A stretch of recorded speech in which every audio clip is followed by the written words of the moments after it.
It's a beautiful day. Today's a wonderful day. Today is Monday. All right. As Monday News Day. It's Monday, May 18th, 2026. I apologize for the tardiness. I apologize for the delay. I am late. It's 11:41 a.m. I'm very late, but there's a good reason for it. I was actually doing a podcast. I was doing the Jewish Currents podcast. But yeah, this is the part of the broadcast where I tell you about my personal news, about what's going on in the world of HasanAbi Piker in the time period where I press the stop streaming button and start streaming button. So help me God, that's what I'm going to do.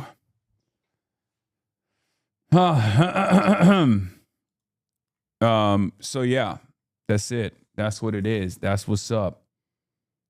No 2-hour notice for being late. Fired. True. Well, I did actually notice my bosses, you guys, in the offline chat that I was late. Anyway, as far as what's going on in the world, of HasanAbi Piker, I'm a chud-ass loser. You already know what it is. I've finally almost caught up to Invincible. I'm on season 4 now. It's unbelievably compelling. It's great. It's been great. It's been pretty good. What is this? There's a new Page 6 article. Israel-Palestine conflict thrust into Los Angeles mayor race after Nithya Ramon's appearance on controversial left-wing podcast. That's pretty funny. They only got it into Page 6. No motion, dude. No motion whatsoever. They can't even get like anti-Zionist or anti-Semitic fervor to whip it up. What Kami says, thank you for the 20 gifted subs. Druko, I got your blast off memes. Don't worry. Got to go back to Alveus ASAP, man. I agree. We'll figure it out. But in any case, folks, what else is going on in the world? What else is going on in the world of HasanAbi Piker? And let me tell you, okay? Oops. As far as personal news goes, not much. Okay? Not much. Not a lot of personal news in my world. Not a lot of personal news because I'm a chud-ass loser. But I did work out. What are you looking at? What are you looking at?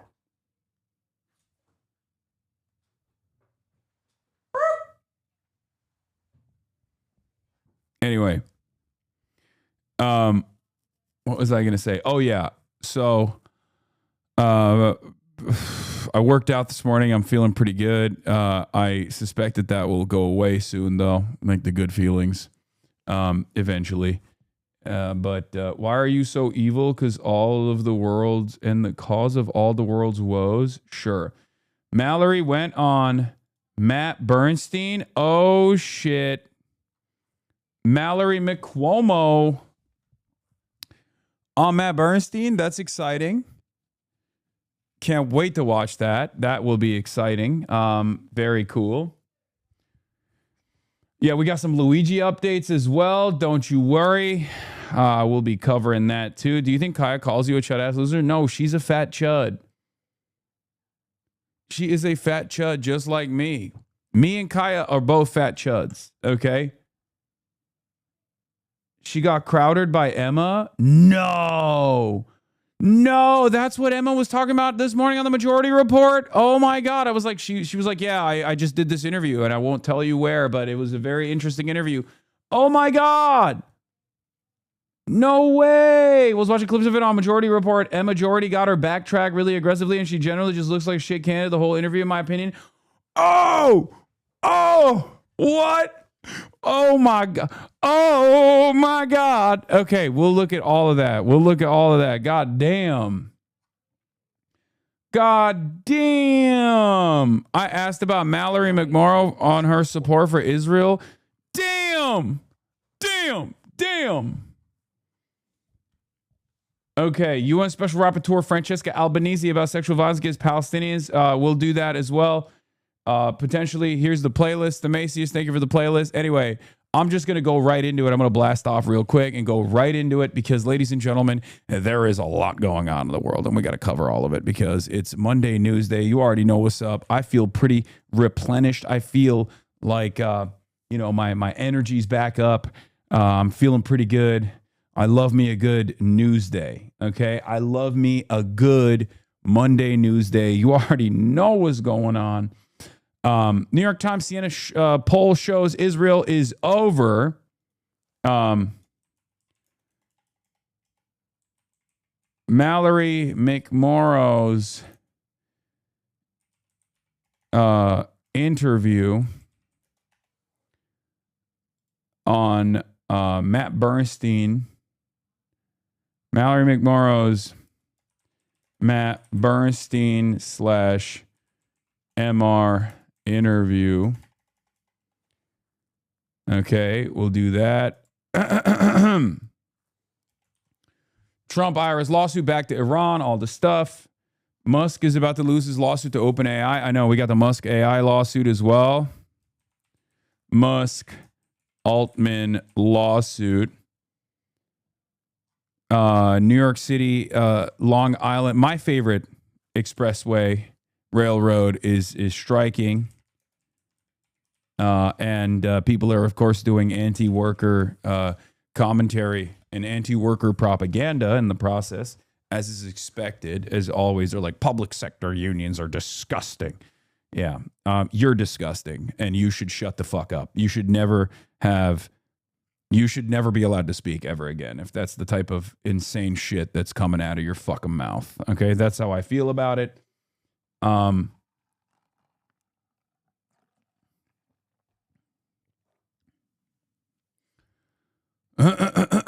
Anyway, get in now. www.twitch.tv/HasanAbi. Harry Styles outed as an anti-Semitite and biggest Israel hater. Dude, chatters, look, I love you guys. I know this community has aged a little bit, but you really have to stop sending me Instagram links, okay? I'm sorry. You have to stop sending me Instagram links. I love that you guys subscribe to the HasanAbi broadcast, to the Piker Broadcasting Service, to the People's Broadcasting Service, and you support the show. And one of the amenities that you get, one of the privileges that you get when you subscribe to PBS is the opportunity to send me links. But I can't stand your fucking boomer asses for sending me Instagram links all the dang time. Okay, we got to stop. We got to put an end to that. No more Instagram links, please. Please stop. I can't stand it. It's just like, I don't know if it's my autism. I don't know if it's like OCD, but when I see a fucking Instagram link in the chat, it makes me want to laser you. Okay? I don't know why you do it. You love sending me Instagram links. Just send me fucking MySpace links at that point, man. Please. TikTok is fine. Twitter is fine. YouTube is great. Stop sending me Instagram links, okay? Bring it on, baby. Okay, take a second off. Take a second off. No blue sky links, no Instagram links. The NBA discourse is pushing new boundaries and comparisons. I can't see this. Instagram.com, you like that? No, I don't. Thank you for asking. I hate that. Okay.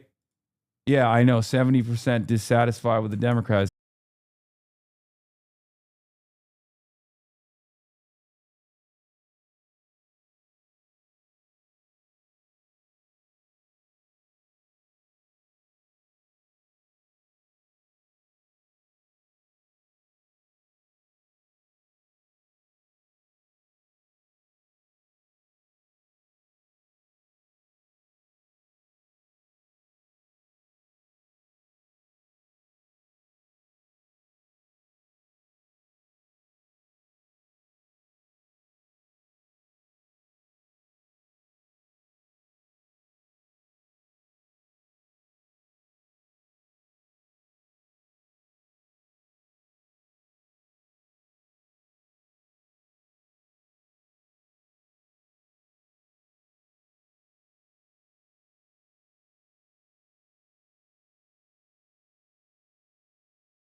everybody's a monster till you talk to them. Who haven't you interviewed that you want to interview? Right? Ironically, mostly Democrats, like, because they're such pussies, they won't come on the show. Like the Clintons. Kamala, I voted for you. Really? You haven't interviewed them yet? I would love to. Democrats are pussies about, like, going anywhere that they're not already pre-adored. Not all of them. He literally, this is him. I would step up to Bill Maher anytime, any place. Dude, this is so fucking annoying. Put me on Club Random, dude. It would be your most viewed episode. Let's be real. Except Israel. Anytime, any place, except Israel. Same with Josh Gottheimer. Okay? Same with Sean Hannity, who was down to do it. Your impression of him is accurate as fuck. He's not talking about you. He'd never have you. I know.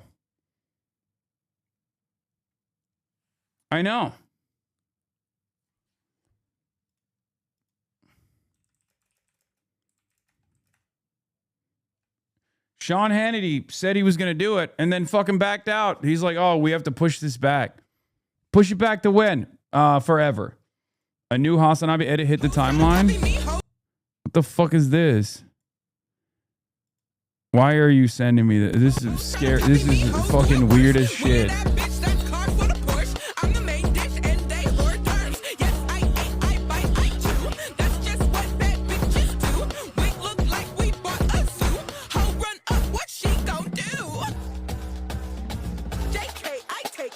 Dr. Jihad, Dr. Jihad. Okay, never mind.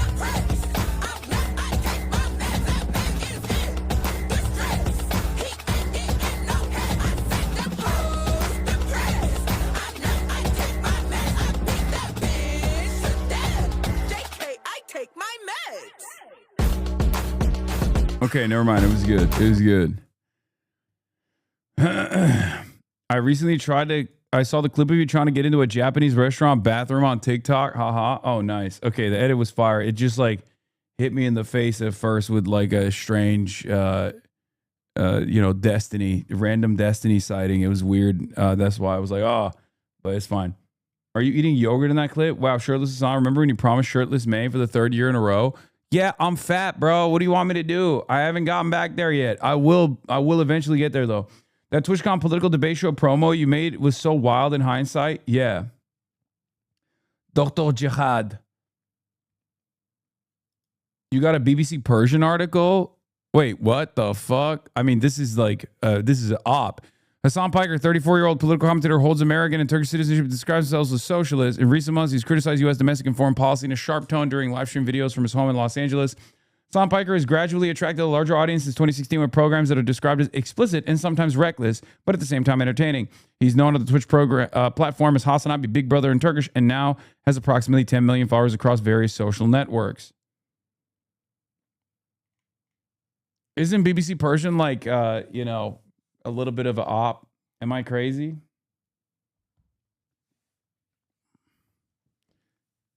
I would assume that they would write not a very favorable article of me and claim that I'm this is the type of,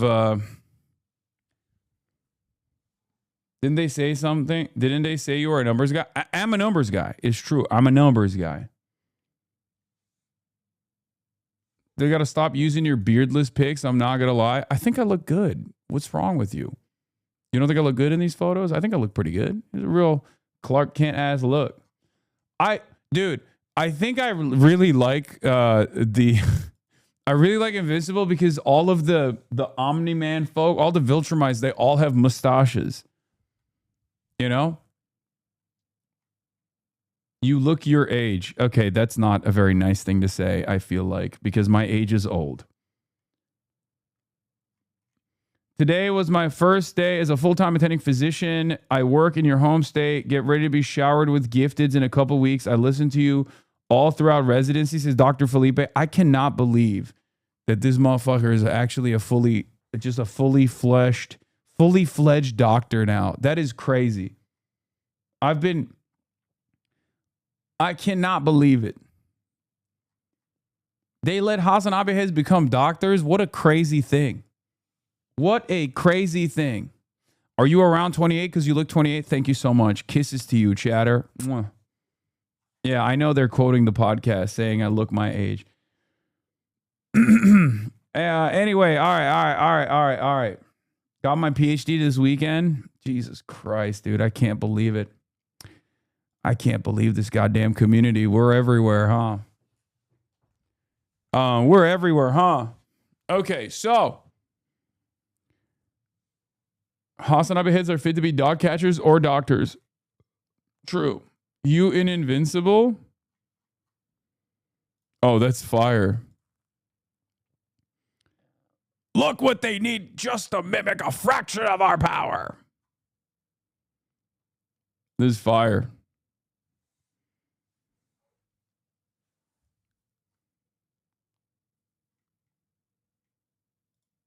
Simi Valley being evacuated right now? Wait, what happened? Season 4 Invincible review. Got my first DUI this weekend. We're all winning. Yeah, I mean, congratulations, chatter. Congratulations on your first DUI. I like that you said, I got my first DUI, implying that there's more to come. You know? Bro, gotta respect your chat. You being a loser doesn't make us all losers. That's crazy.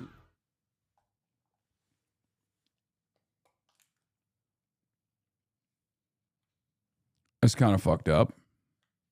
Why you had to hit me with that? Why'd you have to hit me with that? Anyway. Folks!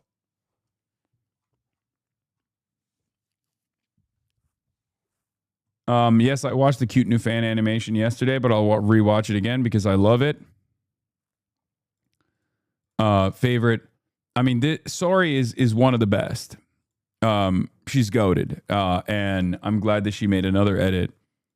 Okay, checking Twitter on my laptop because it's not on my phone while I'm on the pooper. Okay, come downstairs. Wait, you have your laptop on your lap while you're taking I have a shit? desk in front of my bathroom. Shut the. You have a desk in front of your toilet? Yeah, you haven't seen it? I'll show you when we go upstairs.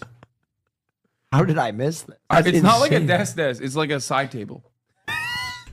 He's got. Yeah. He's in all men. There are two wolves. And I think you're letting the autistic one win. Okay, checking Twitter on my laptop. I mean, it's true. That's so degenerate. No, I use it. Guys, it's not degenerate. Okay, hear me out. Listen. I use it as a side table when I'm in the bathtub. Okay? And my bathtub is next to the pooper. The freaking side table is next to the pooper. So, you know, when I'm crapping on the pooper, when I'm crapping on the toilet, I have the laptop on. It doesn't matter anymore because guess what? I have Twitter back on my phone anyway, so I don't even use my laptop to check Twitter anymore. So yeah, dog, just use your phone like a normal person. What the hell? Okay, well.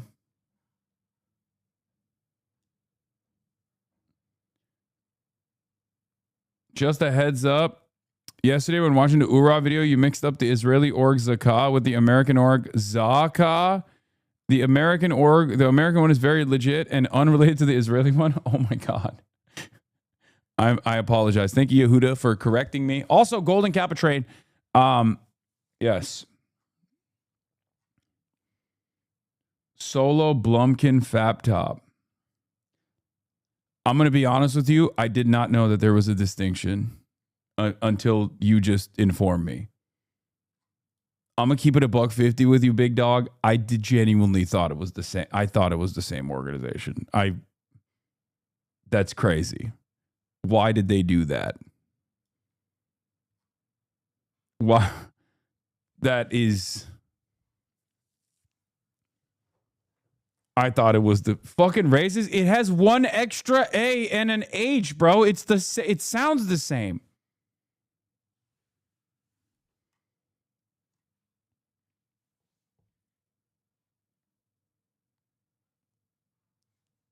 That's crazy. God damn, hype train is popping off. Did you see Mallory McCuomo say the Iron Dome for Gaza? No. Also, my friend dressed up as Five-ish for Purim as a kid, Lamau. Unironically, that's incredible. Lever addressing your autistic Can I habits. tell Please you address what it's this like next. watching something with Hasan? No, we're not going to do this right now. Okay, calm down. No, never get your phone out in the shit room. You put that thing next to your face. Okay, dude, I don't care. Okay, that's crazy. Five-ish is awesome. That's my favorite character. If I believed in Purim, I would also dress up as Five-ish. Okay, I would also do that. More people should do that. That's my take on Five-ish.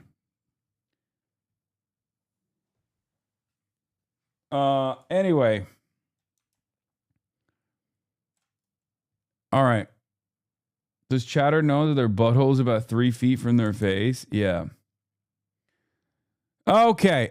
Let's get started on what time it is. Hold on. Checking my watch. Oh, that's right. It's fuck Israel o'clock. Let's start there, ladies and gentlemen. And then we'll get the Trump statement in Iran and all this other stuff. He's been popping off. He's like, it's a real will they, won't they situation with going back to war with Iran, because that's just what American politics is all about. Okay? That's what politics is all about. But there's a New York Times Siena poll that just came out. And let me tell you, okay, things are not looking too good for people's favorite emotional support, apartheid state. Also, this is a crazy story. Sneeko apparently was having a shit ton of threesomes with a bunch of like Republican conservative content creators. Like, just, you know, they're. I mean, it's nothing that you didn't expect. But yeah, a lot of these guys apparently they just fuck a lot. Like all these like conservative like trad cats and shit. Yeah, Sneeko was having threesomes with this lady Amy something. Okay. Yeah, they're having like grifter orgies out there while simultaneously talking about, you know, living traditional lives. It's so funny. These guys think it's oxymoronic for me to be successful financially, but also be a socialist. Meanwhile, they quite literally do not practice what they preach. Okay? There is no, like, that is diametrically the opposite of the way that they present themselves. Okay?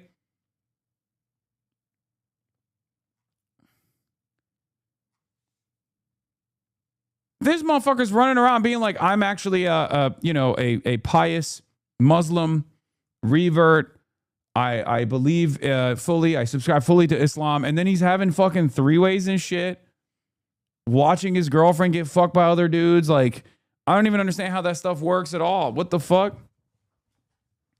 I bet you his ass did not ask one of these sheiks, you know, on one of the call-in shows to be like, Imam, great Imam, please tell me, is it haram if I have a threesome and then in the threesome there's another guy and he's fucking my girlfriend? Please, for the love of Allah, look at Amy Something's Instagram bio. Another Instagram link. Christ is King. Mrs. the Bryn Cat on Rumble and YouTube, America First. Yeah, this is the lady. She loves James Fishback. And I think that's her husband, who is a groiper.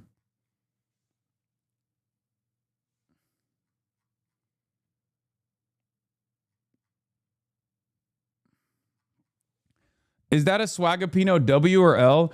Honestly, I think if Sneeko didn't become this like weird right-wing grifter, he could have had an incredible media career ahead of him. Because he used to, when he was like a little kid, he would do like all these thoughtful videos about American militarism, American imperialism, all this shit. And then his brain just got completely fucking reoriented by Andrew Tate. He got hit with the Andrew Tate beam and he was like, oh, I love Red Pill. Oh, I love fighting against the Matrix. I mean, he went through like every version of being being blasted by internet invented ideologies.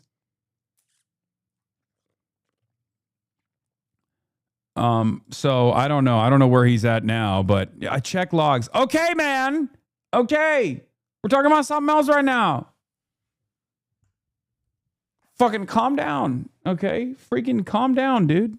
Chill out. I know. We'll talk about Trump not waging war with Iran. Okay.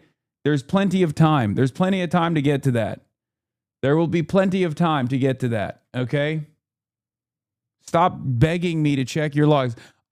Bro, it's really funny because I told you guys the two things I fucking can't stand in the chat when you spam it is like Instagram links, and you guys love spamming Instagram links, and also check logs.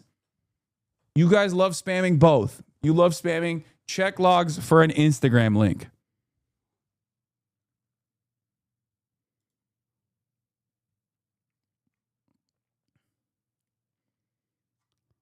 Anyway. I don't know how to explain it, but this is fundamentally the same vibe as John Fetterman. Really gross. I mean, yeah, she is a John Fetterman type anyway. Marjorie Traylor Greene. Okay, stop. Yeah, all right, let's get started with I want to do the voter crosstabs, but is there like a fucking video covering it? Because I have to pee. Because if not, we're just going to start with Mallory McMorrow. Funding to Israel's defense infrastructure. Because Mallory McCormo went on Majority Report and Matt Bernstein, okay? And apparently Emma Vigeland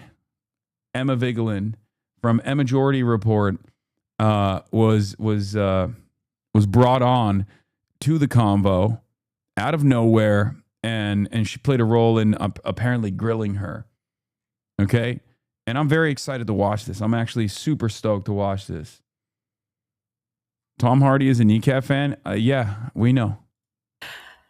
Because I don't think anybody should live in fear of being bombed or killed. Okay, what about Iranians? What about Palestinians? What about the Russians? Are you in favor of sending the Iron Dome to the Palestinians? If she says yes, that's awesome. That's kind of based. I'm not going to lie. I would look at how do we support defensive systems for Palestinians? How would we support defensive systems for Lebanese? Should they get an Iron Dome too, the Palestinians? Well, let's talk about that as a conversation. Well, I mean, hello. For anyone who hasn't been following recent left-wing political Twitter drama, or who doesn't keep up with the iconic drag queen Lady Bunny, who posted about said drama on Instagram, this has been a long time coming. Allow me to explain. After I interviewed Dr. Abdul El Sayed, a progressive candidate running for U.S. Senate in the state of Michigan, his Democratic primary opponent, Mallory McMorrow, reached out to me saying that she would like to be interviewed. I was honestly a little surprised by this, given that Mallory and I have some key policy disagreements. In her race, Mallory is running on the standard Democratic liberal Zionist position of, two-state solution, fund the Iron Dome, but Netanyahu bad, but also no sanctions about it, etc. She's also not running on Medicare for All. But I wanted to do the interview so I could ask her about those positions. Her team and I set a date and a time for the interview, and after I submitted a topic list, which included healthcare and foreign policy, they canceled and offered no time to reschedule. I will say, and I don't want to assume intention, and I'm willing to be wrong, but I do kind of wonder sometimes if, because of how I present and the fact that I'm so open about who I am, that people just think I'm like the gay guy, Not as big as a news story in terms of the grand scheme of things. No, I know the LA. First of all, the Long Island Railroad is very important to me. The LIRR is very important to me personally. Okay, so in the grand scheme of things, this is very much an important story in the HasanAbi universe. Okay? I need you to understand that. You guys know. I've taken it many a times, and I love it. Okay? It's choo-choo time. We will talk about it. We will definitely talk about that, and we'll talk about the discourse surrounding it because this is nasty. A lot of liberals are showing their fucking asses about labor unions. It's disgusting. Like this idea that it's totally transactional, that like liberals should actually drop labor unions because they didn't like sufficiently support Biden after Biden showed a lot of after Biden aided the labor unions is disgusting. Okay.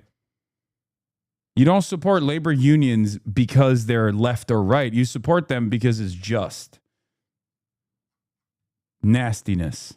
Who will talk about gay things and not much else. And not to be too like Sex and the City about it, but I can't help but wonder if they reached out to me thinking I'd just asked Mallory about like her LGBT record, you know? But in any case, I tweeted that I was disappointed that her team had canceled. And the tweet quickly got traction, and within a couple hours, her team reached out, and her schedule had opened back up, and we were back on. So, I don't know. Maybe an honest scheduling error, maybe not. Make of it what you will. I had my good friend and host of the Majority Report, Emma Vigeland, join me for this interview. Love her so much. And without further ado, State Senator Mallory McMorrow, welcome to A Bit Fruity. Thank you so much. I'm so excited. I've been following you for years, by the way, so this is very exciting for me. Oh, wow, that means so much to me. Seriously, though, I know we had like all of this like scheduling drama, and you know, I know in the wake of all of that, you could have very easily just been like, I'm not going to do this one, and it would have made sense to me. So it really does mean a lot to me that you're here today. And I also know that like a lot of Michigan voters listen to this podcast, might see this, and I think they're probably really grateful that you're here. Absolutely. And thank you for rolling with us. I mean, balancing, you know, running a state. Why do people talk shit about my background and then Mallory McMorrow's background is the fucking same? What the hell is that? Statewide campaign. I'm the state Senate majority whip. So I've got that whole job, and I have a 5-year-old. So our schedule, my scheduler is everything. She manages to piece it all together, but I'm really grateful that you rolled with us to make it work. Yeah, absolutely. So let's get into it. State Senator Mallory McMorrow, you are in this 3-person primary race. He kind of sounds like Daily Dose of the internet, no?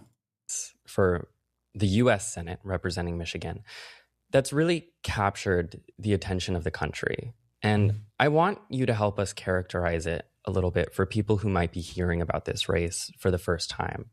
You have these 2 opponents, right? On one hand, you have Haley Stevens, who is the AIPAC endorsed, super pro-Israel, sort of an extension of like Chuck Schumer's brand of the Democratic Party, I'd say, pretty old guard.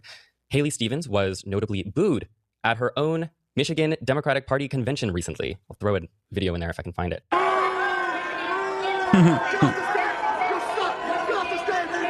You suck. That's crazy.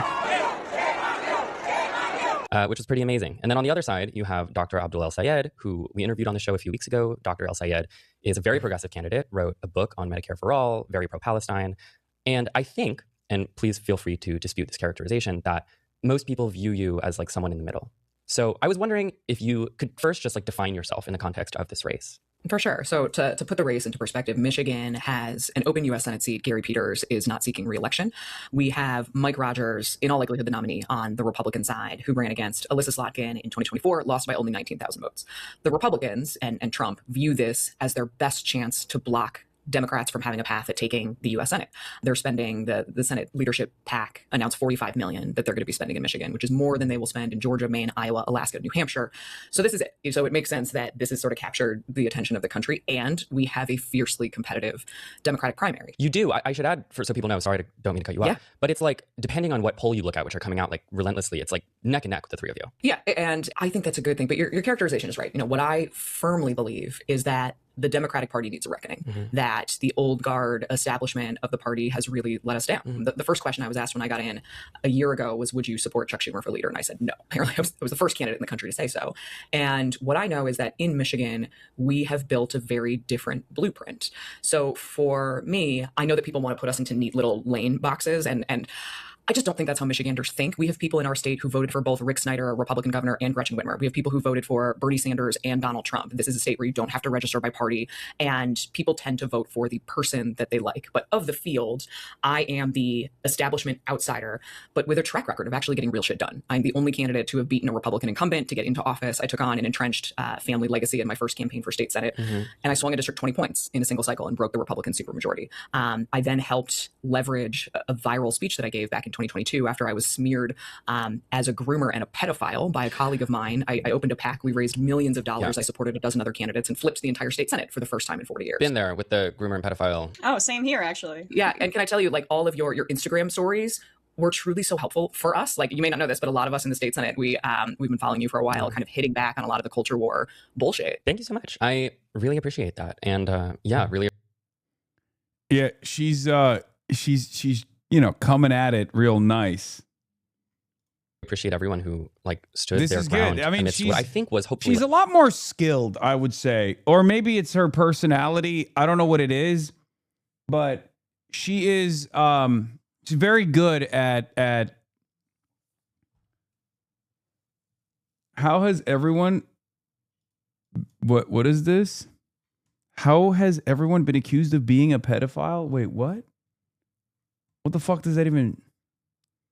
Yeah, she's very good at disarming. The height of the culture war bullshit.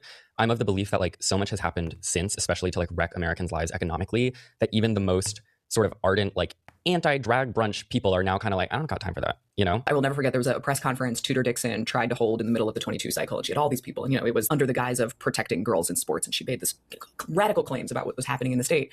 And there was this incredible local news broadcast that it talked about her press conference, and then the reporter pressed her, can you provide a single example of somebody being hurt in sports in Michigan? And she said no. And then they cut away to a protester who was like, I just need affordable housing. I can't afford anywhere to live. And I think that's why, the speech that I gave then blew up the way that it did, because I made a point of saying people who are different are not the reason your healthcare costs are too high. And we can't let people who are hateful people distract from the fact that they're not actually doing anything to help you. Guys, you can't do this thing, okay? You have to take this in stride, okay? This is a person who has literally straight up compared me to Nicolas Fuentes, okay? And I'm not, as aggressive in my commentary against her. You guys can't do that, okay? Because then we look fucking crazy. If she looks good in an interview and you are just like, she's a snake, don't trust her, all this shit, I understand why you don't like her, but you have to... You have to be normal. You can't look abnormal. You can't look weird, Yeah, and I want to talk about some of those economic issues, namely healthcare. I know going into this, we said we want to talk about foreign policy and healthcare, because especially, if you're representing Michigan on the national stage, then, these are things that people really care about. So Senator McMorrow, with regard to healthcare, you support a single payer option, which is different from something like Medicare for all or universal healthcare. I wanted to play a clip for you that's gotten some traction of you speaking about what you see as the risks of universal healthcare, and just ask you more about that. Sure. Also, you're new to the pod and learning that I don't have a producer. So when I say I'm going to throw something up on the screen, what I mean is I'm going to play the video from my phone into the microphone. Oh, that's incredible. So, okay, perfect. Sorry, you're welcome. Some people conflate Medicare for all with universal health care. But Medicare for all, when it's actually defined, is one singular government-run healthcare system that we are all on. Now, I want you to imagine what that would look like with Donald Trump and RFK Jr. at the head of it. Emma, do you want to take this? Yeah, sure. So State Senator McMorrow. Oh! Get in there, Emma! It feels like the implication of your framing there is that government healthcare programs shouldn't be trusted because Trump and RFK Jr. are leading them. Are there other programs, specifically healthcare programs or social programs, you think should be cut because Trump and RFK Jr. are currently in charge of them? No, that's not at all what I intended. And why fundamentally and firmly believe that we need access to universal healthcare. We need to get there as quickly as possible. In the state Senate, I have led on efforts to codify the Affordable Care Act on the state level, so you can't lose your healthcare with a pre-existing condition. We repealed our 1931 abortion ban. We helped expand a program called RX Kids statewide, which is a cash grant program for new moms and babies. We've expanded access to doulas and to midwives. We've done so much because this is such a big issue. And what I know is that people can't afford to wait. The idea that she looks so intense. She is not there to play no games. She's like, nope, I'm here. Yeah, your track record's fine in the state level. Why did you say that? We should hold out just for one solution, to me, is just not what I've experienced in governing. The next U.S. senator would be one of 100 members, and the votes for a true single payer system simply aren't there. Now, there have been multiple states who have implemented state level public options. And in those states, not only have they vastly reduced the rate of uninsured to next to zero, they've also reduced the cost of private health insurance. That is something that, as we look to how do we get to universal healthcare as quickly as possible so people aren't going bankrupt, they are not denying themselves care. I am somebody who graduated from college right into the recession in 2008 wanting to be a car designer. So I did not have healthcare. I couldn't stay on my parents' plan until 26.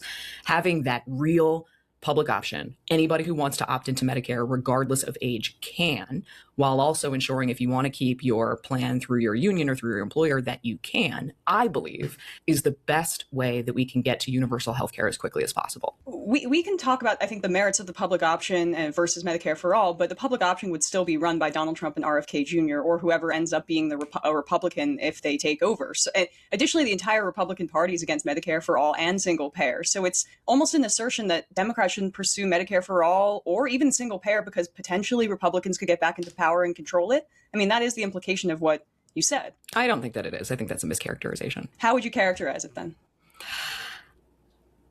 You talk a lot on the trail and you want to make some jokes and you want to help people understand where you're coming from. This is an administration that has slashed.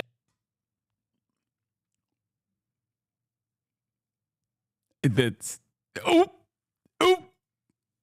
I mean, it was just jokes. It was just jokes. She's not anti-Medicare for all. It was just jokes.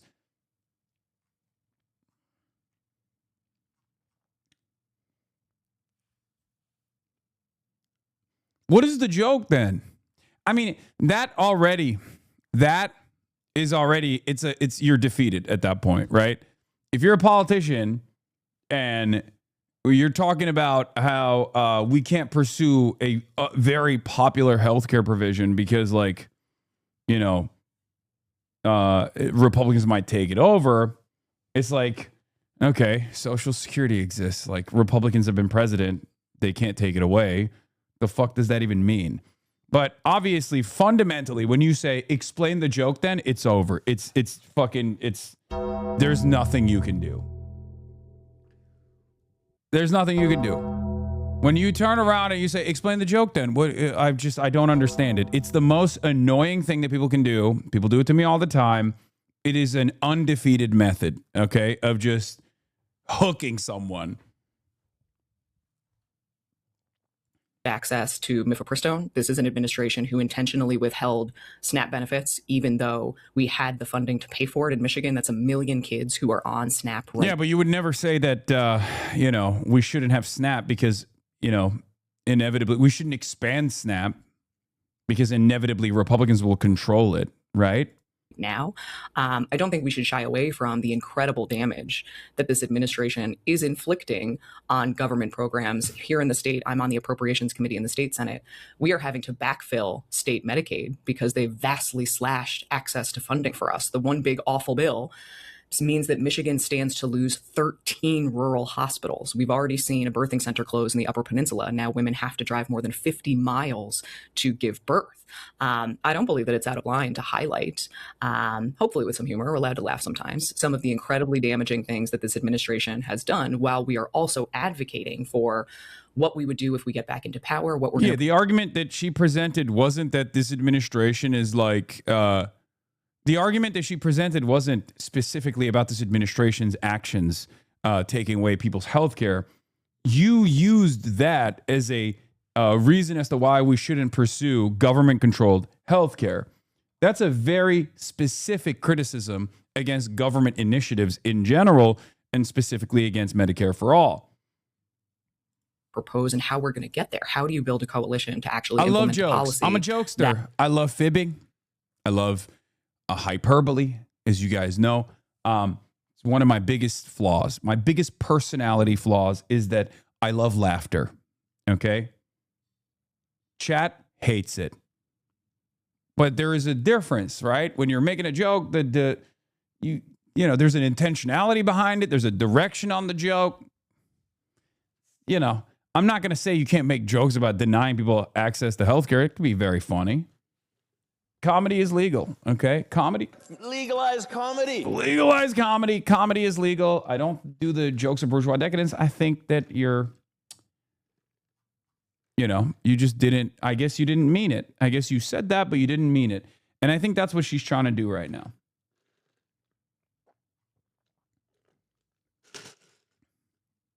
Wait, no, Dr. Jihad is a joking guy. You can't be real. No, Dr. Jihad is very real. Nothing I've ever said as Dr. Jihad has been a joke. I don't fib. I don't joke when I'm Dr. Jihad. That's serious. That's me. Restores healthcare for people as quickly as possible. I think the rub there is just that the framing kind of undercuts the idea of universal programs because the bad party can take over at a certain point. And, you know, I want Democrats to be talking about how government can provide social services for people. I think that needs to be a core part of the brand proposition. And, you know, another part of your assertion was that Medicare for All is I wrote the quote down, one singular government-run healthcare system that we're all on. Can you elaborate on that? Because Medicare for All is a replacement for private insurance with a single government payer, like Medicare is currently. It's not government-run healthcare. Sure, you're right. And I have taken that feedback to heart. We campaign a lot. And I do talk about this differently now so that it doesn't come across as callous.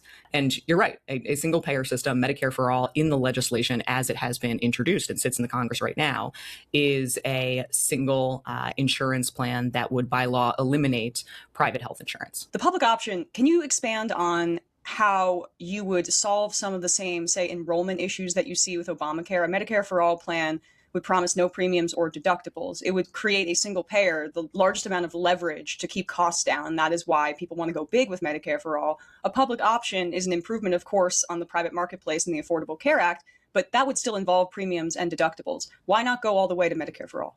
Yeah, I hear you on the vision. I 100% do. And what I know after almost a decade as experience in a legislator is that you need to push as far as you possibly can while building the coalition of votes to actually get it across the line.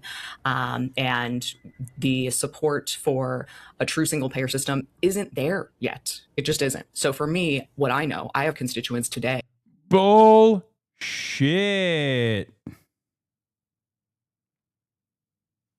That's not real. That's not real.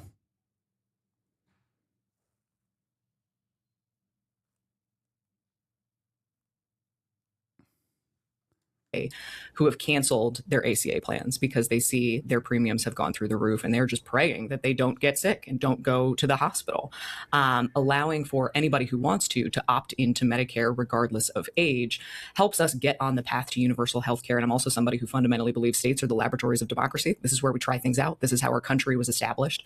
There has only been one state who's ever attempted a true single payer system, and it was Vermont. And they abandoned that 15 years ago when they couldn't figure out how to pay for it and they couldn't figure out the implementation, where we now have 3 states who are running public option systems within their states that have gotten us much closer to the goal of universal health care. So that's how I approach policy: is what's our goal and how can we actually ensure that we get there as quickly as possible? Moving on, Mallory, an issue that's extremely close to my heart as a Jewish person, Better things are not possible. People don't have an appetite for this. I think it's bullshit, okay? I think that's bullshit. I'm going to be honest.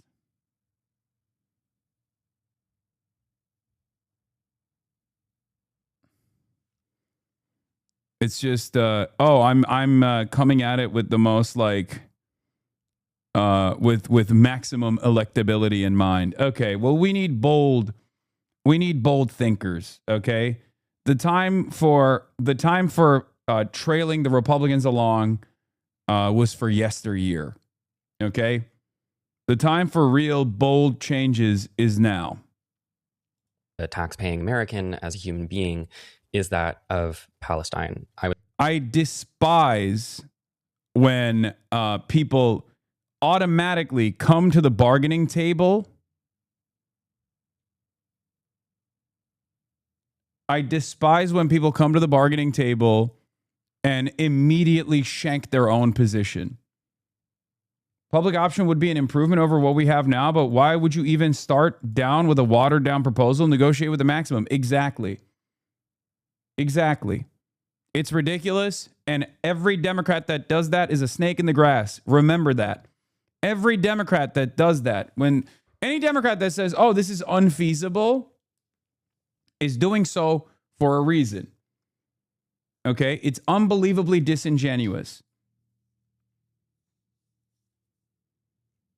It's unbelievably disingenuous, especially on this issue, right? This is a doable thing. We're not talking about the abolition of the commodity form, okay? That's not, there are obviously ideas that that might not be electorally permissible, or ideas that are totally out there, okay? Like the work abolition, right? You're not coming in and saying we got to, forcibly seize the means of production. Okay, we're implementing a dictatorship of the proletariat in this election cycle. That's not that's maybe a little bit too much of a radical idea. Was actually just the other night at a UN commemoration of the anniversary of the Nakba in 1948, when Israel displaced more than 750,000 Palestinians who still. This is like, as far as the healthcare conversation goes, like, I did not like her answer. I think she was competent. She held off the attacks fairly well. If you're knowledgeable on the issue, you look at it and you understand exactly what she's saying, where she's coming in and saying like, no, better things are not possible. We should just like water down our own side's argument because there's real electoral concerns or something like that. It's bullshit. But I think to the onlookers who are not initiated with this kind of politics, she probably held frame here. Okay, on the optics side, liberals will watch this. No, liberals will absolutely watch this interview, and their takeaway will be, wow, she's brilliant. This is our candidate. For sure. Okay? They love when someone says, oh, you guys are just naive radicals. Okay? Oh, you want some pie in the sky idealism here with your, advocacy for a system that is not even as comprehensive as like a nationalized healthcare service that exists in the UK. It's ridiculous. Don't have the right to return home. So when considering people who are running for federal office, people who could determine the future of the U.S. relationship to Israel and the effect that will have on Palestinians, now the Lebanese people and Iranians, I know this issue is one people who listen to the show, for one, care a lot about. And of course, you are also running in Michigan, which has a large Arab population, which, that was very consequential in the 2024 election when many of them withheld their votes from Kamala Harris and as part of the uncommitted movement. So I want to make sure people have a really clear understanding of your position. Also, for context, your opponent on one side, Abdul El Sayed, he opposes all funding to Israel. And your opponent on the other side, Haley Stevens, is endorsed by AIPAC. Enough said there. So I wanted to highlight your approach and ask you about it. On your website, you write, quote, "The path to lasting peace between Israelis and Palestinians lies in a two-state solution, with a democratic Jewish state of Israel existing safely along a democratic Palestinian state." You write that the flow of aid to Gaza, quote, "needs to be restored," that Israel's expansion into the West Bank, quote, "must stop," and that Hamas must, quote, "disarm and demonstrate a commitment to a peaceful and democratic Palestinian state." I don't think Mallory would ever do an interview with me, but I would love to do it. You also support funding. But I guess at this point, I'm functionally a campaign surrogate, so it's a little bit different. Israel's defensive weapons infrastructure, things like the Iron Dome. Is that all correct? Increasingly, that's changed. Okay. And you even see Netanyahu now vocally saying that he himself wants to cut off relying on aid from other countries. So I would support Israel continuing to be able to purchase systems like the Iron Dome defensive systems. Your weed is too loud now, HasanAbi. The mainstream Dems will not engage. Even Hannity won't. I know, it's kind of fucking bullshit that Hannity won't, though. Because, like, if I'm the spokesperson for the Democratic Party, Hannity should destroy me in the marketplace of ideas. I'm ready, dude. I'm fucking ready to be destroyed, Hannity. I'm ready! But I think it's in the best interest of the United States in reducing that aid and allowing Israel to do that on their own. But I mean, as of now, though, your policy that you're running on, just so voters are like clear, is that you support sort of the defensive infrastructure. So we wanted to ask you a couple questions about your stance here. First, regarding what a two-state solution means to you and how that could affect your policymaking. The two-state solution debate is something where I really do think that a lot of Democrats are kind of behind the reality on this issue. So I just want to talk in terms of practicalities. Where would you, in terms of like your ideal two-state solution, draw the borders? Because as you know, Israel's been illegally occupying East Jerusalem and the West Bank since 1967 in violation of UN law. And since then, 700,000 Israeli settlers have moved into the Palestinian territories in East Jerusalem. Bro, is she gulping every time Emma starts speaking? That's crazy. Okay, Emma! Oh my God, Emma Vigeland, what a fucking nightmare! Oh my Lord! And the West Bank, and have stolen Palestinian land. So my question about the practicality of a two-state solution is, how would that happen? Would your scenario require removing the 700,000 illegal settlers living on Palestinian land?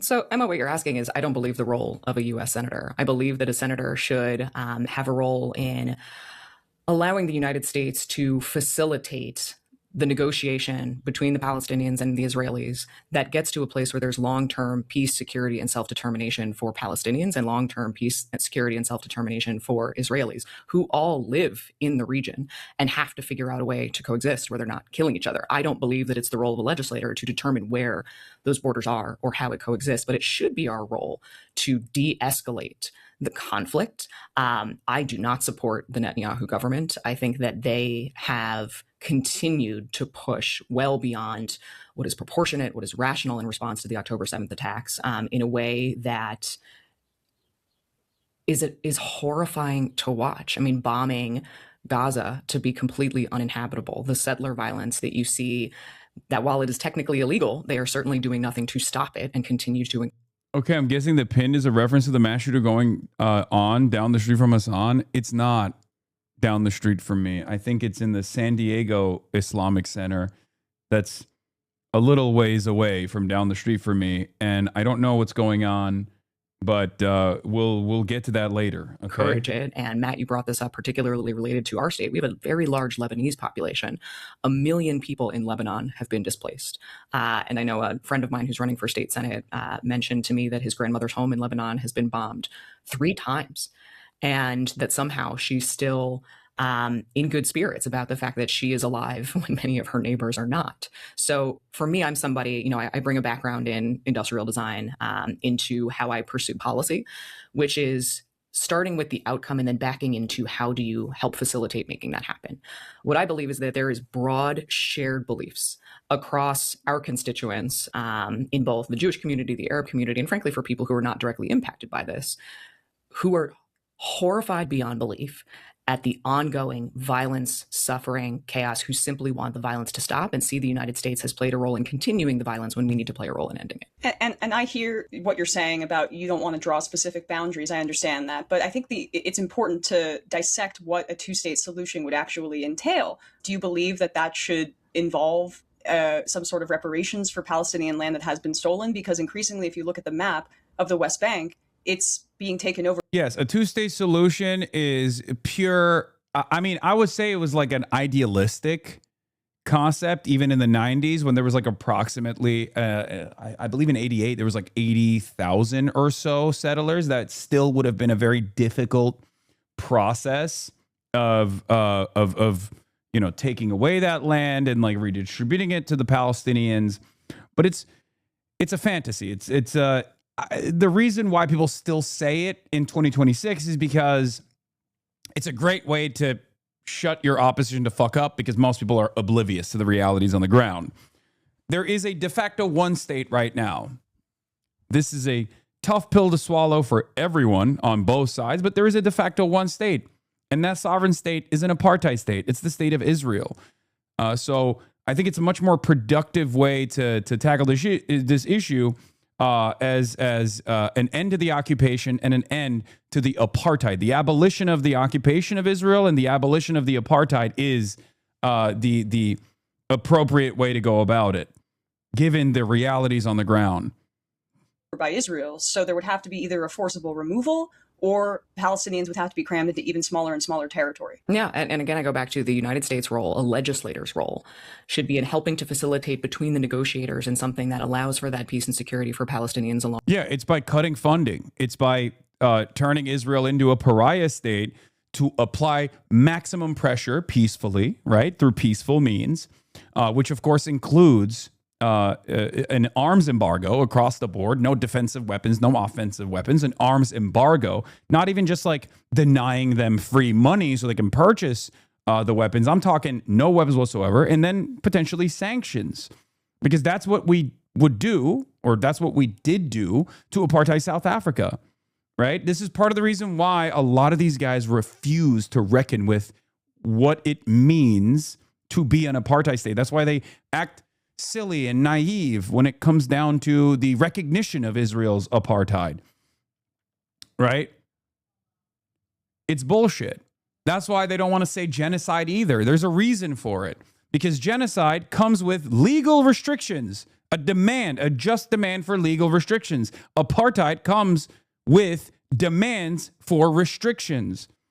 You can't, on the one hand, say Israel's doing a genocide, Israel's an apartheid state, and on the other hand go, and we still have to give them weapons. We have to sell them weapons. No, you don't give any fucking weapons to a country that's doing a genocide. You don't offer them any economic aid. It doesn't work that way, right?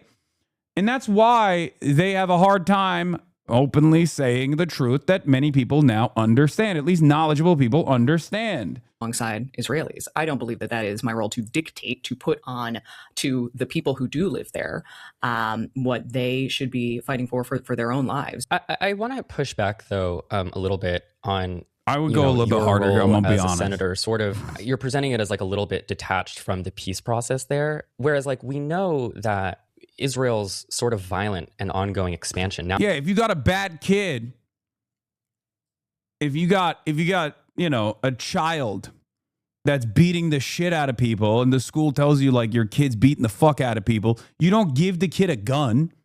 You don't keep telling him go off, do whatever you want to do, go do a school shooting. Like, it's not how that works. Okay. Into Lebanon, as you mentioned, it's only possible because of... She's kind of right that it shouldn't be the U.S.'s role to tell Palestinians what solution they have. I know, but she's doing politicking there, okay? She's trying to say, oh, I'm an isolationist. She's not, okay? No American senator is a fucking isolationist, okay? Ask her about Taiwan to see if she has any takes on what kind of intervention we must do in Taiwan, right? It's just like, you don't have kids. True. I don't know what it takes to be a parent. I don't have children. You probably should give a gun to a bad kid who's like bullying the fuck out of all the other children, right? So he can be more efficient in his bullying. Yeah, she says, oh, we can't, speak over the Palestinians there, because the real point that she's making is we should just stay out of this conversation. She's trying to angle it in a way. Ongoing bipartisan U.S. support. And so I wonder, if you continue to support defensive weapons infrastructure to Israel, how you see yourself as utilizing any of the leverage you could have as a U.S. senator. I think here, I'm going to give you guys the method, okay? The interrogation method in this circumstance should start with terms that both parties agree to. Apartheid and genocide. Do you believe Israel committed a genocide? Do you believe Israel's an apartheid state? Or if you want to be even stronger in the way that you, present this question, you say, do you agree with virtually every humanitarian rights organization and the ICC and the ICJ that Israel is an apartheid state? Do you believe in do you agree in the United Nations recognition that Israel is an apartheid state? Because these are all very important institutions that have decided since 2021 and as recently as 2024 that Israel is maintaining an apartheid.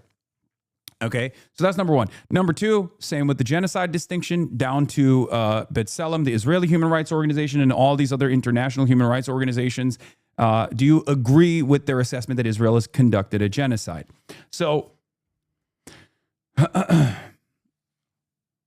you have to define those terms first and foremost. You have to have that conversation with the opposition, and then you move off of that, right? Because once you do that recognition, once you agree that Israel has committed a genocide and Israel is an apartheid state, then you can continue asking these questions like, why do you think, would you have been in favor of giving Nazi Germany anti-aircraft weapons when or the Allied forces were bombing Dresden, for example? There were civilians in Dresden. Do you agree that Nazi Germany should have gotten anti-aircraft defense systems? Do you believe Russia should get anti-drone defense systems from the United States of America? Should Russia get an Iron Dome? I mean, there's Russian civilians. Do you think the IRGC deserves the Iron Dome as well? So those are, that you can have that conversation after, right? What happens if she says yes to those questions? She won't. But even if she says yes to those questions, then you could continue having a conversation. It's like, okay, that's very bold. Will you push for legislation to make that happen? At that point, she's like in uncharted waters. And this is something this is something that's just not, she's never going to fucking entertain, even though she does briefly entertain it. Because once she says that, and she literally does say, it's interesting, I would have a conversation about that. I know. I saw the brief, the brief intro where she does say, oh yeah, that could be a interesting thing to get the Iron Dome to the Palestinians. You say, what is an easier way to stop the bloodshed? What is an easier way to stop the bloodshed? To remove all weapons that we're giving, to do an arms embargo in Israel, or to give the Iron Dome to both sides of a conflict? Because there's obviously a much easier solution to this problem. The solution to the problem is not more guns. You can also turn it back on the domestic front, where you say, what do you think is a better way to solve the gun violence problem? To give every teacher a gun, or to create additional restrictions in the purchase of arms? You're a Democrat, even in the state of Michigan, where universal background checks is 90%. It's a 90% issue. It's a 90-10 issue. I don't think that she's in favor of arming people more. I think she's in favor of taking away the guns. Okay? This is a very reactionary framework that she doesn't even believe in. She does not believe in giving the fucking Palestinians an Iron Dome. I am. I'm in favor of taking it away from Israel and giving it to the Palestinians, for the record, just so we're clear. Okay? I'll say it. I say take the Iron Dome from Israel and give it to Gaza. They need it far more than Israel does. Okay? That's my take. That's not her take, though. Okay? I don't think that's her take. In this situation. And I guess So, Matt, how you glad think, brought up- because like this two-state solution line, right? It's the party line for a long time. Since the 90s. And it just hasn't borne out. I think probably everyone on all sides of this issue could agree with that. And so I wonder how you are breaking from the establishment in a way that would materially benefit the people who, frankly, like my tax dollars are killing. Yeah, and I'm glad that you framed it that way, because I think there's a difference, Matt, in how you asked your question versus Emma. One is the...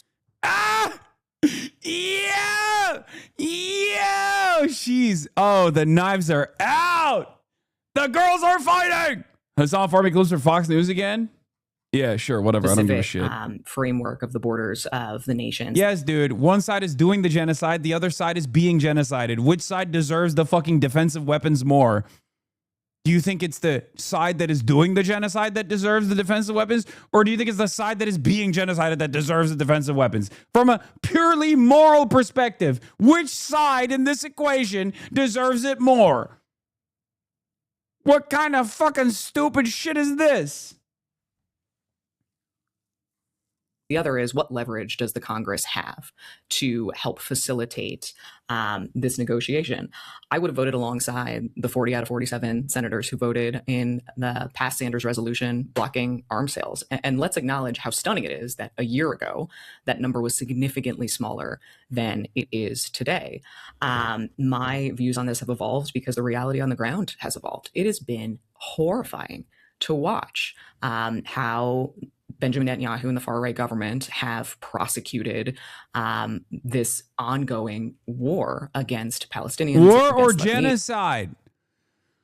Against Yemenis in a way that the United States cannot support. Simply put, the Congress holds the power of the purse, holds the power of funding and resolutions, and that is where I would view my role in coming in is keeping an open door to everybody within our community. Michigan is a very diverse state where we have the largest Arab American population living side by side with a very significant Jewish population. And Matt, your question is the universal truth. I was in an Uber a couple of weeks ago, and the driver said almost exactly what you said, which is, how can our country afford to continue bombing other countries when we can't pay for our own kids?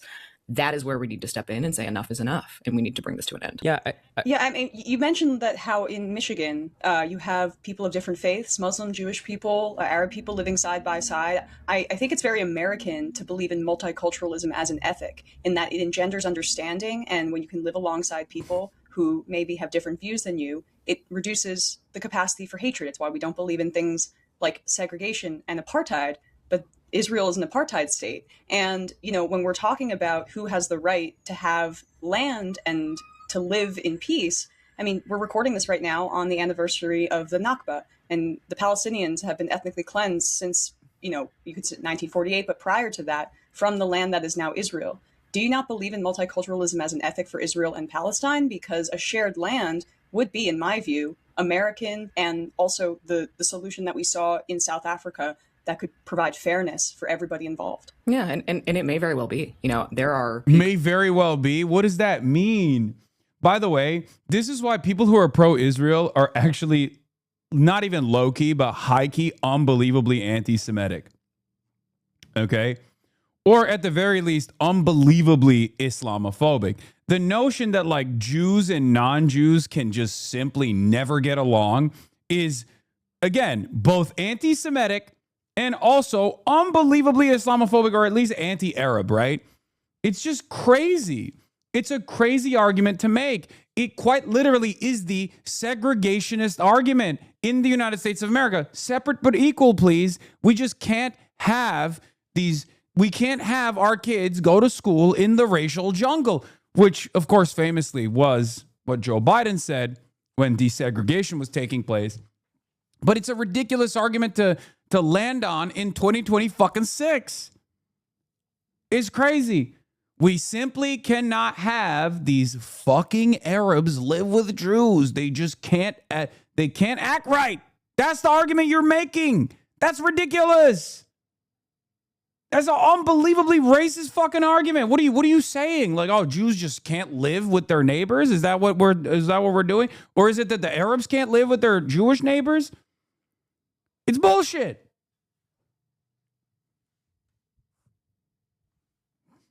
People who have worked on this issue for far longer than I have. And I always try to check my own bias at the door. I can't possibly understand what it is like to live in the middle of the Middle East. I can't imagine what it's like to have my home stolen from me, to have my family killed. And I want to leave the door open. I think it's important for anybody who holds the role of a senator as a legislator. Yeah, it's also a historical too, because Arabs and Arab Jews as well, but like just Jews and Muslims lived in this region in relative peaceful harmony for centuries, okay? It is Israel that has fucked the entire thing up. That's what's so crazy about it. Like, the Ottoman Empire was literally a fucking safe haven for Jews that were experiencing pogroms in Christian countries, okay? Jews would escape Christian countries, Christian areas where they were constantly in the crosshairs, and they would come to the Ottoman Empire as a safe haven. Okay. And that process went on for hundreds of years, and they lived in relative peace and harmony amongst the population. In comparison to you know, Spain, for example, it's just like it's totally ridiculous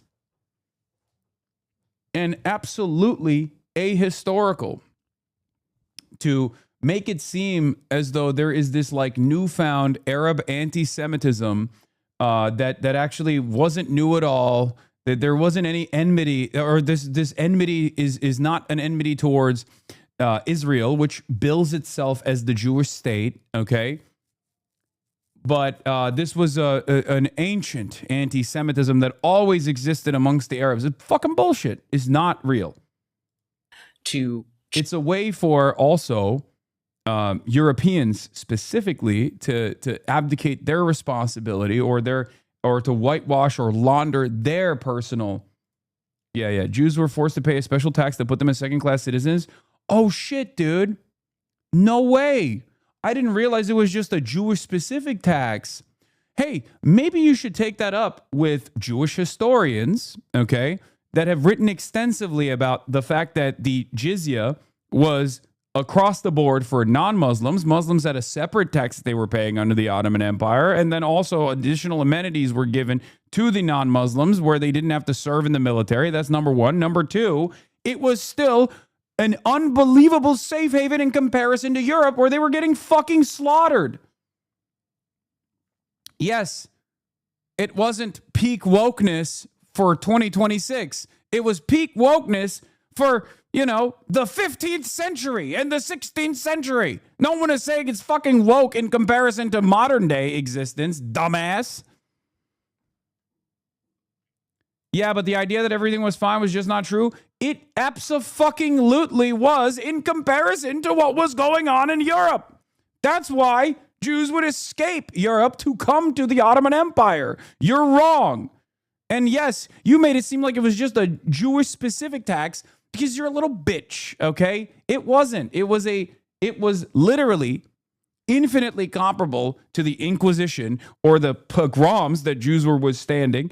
And two, it was a non-Muslim specific tax, as in exchange for, or rather than doing the Muslim tax, non-Muslims would pay the non-Muslim tax. That's it. That's what jizya is.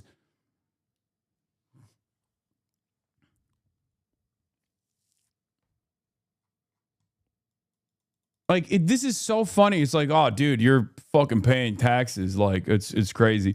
Like, you would never make this argument. You would never make this argument for anything else. You would never make this argument for, like, chattel slavery in comparison to being able to live freely in a society with discrimination, right? It would be the equivalent of, like, comparing the end of the Underground Railroad, Canada, to, you know, not just the Jim Crow South. I'm talking specifically chattel slavery in the South. That comparison is ridiculous, right? No one is saying that racial discrimination in Canada at that time, while there was literally slavery continuing, chattel slavery continuing in the fucking South, is somehow in any way, shape, or form comparable to, like, the current liberal society and the racial discrimination that currently exists in liberal society. Obviously, there was racial discrimination in Canada, but it was infinitely better than being held and bound and sold as not a human being, but as property, right? Relative to the continued legalized practice of chattel slavery, of course, it was better off overall for black people to live in Canada, to escape to Canada, where slavery was abolished, even though there was still racial discrimination. That's the comparison you're making right now.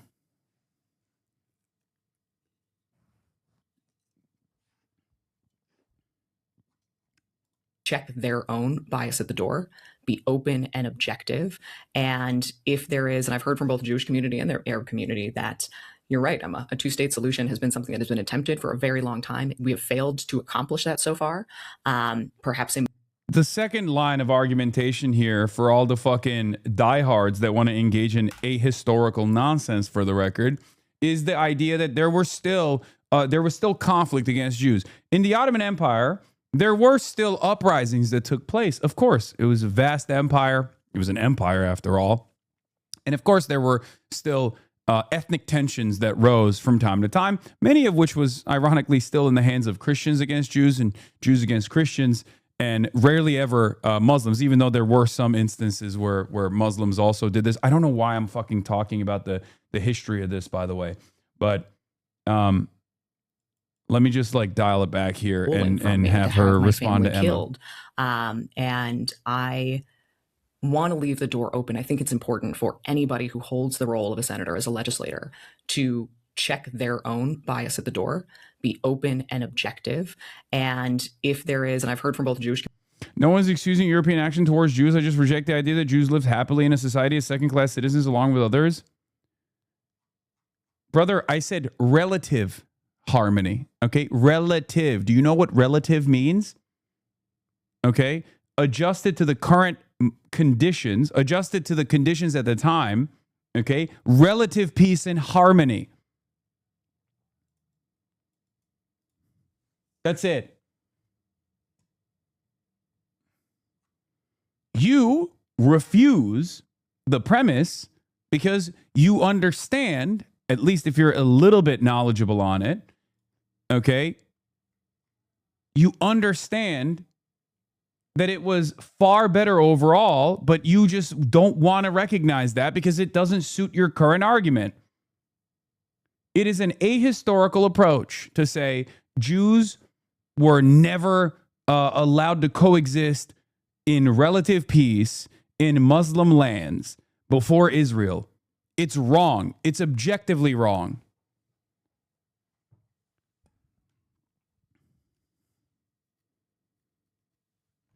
Bro, you're not going to win the argument. Just admit you're wrong. It's okay to be wrong. Are you talking about me or are you talking about the other person?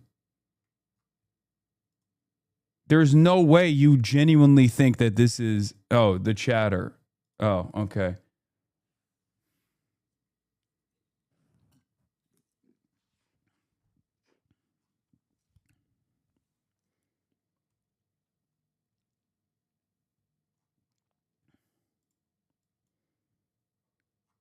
This is footage from the 1890s of Jewish people living peacefully in Palestine. 15 years later, the cinema is taking its first steps. Cameramen employed by the Lumiere brothers filming at Jerusalem Station provide the first moving pictures taken in Palestine. From now on, the camera is a recording eye, and what it records is this: a society much like that of... Yeah, the majority of Jewish scholars literally call the time under certain Arab caliphates the golden age of Judaism. Yes.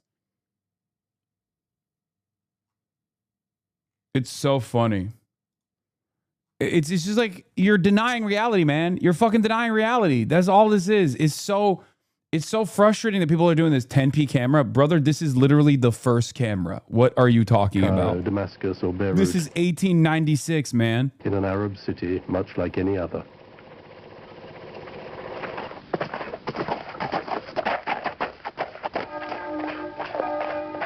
By the end of the 19th century, Palestine has 500,000 inhabitants, of whom 30,000 live in Jerusalem. A veiled woman, a Sunni Muslim, one of the majority. An Orthodox Jew. He too turns away from the camera. Here we have an Armenian Pope. Each of the Christian denominations has its church here in the Holy City. The holy places of the three religions are scattered across a few hundred square meters.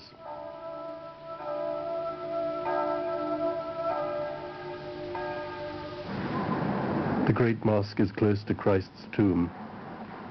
Further along at the foot of the Wailing Wall, a Jew is reciting a prayer. Jew with a fez! Yo! Yo! That's crazy. That's a crazy sight.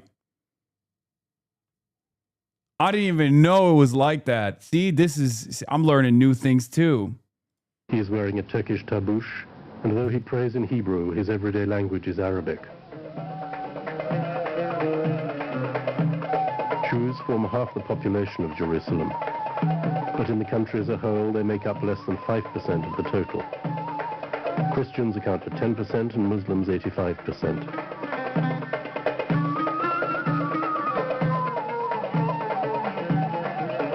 All of them are subjects of the Sultan of Constantinople. Bro, that's not uncommon. My grandpa was Jewish and Turkish. Yeah, no, there's there used to be a lot more, especially like even still living in Istanbul, a lot of Jewish Turks. I just think it's funny. I don't know. It's funny to see people wearing fezzes to me.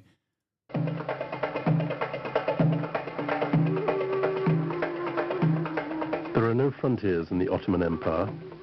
There are administrative divisions in which, in this immense territory, Palestine occupies a mere 27,000 square kilometers, made up of 3 small districts in the south of the... But he was also crazy. He said all Greeks should have been murdered. Yeah, that's a Turk for you, okay? Yeah, again, American Jews are American first. Turkish Jews are Turkish first. That makes total sense. The province of Damascus. The same empire in the 17th century. In the meantime, it has lost the Balkans. France and Italy have seized North Africa. England has moved into Egypt, Aden, and even Kuwait. The first recorded video was 8 years prior to this one. That's crazy. Anyway, Palestine before Zionism, a golden age. The article covers a period of 1860s to 1910s when Jews, Muslims, and Christians were experiencing a golden age in Palestine, social life in Jerusalem, Tiberias, Hebron. Jews, Muslims, Christians lived in the same streets, shopped at the same stores, frequented the same bathhouses, shared residential courtyards. This is the type of shit that also pisses off Israelis more than anything else, because it directly undermines the argument that like Jews and non-Jews cannot get along, and that there has to be, this necessitates a Jewish ethno-state. Okay? Not only is that initial fear from oftentimes, Christian pogroms against Jews, okay, and the unbelievable amounts of anti-Semitism that existed in many Christian parts of the world, okay, that obviously is no longer as apparent. There's no like systemic discrimination that exists in the Western world largely against Jews, but it also doesn't suit modern day propaganda purposes, because the allies now for Israel are, largely majority Christian nations in the West, and the ops are majority Muslim populations. So that's the reason why they have to constantly undermine this like important period of Jewish history. Christian musicians played at Jewish weddings, Jews performed at Muslim and Christian weddings. Jews, Muslims, and Christians started going to Ottoman schools as well as all the Israelite alliance schools. Palestinians, Jews, and Christians used Muslim religious courts to settle disputes amongst themselves. Jews formed business partnerships with Muslims in the wheat, livestock, and dairy industries. Muslim and Jewish children from one courtyard would defend one another against Muslim and Jewish children from another courtyard. Muslim and Jewish women also breastfed another one's babies in the event of a death or life and the mother is unable to nurse. Religious life, Jewish Arabs, like all this stuff. Zachary Foster is a historian of Palestine, has a PhD from Princeton University. I've had him on the broadcast in the past as well. He's written on Palestine before Zionism, a golden age. Many others have written about it too. It's not just him. But this kind of stuff is very frustrating for Zionists. One of the most historically illiterate attacks against Mamdani's Nakba post is outrage that he shared a Palestinian of Bosnian origin. Inaya Bushnak's family came to Palestine in the Ottoman era Muhajir migrations and became part of Palestinian society. See thread. Yeah.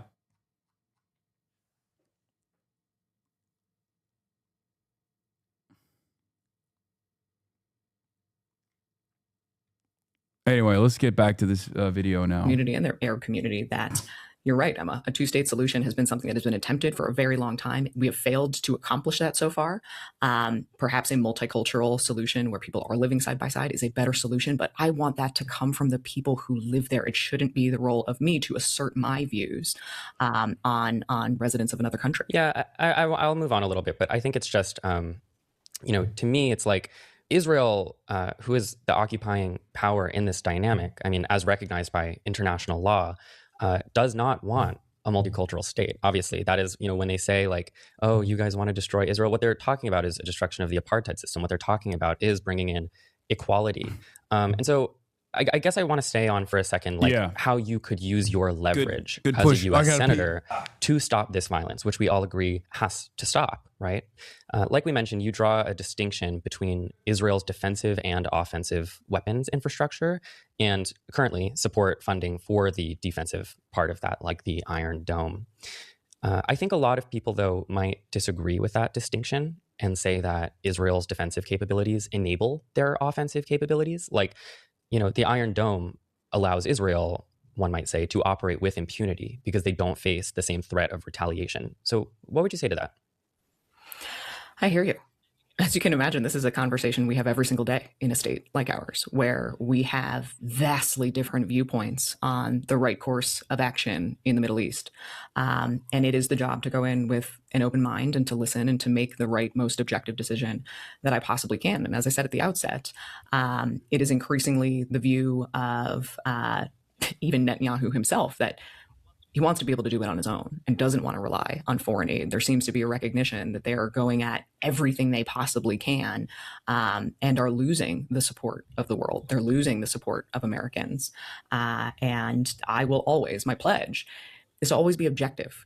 I am not so tied to an individual viewpoint that I'm not willing to change my mind when the facts on the ground change. I guess then to that end, why do you support funding to Israel's defense infrastructure? What is, I guess, sort of your positive vision in supporting that policy? You know what I mean? Because I don't think anybody should live in fear of being bombed or killed. I would look at how do we support defensive systems for Palestinians? How would we support defensive systems for Lebanese? Should they get an Iron Dome too, the Palestinians? Well, let's talk about that as a conversation. Well, I mean, the horror of living in fear of being bombed constantly. Let's work with the outcome of how do we end the violence, period. But but then backing away from that, how do we protect people? I think then, though, that sort of probes at like maybe we're coming from different worldviews here a little bit, because my worldview, and I think one that Emma has been talking about as well, is like multiculturalism, where we live amongst each other and where multiculturalism and a respect for one another. Yeah, which is easier, justifying a defense package to Hamas, which, once again, I need to explain this one more time. I am in favor of giving the Palestinian resistance an Iron Dome. They deserve it a lot more than the party that is doing the genocide. Okay? I've actually jokingly talked about this in the past, didn't realize that it's now Mallory McMorrow's foreign policy position. But what's easier? She's not to the left of me. Shut the fuck up, okay? She's not to the left of me. You don't... The Iron Dome is a starting point for what I think the Palestinian resistance and the Palestinian standing military in Palestine, the nation state of Palestine, deserves, okay? That's just a starting point. But also, what's easier, you think? Restraining Israel with a weapons embargo or giving both sides defensive weapons and let them duke it out? Are we going to pave a new fucking an airfield for the Palestinian resistance as well? Are we going to give them F-35 jets? Are we going to give them guided and unguided gravity bombs so they can use it when they're striking targets with higher efficiency inside of Tel Aviv, inside of Israel? Is that what we're doing? No, of course not. This is fucking stupid. It keeps us safe. And so, like, I don't want to talk about like everyone getting their Iron Dome and everyone arming up and everyone getting more and more defensive and offensive and everyone getting more violent and everyone. I mean, I just did They should have just asked, what other kinds of weapons would you be in favor of giving Hamas? It's so awesome. So you're in favor of giving Hamas an Iron Dome, which is, I have to say, very cool. A very cool position that I've never heard from a Senate hopeful before. That's true. This is the first time I've ever heard a Senate hopeful, a candidate that's running for Senate, say we should give Hamas the Iron Dome. Okay? Call it the Hamas Dome. Give Hamas the Iron Dome. We need to establish technological weapons parity between Israel and Hamas, and therefore they need an Iron Dome and possibly nukes as well, because Israel has nukes. So how far would you go in establishing this parity, okay, between the two belligerents? Yes, the balance must be restored. So how far would you go? Would you give them a nuke?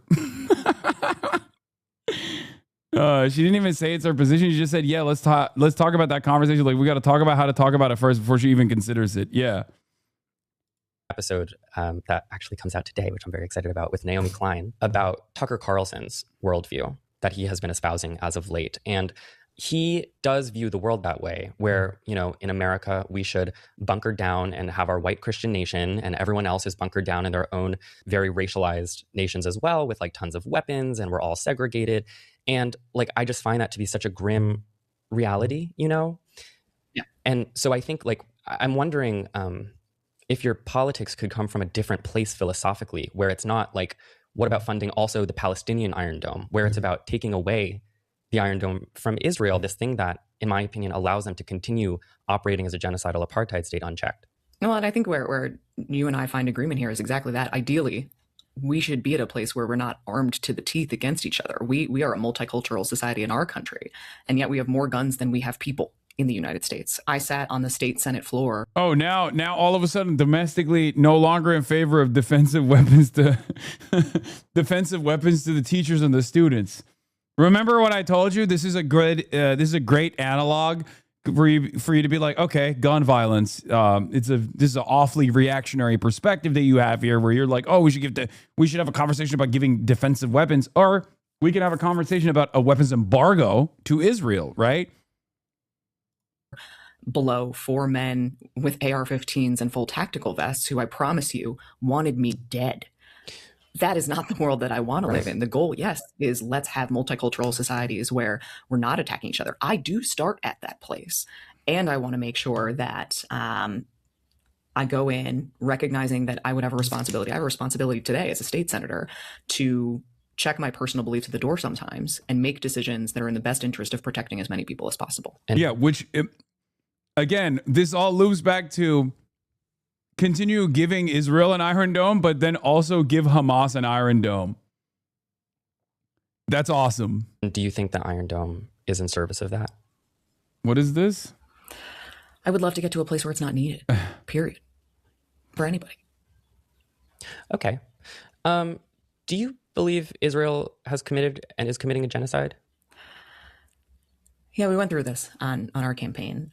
Based on the legal definition, I've said this, I do believe that it meets the definition. What I also heard in response from many of my constituents who had family that they lost in the Holocaust is there is such a personal, visceral reaction. Oh, shit. Oh, I didn't realize. My bad, dude. Why didn't the international authorities factor in the feelings of people who are whose grandparents passed away in the Holocaust? I didn't realize that's how it works.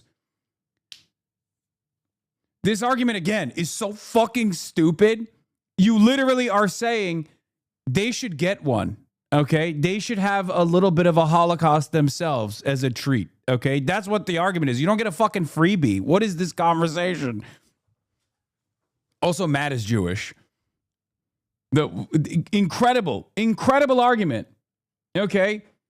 So what comes next for the Palestinians if they have, if you're cognizant of the reality that they've experienced the genocide? Do they get to have one of their own too? Like, how does this work? Where does this end? Again, just be fucking honest. This is what I hate about politicians. They just can't be normal. They can't be fucking honest. Everything has to be unbelievably centrist framed. Everything has to be focus tested, where you end up saying insanely stupid shit. Okay? Oh, well, you know, it just hurts people's feelings. It's a genocide, but it hurts people's feelings. Okay, I don't give a fuck if it hurts people's feelings. What do you mean? Is it a genocide or not? And if you're like, well, they get to have a little bit of a genocide as a treat because, you know, their ancestors were genocided, then okay, do the Palestinians get to now genocide another group of people because they were genocided, as you recognized? Like, where does this end? Again, centrists and like liberals who try to frame this like weird middle ground on objectively black and white issues of morality end up coming up with an unbelievably unreasonable solution. It's the same fucking thing with the whole, like, well, we should give the Palestinians an Iron Dome, maybe. Okay, cool. I mean, sure. But where do we go? Which one is the easier solution? To give the Palestinians an Iron Dome, which I think they deserve, for the record, and should get one. Okay. Or restrain fucking Israel. What are we talking about? It's so stupid. You become unreasonable in your effort to appear as the most reasonable. Okay? To that word that moves us apart from each other. And when I believe that most people slay it forward in both the Jewish community and the Arab community and people who are not impacted want the same outcome, why would we spend our time debating whether or not you agree with the definition of a word and recognizing we have the coalition who wants the same thing? How do we keep them together? I think that the definition is important because of international law, and we're seeing right now the Trump administration and, frankly, the Biden administration was also a part of the degradation of international law and the rules-based international order. And, there was a Quinnipiac poll from August 2025. This has probably increased since then, that 77% of Democrats, over half of independents, believe that Israel is committing genocide.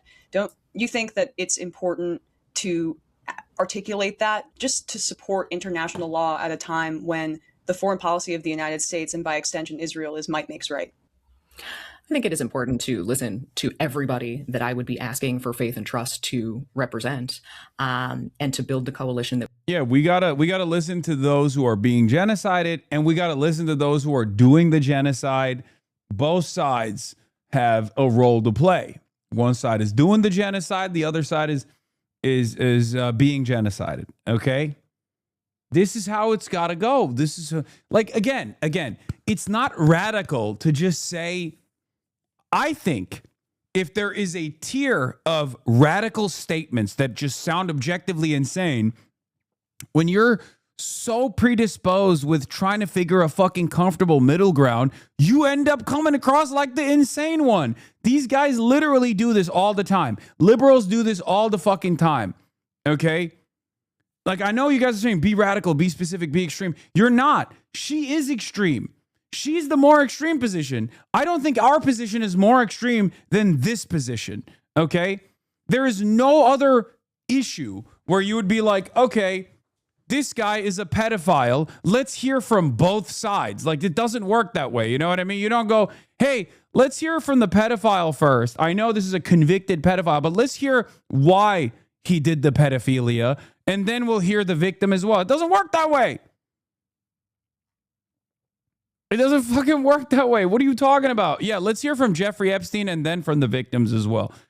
So that we can, and meanwhile, we're only funding Jeffrey Epstein, right? Like, it's ridiculous. You sound ridiculous. Because the other hidden premise there is the notion that sometimes mass murder and genocide is okay. And it's not okay. That is at odds with everything that people learn since birth in modern liberal society. Okay? Yeah, I have German voters and we want everyone to come together, so I can't call the Holocaust a genocide, is the argument that you're presenting here, which is an objectively insane argument. Okay? You run a pretty hardball stance when it's just a video. Would love to hear this type of pushback when they're on stream too. You got it, big dog. I mean, if Mallory McMorrow comes on stream, I'd love to have this conversation with her. You do also understand, you said, with like people in Steyer and the like. I mean, with Nithya, I was, pretty stern, right? And she was seemingly in agreement with me, right? Was I not?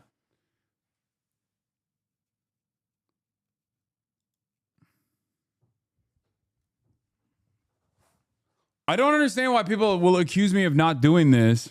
Like, there are certain people to have this sort of conversation with, right? PA3 candidate Sharif Streets get out the vote rally with Senator Cory Booker and Mayor Sherrell Parker. Several empty seats can be seen as New Jersey Senator Cory Booker, Mayor Sherrell Parker. I mean, maybe it's just starting. Maybe the event has just started and that's why it's empty. But again, I don't think you guys understand, man. You guys don't realize something, okay? This is the most consequential, most impactful demographic in the district, okay? Older black voters run the show here, okay?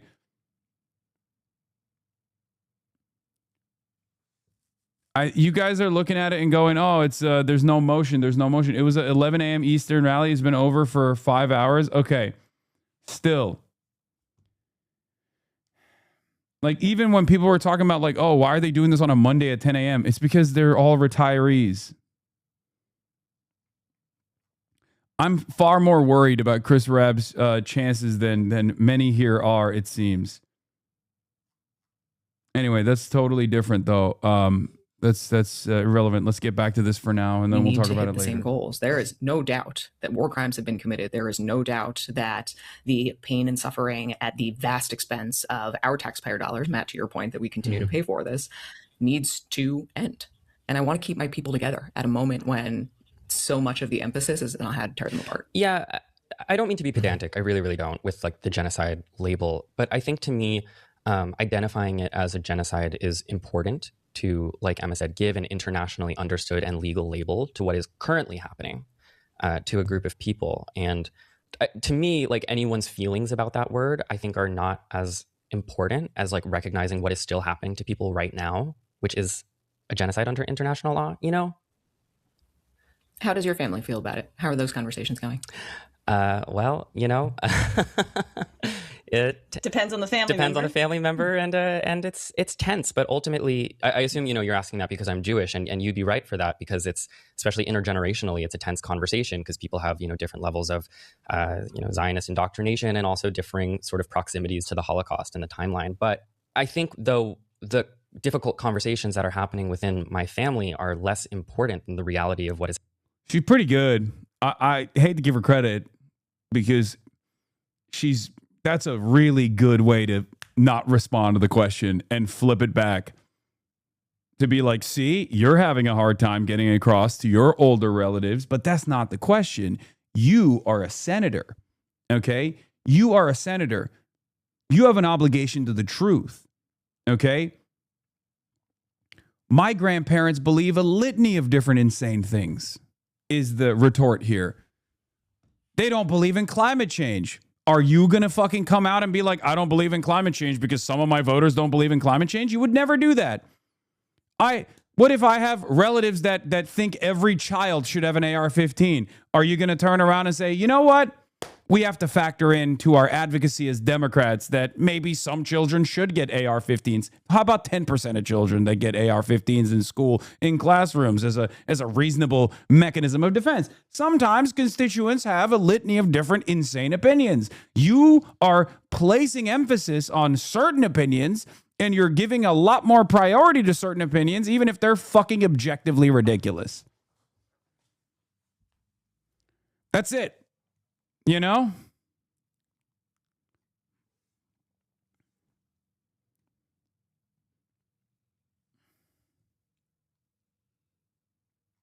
Happening to the Palestinian people. So we've had those same conversations. My husband is Jewish, and though I'm a step removed, there are certainly really, really hard conversations, to your point, among generations, within families. I respectfully... You're a Democrat trying to win a Democratic primary in a state that literally was lost to Donald Trump because Kamala Harris wouldn't address this issue with conviction. That was in 2024. It's 2026 now. This is a 90-10 issue. There is no let's listen to the 10% here. Okay? There's only let's listen to the truth here. Okay? And then if you can't listen to the truth and you only make these electoral calculations, then there is no fucking need to listen to the 10%. It's ridiculous. There is no world where Mallory McMorrow would be asked what her stance is on protecting women's bodily autonomy. Okay? Israel and being pro-Israel is polling at the same level of should we restrict abortion access? Should we restrict medical access to women when it comes to abortions?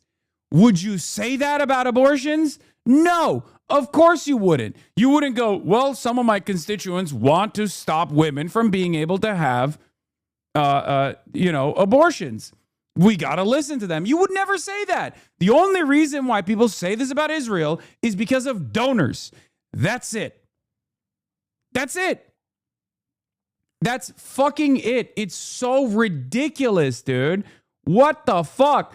She wouldn't say, I don't want to say I support abortion rights because it offends pro-life people. So I just say reproductive health. Exactly.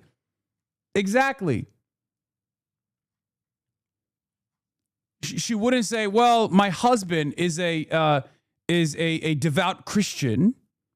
And as a devout Christian, he thinks women shouldn't be able to get abortions. So it's a tough conversation in the family. And that's the reason why I have to, strategically position myself on this 90-10 issue. It's ridiculous. It's ridiculous. So why would you do it for Israel?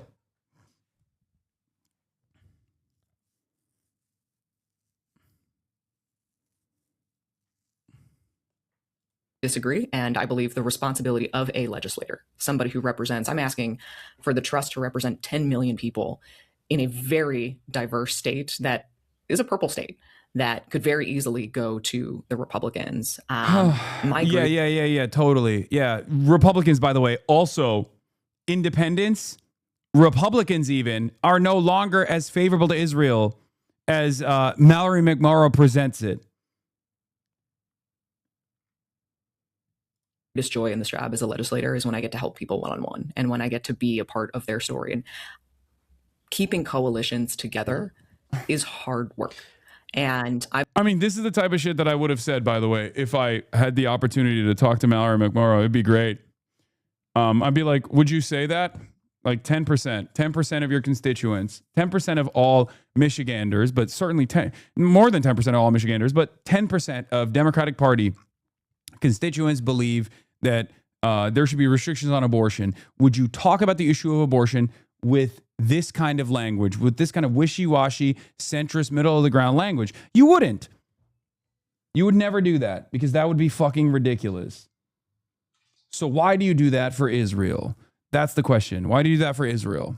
If it's also a 90-10 issue. I believe we can respect international law and the ICC and have a legislator who respects their stances and understands that in order to move forward to the goal that I think all of us on this call share, is to keep a state like mine together and to not let this issue tear people apart. Because if we let it tear us apart, we get Mike Rogers. Trump gets a win. And there is no love lost on the other side of the aisle here, with an administration that allowed Benjamin Netanyahu to convince us to go to war with Iran.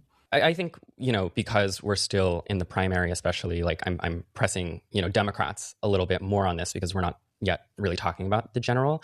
And, you say that it's more important to keep the coalition together than to sort of fracture over this one issue.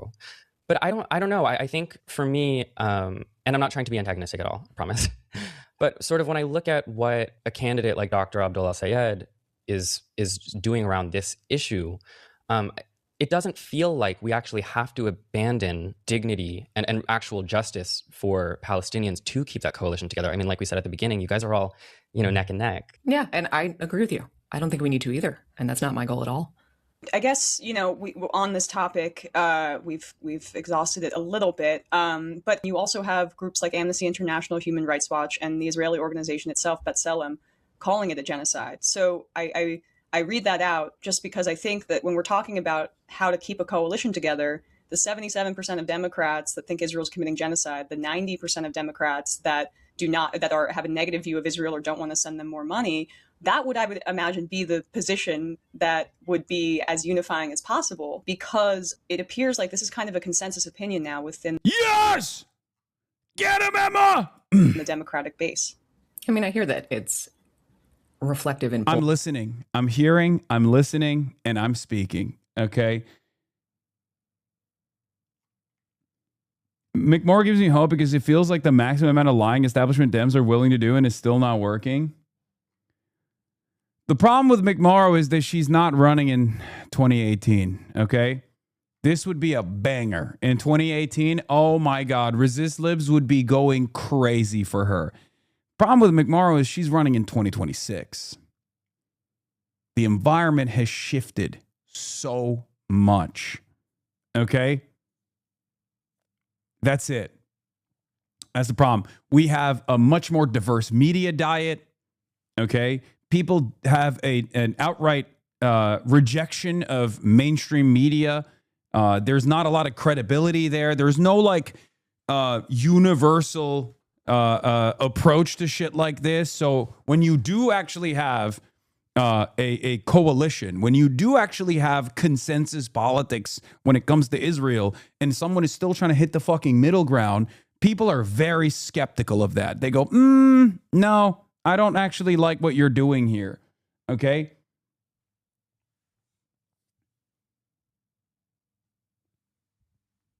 That's it. I think what a lot of people don't realize is that politics in the Democratic side have always been about agreeability, okay? Trying to be as agreeable as possible with not just like as large of a chunk of the base as possible, but like agreeable with, you know, all the different elements, all the different stakeholders within the party infrastructure, corporations, foreign lobbies, you know, big donors, and the voters, right?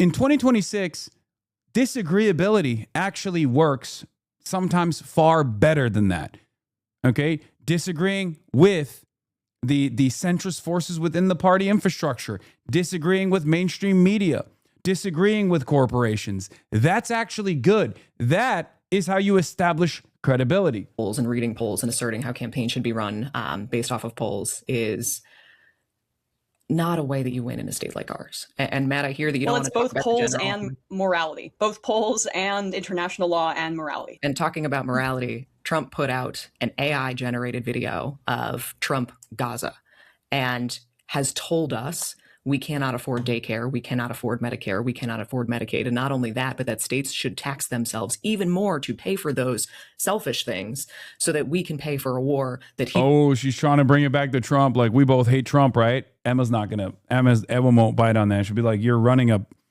the Democratic Party's primary. If you were to win, this would send a message about what the voters want. Your job here isn't to oppose Trump. Everyone opposes Trump. Everyone in this room opposes Trump. We are all in opposition to Trump. We are currently talking about the distinction between yourself and someone like Abdul El-Sayed and someone like Haley Stevens. Yeah, you're 100% correct. She knows that her donors don't want her to say genocide, but her constituency wants that, and that's why she's having a hard time saying it. I think this is the type of thing that should be addressed. I mean, and by the way, I held fucking Steyer's feet to the fire on this issue as well, even though he's objectively far beyond every one of the top contenders in the California governor's race. You know, I did. I was like, you can't call it a genocide? Like, you don't think it's appropriate to call it a genocide? He's also been more responsive on this issue in the other interviews that he's conducted as well since then. But like, again, this is important. This is an important thing to call out. And the reason why it's important is because there are also additional considerations that come along when you come to that recognition, because then you look fucking ridiculous. If you call it a genocide and then you say, but we still got to give the genocidaires money and weapons, then you look fucking insane. Okay? Yeah, same with taxing the billionaires. You held him. He was so bad in those questions. Yeah, but he's now good on those questions. Ironically enough, he's changed his perspective on those questions. Took us into because Netanyahu convinced him to do so. And every single Republican in the House and the Senate refused to vote on the War Powers Resolution. So I agree. You'll find agreement. And I live and serve in a deeply purple state that has to focus on November and Mike Rogers and the tens of millions of dollars that will be funneled into this state, because it is a coalition of...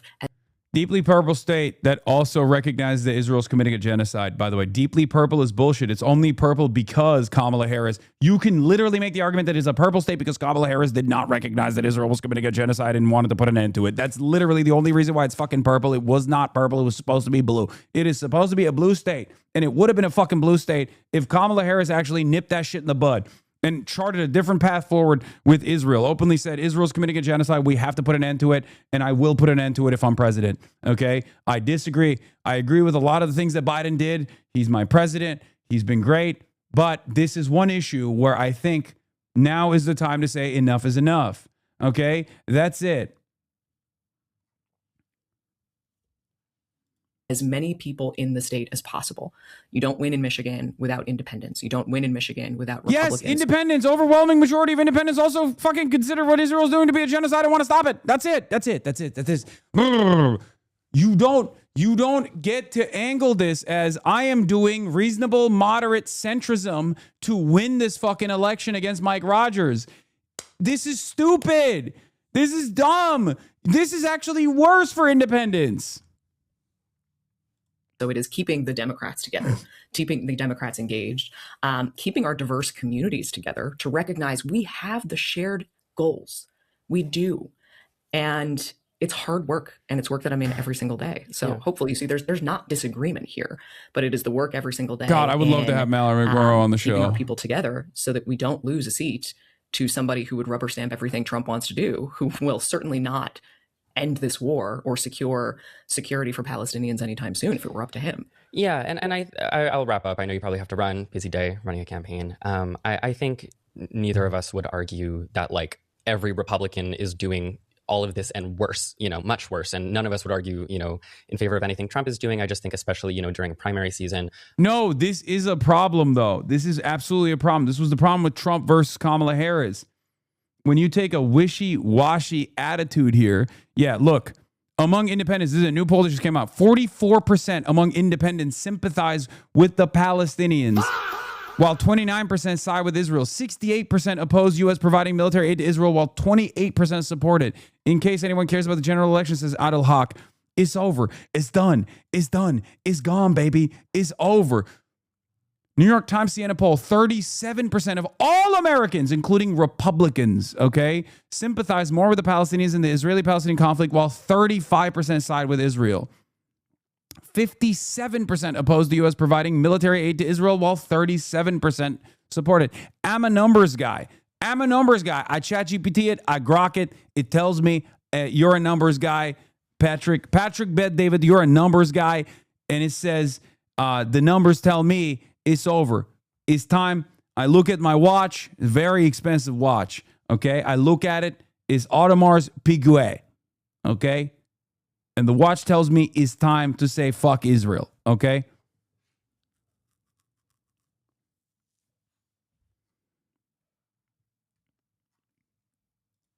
When we are, being given the chance to put our what we think is our best Democrat forward, that we're, pushing you on some of these issues, because I think something that I'm sure you've heard is that a lot of Democratic voters feel like we have an establishment that isn't fighting sufficiently.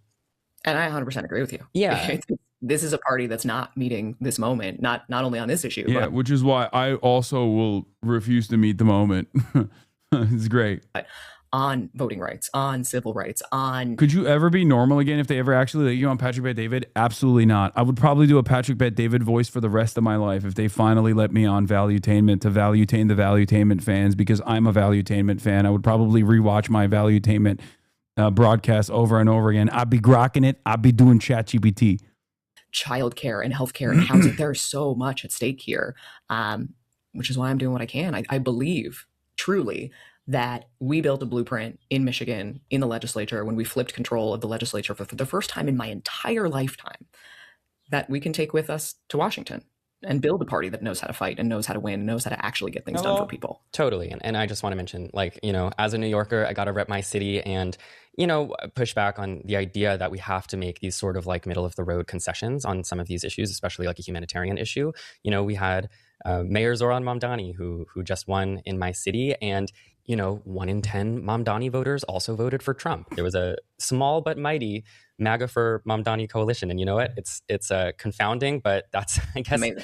It's amazing. It's how the world works. And, he's someone who really didn't concede on his beliefs on any of these issues. So, of course, I would be remiss if I did not encourage you to do the same. Mallory, thank you so much for joining today. I really mean it. It's a pleasure to be able to talk to you. Thanks so much. Yeah, likewise. Thank you to you both. All right. I mean, it's fine. They held her feet to the fire. I wish they were a little bit more aggro, but they were. I mean, she is purposely very agreeable. She's a much better politician than I initially thought she was. Okay. It's this. She knows exactly how to sing to the tune of liberals in the exact same way that Pete Buttigieg does. I will admit, the fact that she even went on this obviously contentious interview is good. It automatically gives her brownie points. And while they did push her, they never actually got her to flub. She was very good at deflecting away from the main points. Thank you to you both. Cool. And that is our interview. I've been really enjoying talking to candidates, honestly, more than I thought I would. I hate talking to candidates. I can't believe Matt likes talking to candidates. That's crazy. And making these sort of like auxiliary episodes has just been a sort of nice creative outlet for me, in addition to like the conceptual episodes we make over here. I want to thank Mallory. They were a million times nicer to her than anyone who's ever talked to Abdul. Oh, for sure. But you also can't come across like a... You can't come across like you got the knives out from the start. Again, for coming on and giving us her time. LMFAO, man, you can't admit she that. She probably knew we'd disagree on some things. She was gracious for that, truly. And I owe it to you, the listener, to say that. Okay, her final Matt's final conclusions are just please hear me out. This is only day 3 of me trying to get you to see the truth. It's a Blue Sky link. I'm not clicking on that. Patrick Buick David. What's Matt's last name? Bernstein.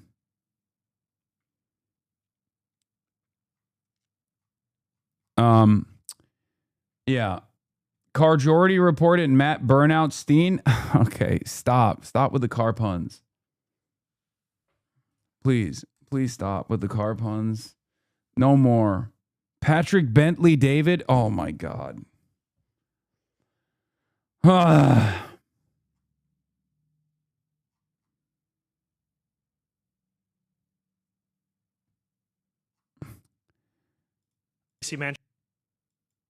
Updated. Mamdani stands by Nakba Day video amid fierce backlash. What backlash? Why the fuck is there any backlash to a recognition of an ethnic cleansing campaign that took place? Oh my God.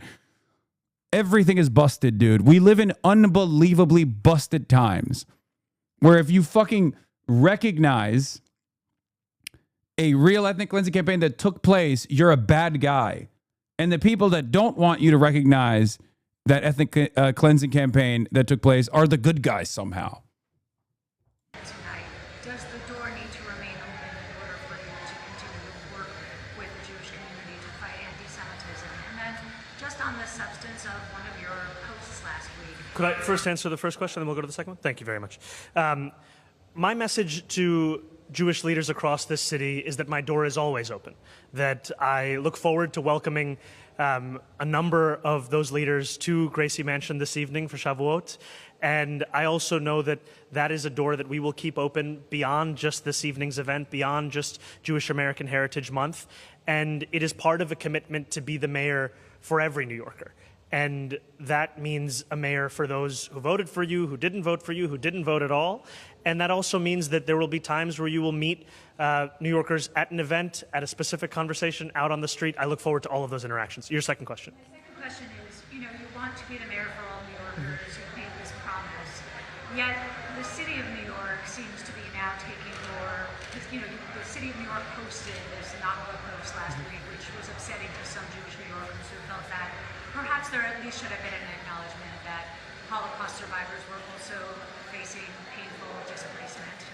So, you know, what should Jewish New Yorkers think about the fact that, you know, using your official city account? There are many Nakba survivors in New York City. Acknowledging everyone's pain does not produce you from the acknowledgement of other people's. Mamdani insists on his door is always open for Jewish leaders. She hits the Holocaust survivors are upset about it line, which is crazy.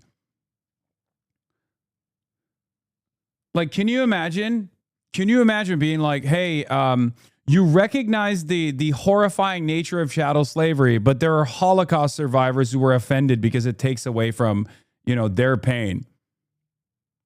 The fuck? First of all, there are Holocaust survivors who also recognize the Nakba. Like, it's such a ridiculous fucking argument. Like, what do you mean?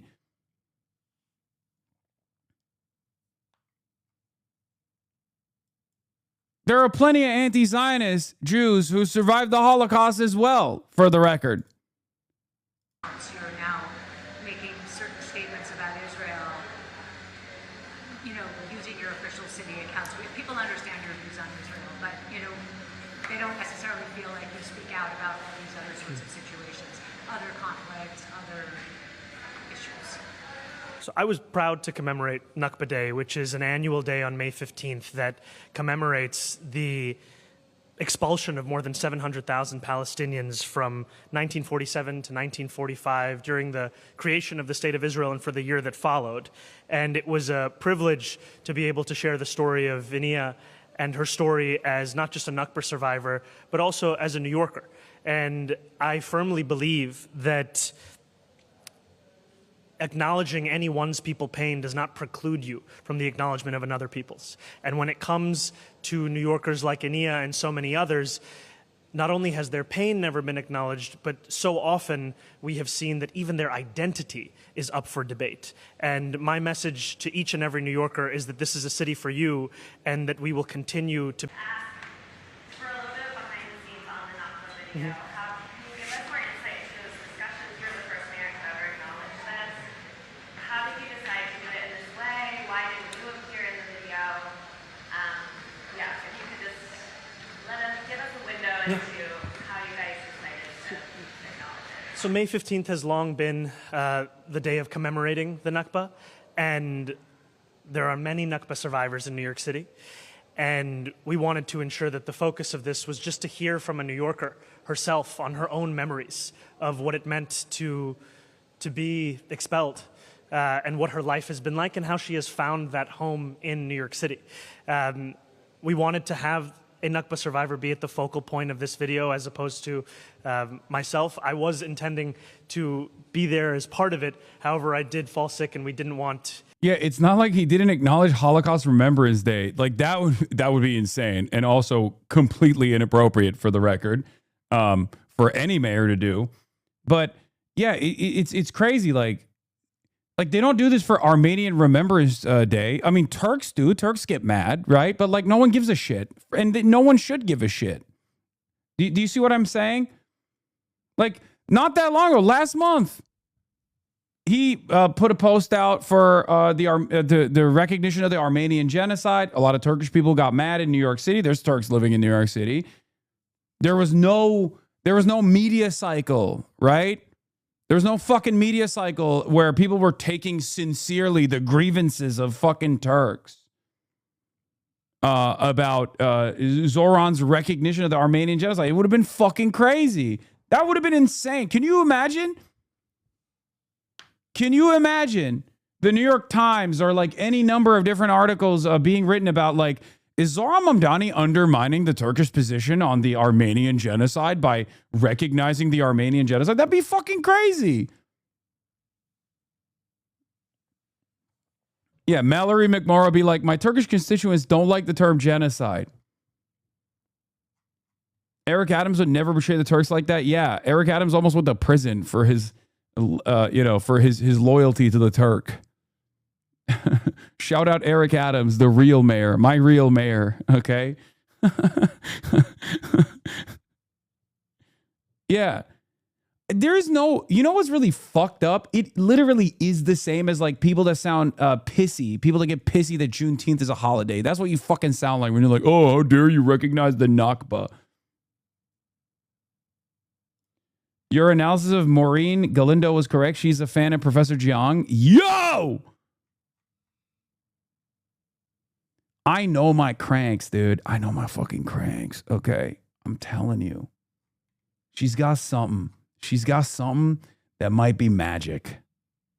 Okay? She got something. Maureen Galindo might have something that we cannot understand yet. Okay? Okay.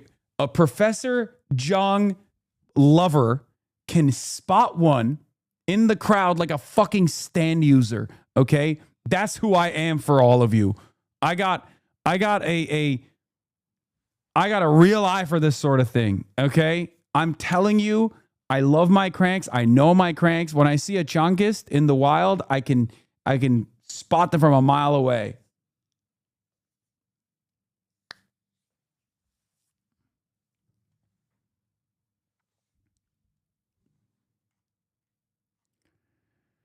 Yeah.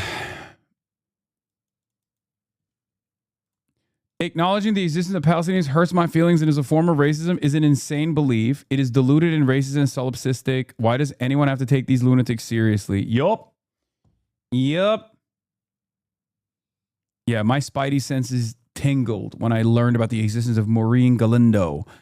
Did you miss the New York Times? No, you didn't. I mean, I basically gave you some top line like Israel related parts of the New York Times. I'm sure Harry Emden will do a whole piece on it, and then we'll look at it Holy Toledo style later. Toledo.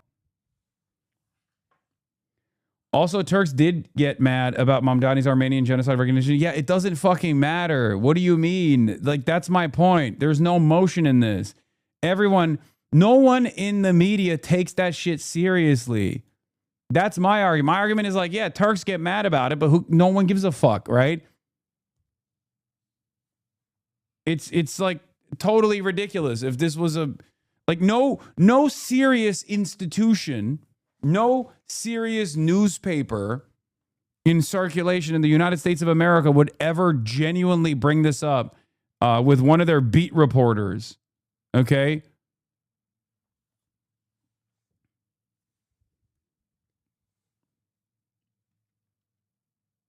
Why aren't you defending Eric Adams, a real warrior for the Turkish people? Always and forever. Okay, we lost the real one. We lost the fucking real one with Eric Adams. You know, what a shame. What a shame that Zoran did taqiya to me, okay? As a Shia 12er, he did taqiya to me, Sunni Muslim, classic, and caused me to believe in him. And then he betrayed the Turks. Erik Adamoğlu would never betray the Turks.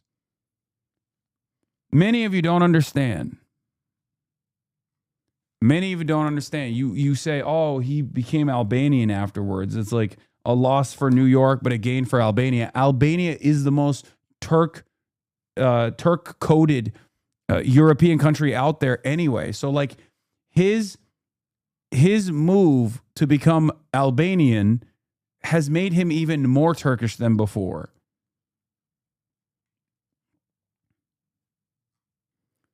Truly an honorary Turk. He even severely mismanaged the budget and committed petty corruption. Oh my God, that's right.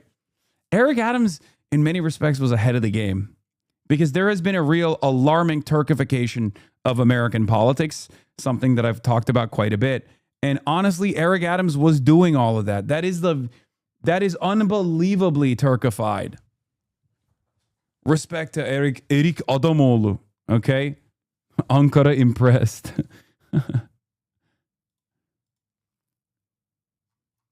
Anyway, United States is headed in the wrong track. 57% of U.S. voters says. Don't know, 11%. Right track, 32%.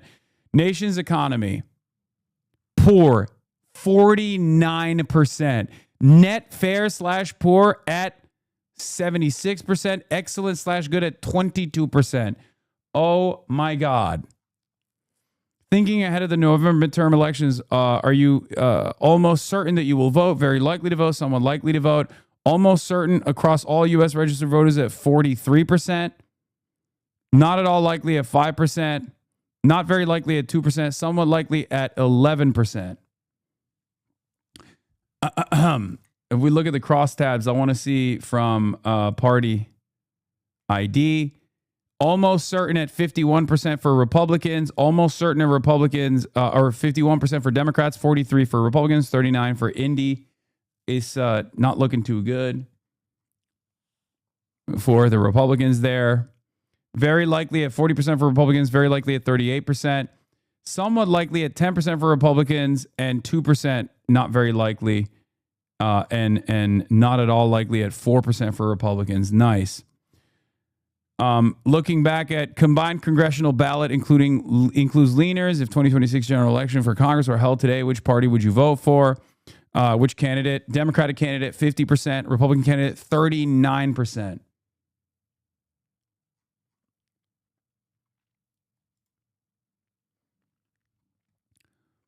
Comparing Trump-Harris results in the final 2024 New York Times Siena poll with today's generic ballot, the only group that hasn't swung towards Dems is white college grads, probably because their 2024 voting preferences were never about gas prices and inflation.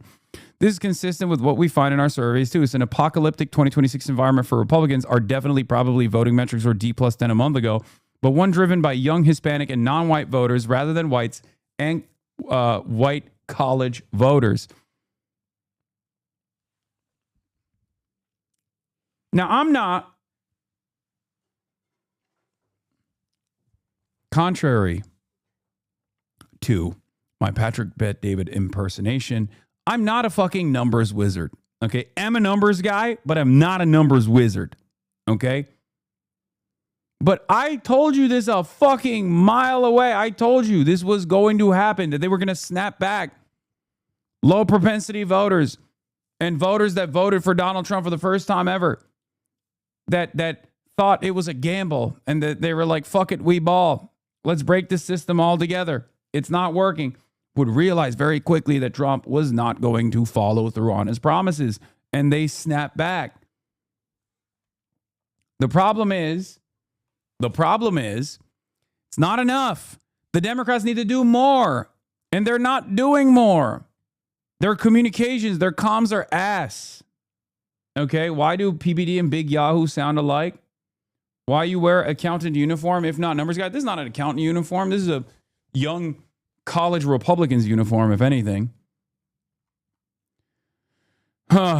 Trump net approval 37%, which is still unbelievably high, by the way. Holy fuck. And net disapproval at 59%. Goku Ash Naruto says cope. I don't know what you mean by that. Oh, because I said young? Is that why you wanted to hit me on that? You son of a bitch.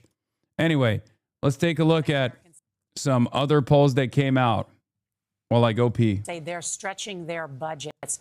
In a new CBS News poll out this morning, 59% of Americans say gas prices are a financial hardship. 65% say the U.S. economy is performing badly, and 67% disapprove of how President Trump is handling the economy.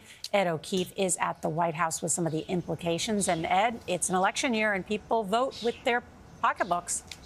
They sure do, Nora. Very good to see you. Happy Monday. President Trump is back from his trip to China, and he's facing new lows in our CBS News poll for his handling of the economy. With gas prices up more than 50% since the start of the war, the president's now ramping up his threats to Iran. The clock is ticking. President Trump warned Iran better get moving fast, or there won't be anything left of them. We cannot let Iran have a nuclear weapon. Just days after insisting he's more worried about that than how the war is affecting Americans back at home. I don't think about Americans' financial situation. A new CBS News poll finds 7 in 10 say they're frustrated or even angry about Trump's approach to the economy. 2/3 say his policies are making it worse. And 77% say incomes aren't keeping up with inflation. House Speaker Mike Johnson acknowledged Iran is a drag on the president's poll numbers. As soon as we get that straightened out, we will get back to the kitchen table issues. But Trump did notch another big victory over the weekend. Thank you, Louisiana! In Louisiana's Republican Senate primary, Trump-backed Congresswoman Julia Letlow now heads to a runoff after defeating Senator Bill Cassidy, who voted to convict Trump in his impeachment trial after the January 6th attacks. On Saturday, Cassidy said this about how to handle political defeats. You don't pout, you don't whine, you don't claim the election was stolen. Now, attention turns tomorrow to Kentucky, where the president's trying to unseat one of his top House Republican critics, Thomas Massie. Massie has bucked Trump for years on policy, including his handling of the war with Iran and the Jeffrey Epstein investigation. They're desperate. That's why they're sending the Secretary of War to my district tomorrow. That's why the president's losing sleep. Dude, this is one of the most insane stories, by the way.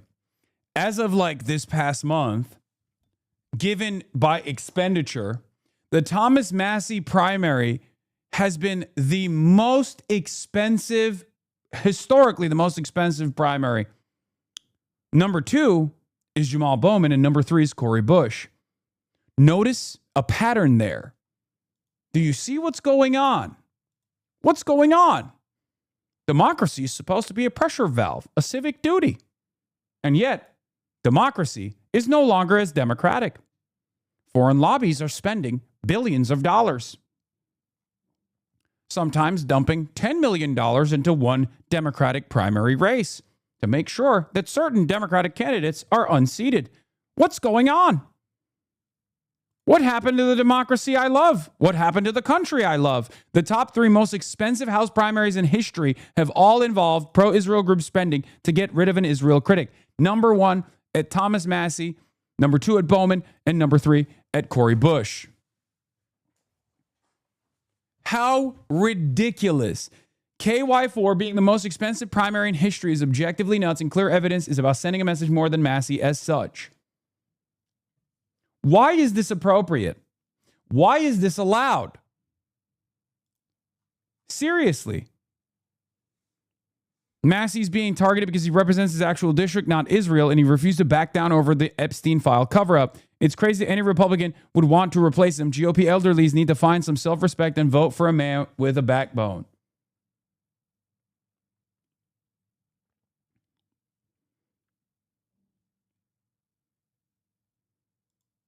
And yes, finally, with the, the tens of millions of dollars dumped in to this race, of course, it worked. Eddie Gallrain is at 51%, and Thomas Massie as incumbent is at 44%. 2 factors at play here, obviously. The fact that Donald Trump is aggressively posturing against Thomas Massie, but also the incredible amounts of money into opposition research and marketing. And what's even crazier is Ed Gallrain has not even done like a fraction of the campaigning that Thomas Massie is engaging in right now.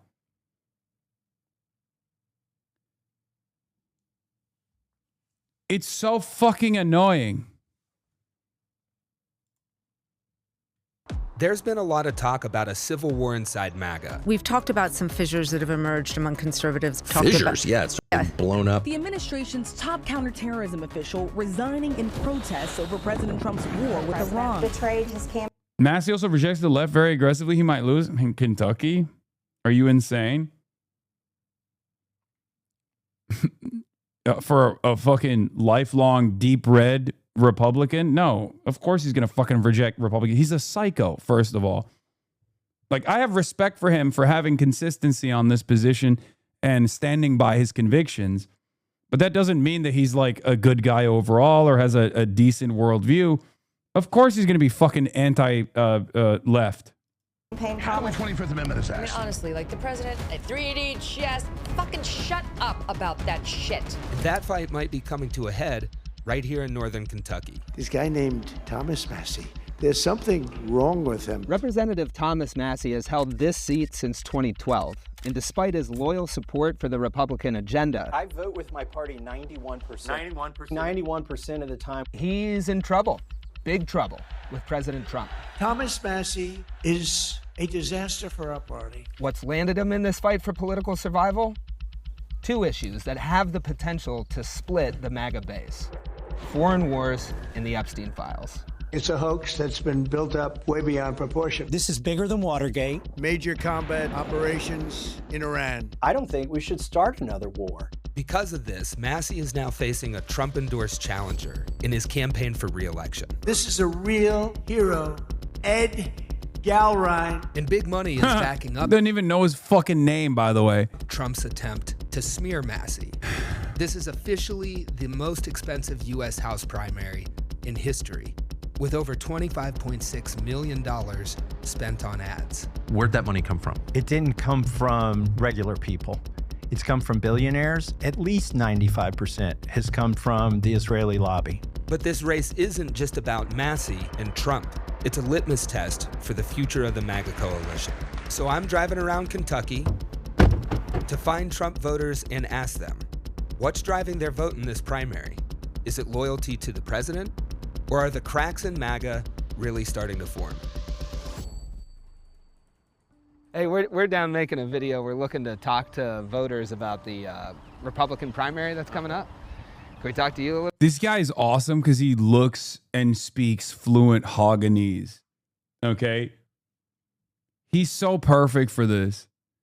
I swear to God. Every time, he just does not stick out at all. Like, you see this guy in the fucking Tractor Supply Co. parking lot, you're like, oh, he's just, purchasing tractor supplies. I think he's from West Virginia, right? Originally. He's so great. A little bit about it?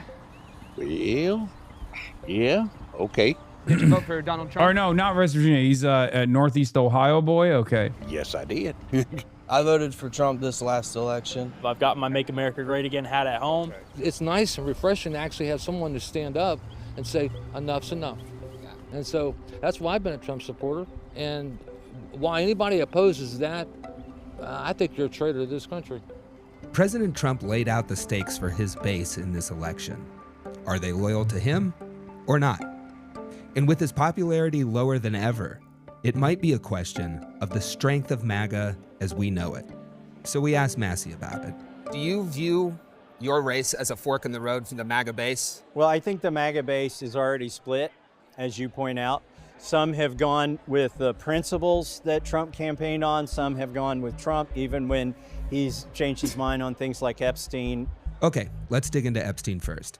For supporters of the president, the promise Trump and company made on this issue was clear. Would you declassify? Thinks they sell stuff at tractors, stuff for tractors at Tractor Supply, law winky face. Brother, I'm a city boy. I grew up not only in American cities, but I grew up in Turkish cities. Okay, I grew up in Istanbul and Ankara, and then I went to Miami, and then to New Jersey, and then now I live in Los Angeles.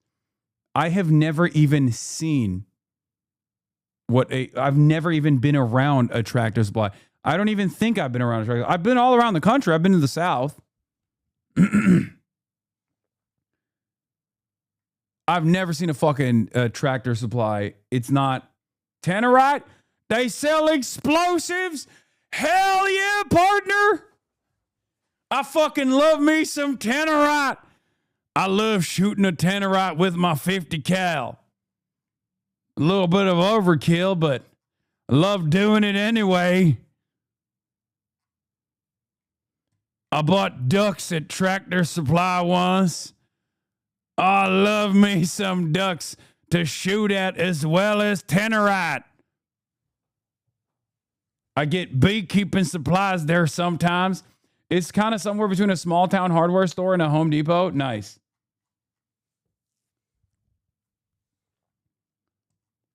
Stop LARPing. I ain't LARPing.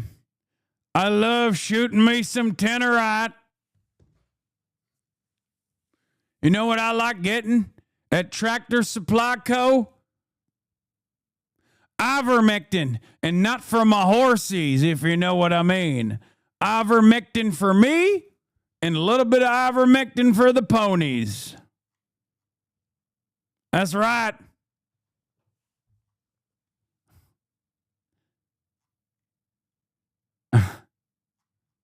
The Epstein files. Yeah, I would. We need to release the Epstein list. That is an important thing. Yeah, I'd be inclined to do the Epstein. I'd have no problem with it. But that urgency from the campaign trail seemed to evaporate once Trump was in office. I thought it was ridiculous. John Wardrop voted for Trump in 2024. He told me that the whole Epstein thing was a big reason why. I thought it was completely ridiculous for the people who had gone on the podcasts, millions and millions of views, and then turning around and calling it a hoax or that there's nothing in here. And I don't know if anyone in this country is going to get arrested for it, but there's only one guy that's really trying, and that's Thomas Massie. Massie is the co-author of the bipartisan Epstein Files Transparency Act, which he guided through a hostile Republican Congress to force a public release of documents related to the case. We fought the president, the attorney general, the FBI director, the Speaker of the House, and the vice president to get this win. But now that they're out, how do the voters feel? You think those files should have been released? Oh, yeah. Yeah. And you're happy with how Massey's fought? Yes. For that? Yes. Look at that goddamn tie, brother. Hell yeah, Vietnam veteran of the Army. These are the real Americans, okay? None of them pussy boys with an English degree from a liberal arts university. Oh, this was a fire. Yeah. We got to certainly have that as well. Yeah. It's so bad, dude. I grew up. Debating a Texas Republican IRL featuring Austin and Will Neff. This was awesome. Except I don't think I can get away with doing this shit anymore. This was fucking 4 years ago. This was 5 years ago. Not 4 years ago. This was literally 5 years ago, almost down to the day. And I don't think I have the low profile necessary to do that. I've been on Fox News too much. So there's no way that I could do incognito at that point. Yeah, Muslimic. God, we had such fucking fun times though. You know what I mean? God, I was so freaking fat too. Look at my fit. Oh God. What am I wearing, dude? What was I doing? Why did nobody stop me? What was my hair? Everything that I had on was just garbanzo, dude. Fuck. Okay, the file thing, to me, that's a dead horse, okay? No corona face mask, brother. We were in Texas. They shoot your ass if you wear a corona. Fake corona face mask in the midst of the pandemic, brother. We're in a goddamn cowboy store. You think I'd be caught dead wearing one of them pussy diapers on my face? Are you out of your goddamn mind? For the China virus? End of story. I say release it and let the cards fall where they may. You know, who knows? Maybe it might implicate Mr. Trump or President Trump. The Epstein files, they're not important to me. Everybody and their brother's on it. I mean, what are you going to do? And I'm certain Republican and Democrat. They would have lassoed me right there in their cowboy store. Ooh, like a pig. They would have lassoed me and lathered me up. They would have had their way with me. Patriotic style. Oh, baby. Oh, baby. A lot of them don't want it released because there's something in there that's going to come back and bite them in the buttocks. Yeah. This guy's awesome. I can't believe real humans talk like this. God damn.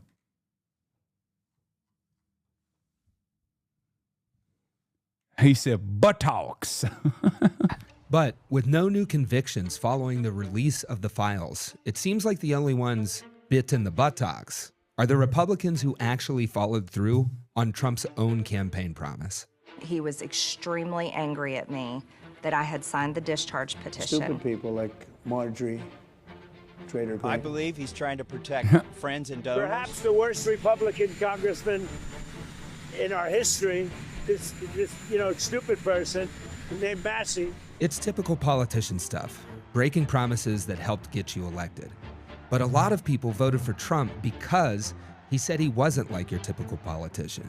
and they believed him when he made big promises. At the top of my list, we'll be stopping the slide into costly and never-ending wars. I'm not going to start a war. I'm going to stop wars. I am the candidate of peace. I am peace. People don't believe that. When Donald Trump was campaigning, one of his big campaign talking points was no new wars, no foreign wars. Yeah. How important was that to you during the campaign? That was really important. You're going to ask me about Iran next. Of course. For a self-described America First peace candidate, the president's second term has been international and violent. And Republicans on the whole have been pretty silent, except for Massey. In January, U.S. military intervention in Venezuela forced a regime change. The executive's military exercise to capture the leader of Venezuela represents one of the most blatant usurpations of congressional authority we have seen in modern times. In February, the U.S. and Israel began military engagements in Iran. Why are we going to war with Iran? This administration can't even give us a straight answer as to why we launched this preemptive war. Massey's opposition to this war is one of the reasons why the pro-Israel lobby has spent so much against him. The United Democracy Project, a super PAC linked to AIPAC, has spent $2.6 million on anti-Massey ads, and the Republican Jewish Coalition spent $4 million. Another super PAC named MAGA Kentucky, which is backed by 3 pro-Israel mega donors, Miriam Adelson, Paul Singer, and John Paulson, has spent $5.6 million. But what do voters, who were promised no new wars, make of all of this? How important, when you were voting for him, was that campaign promise? It was really important. Trump is actually backpedaled. Yeah. He's backpedaled. How did you feel once that campaign promise was broken and now we're in Iran? Because he's doing what VV tells him to do, and that's AIPAC, and I'm not for that. It needed to be done for a long time. Did you also feel that way when Trump was running, promising not to get into wars? Did you feel like, well, even though he's promising this, we do need to go to Iran? Yes. Okay, yes. Gotcha. He's the only person that didn't kick the can down the road, you know? Yeah. I mean, they've been doing that for 47 years. Yeah. Somebody had to stand up and do something. That was important to you. Yeah. Now we're in Iran. How does that land with you? I haven't got an opinion on it. It depends how it turns out. Very What the conclusive, fuck? Totally makes sense. Representative Massey has been the most vocal Republican critic of the administration and his party, and not just on Epstein and foreign conflicts. Where the Trump administration has been pushing for immunity for pesticide manufacturers for the use of potentially cancerous chemicals, Massey has been pushing to hold those companies accountable. They want get-out-of-court-free cards. We're not going to give it to them. He voted against Trump's big, beautiful bill. Well, guess what? It added $2 trillion to the debt. I said it would, and it has. And he bucked the majority of his party by voting against an extension on legislation that allows the U.S. government to spy on its own citizens. A short-term infringement of the Constitution is still an infringement of the Constitution. All of this independence, it's made him vulnerable in this primary race. Give me somebody with a warm body to beat Massey. Massey's primary is May 19th. He's up against Ed Gowron, Trump's hand-chosen opponent. He's a hero. He's a farmer hero. In a way, the election is a test of the price anyone might pay for going against Trump. Will Massey be punished by voters for disloyalty or rewarded for his independence? How important is it to have someone who's just loyal to Donald Trump and whatever he says versus putting a check on Donald Trump? No, definitely putting a check. You should put a check on anybody because there shouldn't be one person to rule the country. Okay, now. How did Hogs learn about AIPAC? It's awesome, dude. It's because it's over. It's fucking Jover. That's why. So that's a fine line there too. As long as your president is taking care of the country and the people from the country, then I give him 100% of support. No matter what. So, back to the reason I came out here. Which way are these voters leaning? Is it enough that Trump supports his opponent? Would that do it for you? No, I don't know that would swing it one way or the other. I'll look at him. What do you think of Thomas Massey? I think he's good. I like what he's going for. I'll definitely vote for him. Are you voting for Ed in this race? Yes, I am. And what's behind that? What makes you vote for Ed? Well, number one, Trump's endorsing him. That helps. Fuck me, dude. Of not a single thought inside of that thing, okay? Not a single thought in that noggin, bro. Not a single one. Well, Trump is my God, and I love it. I love him. He is my Alpha and Omega. Donald Trump is God, and God demands that I vote for this new guy now. Him and the dog share the same brain cell? No, the dog is way smarter than this fucking thing.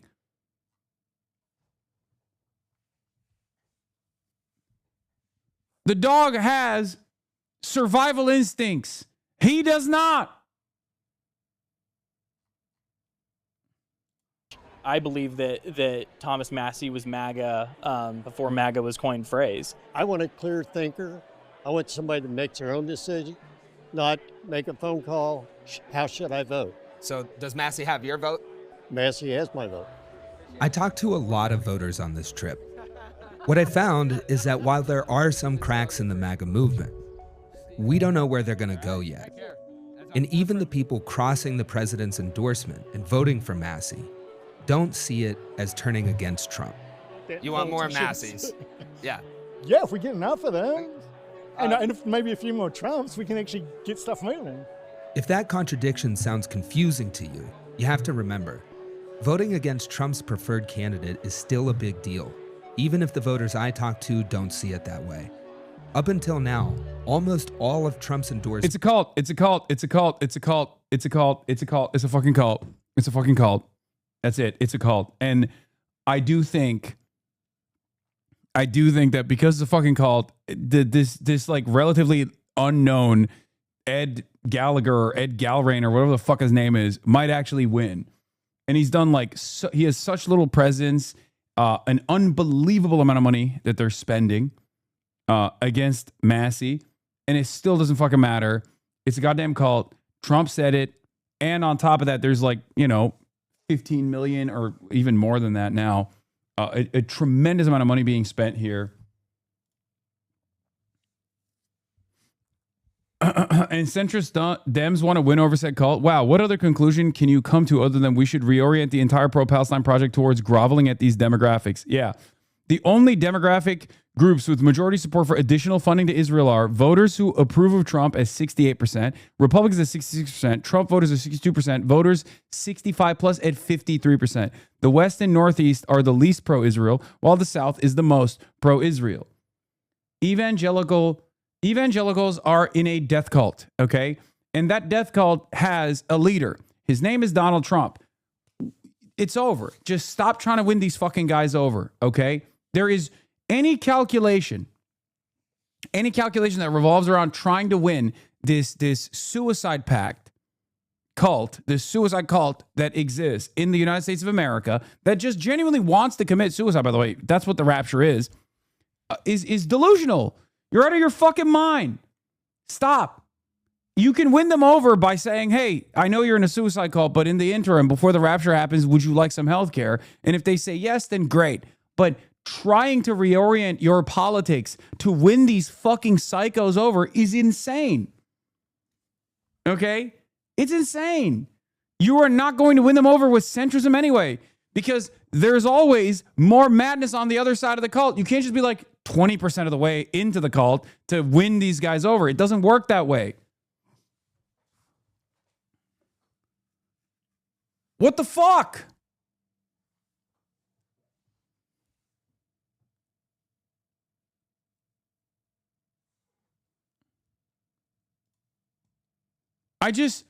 You know what's really fucking annoying about this shit too? With the whole Kamala could have won people, right? The Kamala just didn't pivot and didn't hard pivot to being moderate hard enough. Now all of those people recognize that it is a cult. On the one hand, they say it's a fucking cult. On the other hand, they still go, and we got to win them over with more moderate positions. You just don't want to win. You don't want to win at all. Okay? That's all this is. Isn't this basically what we wanted President Bernie Sanders to do? Use his power to target corrupt Democrats and help install his ideological allies in Congress? Yes, except Bernie Sanders is good and Trump is bad. both in Bernie Sanders and Trump can have good politics, but have diametrically opposite policy. Okay? Trump has horrifyingly bad policy. Good politics. I'm not going to argue against it.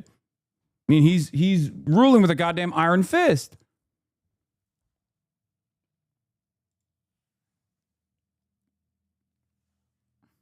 They're doing good politics. Trump is doing good politics. He's doing horrible policy, though. He's doing good politics to advance a horrible policy agenda. Okay?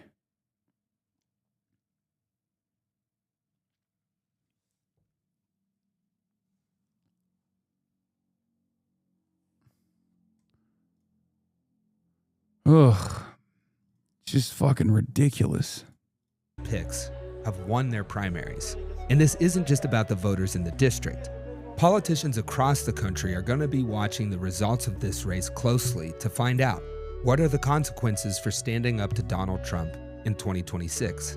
Maybe that's why even Massey, the Trump critical candidate, is campaigning on their similarities and not on their differences. Despite being the target of the president's rage, and the receiving end of millions of PAC dollars spent against him. He's cheating with the squad on the America First movement. Massey told me, I'm telling you right now, dude, like, this is about subverting democracy. It's not about the democratic process, right? And it's certainly not about policies. It's certainly not about like someone who will fight for you. We saw this in Idaho, right? We saw this in Idaho in the primaries. We saw this with what's his face? The doctor that dared, who just lost his seat. He couldn't even get third. He barely got third place as the incumbent in Louisiana. Okay. What's his name? Bill? Was it Bill Cassidy? Like, it's just a fucking cult. It's just a goddamn cult. That's all it is. What Trump says goes, okay? Trump is God. And if Trump says, Massey's got to go, there's a good chunk of Republicans that will say, all right, Massey's got to go. That's it. We got to vote him out. He's betrayed MAGA, because MAGA is not a certain set of defined principles. It's whatever fucking Trump says it is. That's all this is. He doesn't see much of a problem. I'm not running against Donald Trump. I'm running against a guy who was endorsed by Donald Trump. People recognize that. And the bulk of my voters in my polling are people who support Trump and support me. I think if I win this race, we can get the team back together. We can get the band back together. Yeah. It shows that you can still be for the principles that MAGA ran on. We'll find out if that's true or not with next week's election results. But this race has got me thinking about a bigger question too. How many broken promises is too many?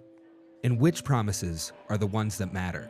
Do you think if Donald Trump continues to break campaign promises, that he puts at risk the movement of people who believed? 100%. He risks people. Yeah, Cassidy came in third place just because he voted to convict Trump for January 6th 5 years ago. That is where the Republican Party's politics is. Also, holy shit, look at the belt.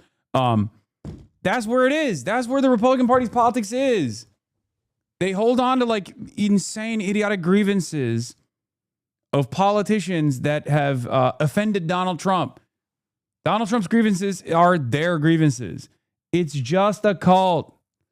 How else can you describe it? There is no other way to describe it. Even if he might be right on some things, feeling at least like they were lied to or even worse, betrayed. Because broken political promises have actual costs. How's the pain at the pump been lately? Oh, it sucks, especially with the business we got and we're trying to start. We started this spring. 3 Amigos Lawn Care. It's me and my 2 brothers, and right now we're behind just because of the gas. Yeah. Because when we first was planning it all, the prices weren't here. Yeah. So I did vote for Trump, but Trump here lately, I've been kind of, because everything he's saying ain't really happening, I do call myself a Republican, but who knows, 5 years from now, things might change.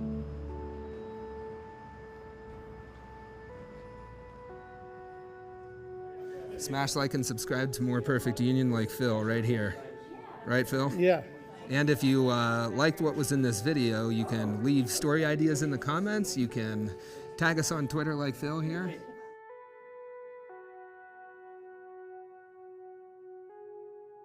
A TikTok to cheer you up. Okay, checking Twitter on my laptop. Dude, it's not come on. We've watched this so many times today. It's so funny. Yeah, Trump is live with the farmer thing that he's doing. I don't really care about that, though. Let's get back to modern day America right now. Americans largely disapprove of Trump's handling of the economy. CBS News. You heard the congressman say it there. The Pentagon confirmed Secretary Pete Hegseth is set to make a campaign-style appearance today in his, quote, personal capacity for Congressman Massey's Trump-backed opponent, Ed Gulrine. It's already the most expensive House primary campaign in history, totaling more than $25 million spent so far, Gail. All right, we'll see how this turns out tomorrow. Ed, thank you very much. And we're joined now by Republican Congressman Thomas Massie. Congressman, thank you for joining us this morning. You just heard Congressman Raskin right there saying the Democrats are going to move to block this funding if the deal goes through. Will you vote to block it? Well, I think we should change the laws. It's almost impossible to sue the federal government if they infringe on your First Amendment, your Second Amendment, or your Fourth Amendment. And so we should change those laws so that to give people standing when they've had their rights violated. Trump's taking questions on Iran right now? Oh, nice. Okay. Getting very close to making a deal, and if we can do that where there's no nuclear weapon going into the hands of Iran, I think, and if they're satisfied, we will be probably satisfied also. We've informed Israel, we've informed other people in the Middle East that have been involved with us, and it's a very positive development, but we'll see whether or not it amounts to anything. We've had periods of time where we thought pretty much getting close to making a deal, and didn't work out, but this is a little bit different. Now, we're ready going tomorrow very big, and not something I wanted to do, but we have no choice because we cannot let Iran have a nuclear weapon. Yeah. The Justice Department has this new fund that was announced today, $1.7 billion. Yeah. Why should taxpayers pay for the January 6th? Well, it's been very well received, I have to tell you. I know very little about it. I wasn't involved in the whole creation of it and the negotiation. But this is reimbursing people that were horribly treated, horribly treated. It's anti-weaponization. They've been weaponized. They've been, in some cases, imprisoned wrongly. They paid legal fees that they didn't have. They've gone bankrupt. Their lives have been destroyed. And they turn out to be right. I mean, it was a terrible period of time in the history of our country, and they worked on it. I know the Justice Department, it's really been working on it very hard. There's been numerous other occasions over the years where things like this have been done, but these were people that were weaponized and really treated brutally by a system that was so corrupt, with corrupt people running it, and they're getting reimbursed for their legal fees and the other things that they had to suffer. Yeah, please. Daniel, go ahead. Hold it, Daniel, please. Thank you, Mr. President. It's pretty remarkable seeing you and Mark Cuban up there, and the fact that obviously Mark endorsed Kamala Harris back in 2021. Well, he made a mistake. It was a big mistake. But what does this say about what you two are building here? Well, it says we love people, we love our country. He's got a good company, and he's going to do a lot of business with this. And I'm going to get drugs out through Amazon, through the whole group, and we're going to get drugs out. And Mark wanted to be a part of it. And I think Mark was very gracious. He said, this is something that really works. The first time you've seen it. And he had to believe that if he said it about me. You have to understand that. But look, I think I have a lot of respect for Mark, frankly, and I always have. And then, sir, Go ahead, Ebola. Ebola, you said Ebola. Yeah. Should Americans be concerned about Ebola? I'm concerned about everything, but certainly am. I think that, it's been confined right now to Africa, and but it's something that has had a breakout. I could ask Bobby or Oz to say a couple of words about it, if you'd like. You want to do that? I think Heidi Overton is going to come up and give us a few words here. Dr. Overton. Thank you, Mr. President. Today, the CDC held a press briefing that provided a lot of the answers and information, but we have stood up a full interagency response.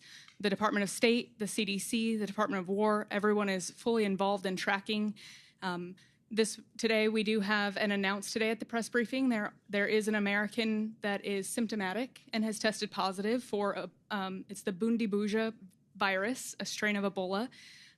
That American, as well as 6 other high-risk contacts, are going to be taken out of that region and taken to Germany. We want to thank our German counterparts. Yo, that shit jumps to America, we're fucking dead, dude. I don't even want to know. I don't even want to know what the leadership of RFK Jr. looks like with Ebola. It's so Jover. Oh my fucking God. We have instituted just today entry restrictions for non-U.S. citizens that have been in the region in the past 21 days. So in Uganda, Democratic Republic of Congo, and South Sudan. So very serious measures that have been taken. We are working to communicate very frequently with everyone. Your question was, should Americans be worried? Right now, there are. Everyone will take mandatory ivermectin to make sure that the fake virus of Ebola is cured. It's both fake, but also you should still take ivermectin for it. It's so good. Well, they dangled a peace deal in front of you saying one was coming. Nothing has come into fruition. You mentioned this. Well, a lot's come into fruition. We've taken a country that was going to have a nuclear weapon, and we've virtually destroyed its military. They have no Navy. They have no Air Force. They've been virtually destroyed militarily. That's a lot. That's a big. We could leave right now. It would take them 25 years to rebuild. And the last thing they're thinking about, I think, is nuclear. Now they have to put it down in writing. But when you say nothing, we've totally destroyed. Excuse me, from CNN. We've totally destroyed their military. We've destroyed their leadership. As you know, their leaders are gone. Their leaders are gone at the first level. The second level, we're dealing with half of the third level. And I think we've made a lot of progress. And it's very simple. You know, we don't want to go through this. We had the greatest economy ever. We still do. The stock market hit a brand new high a little while ago. Brother, I know Ebola is not as transmissible because it kills. RFK would find a way to make it.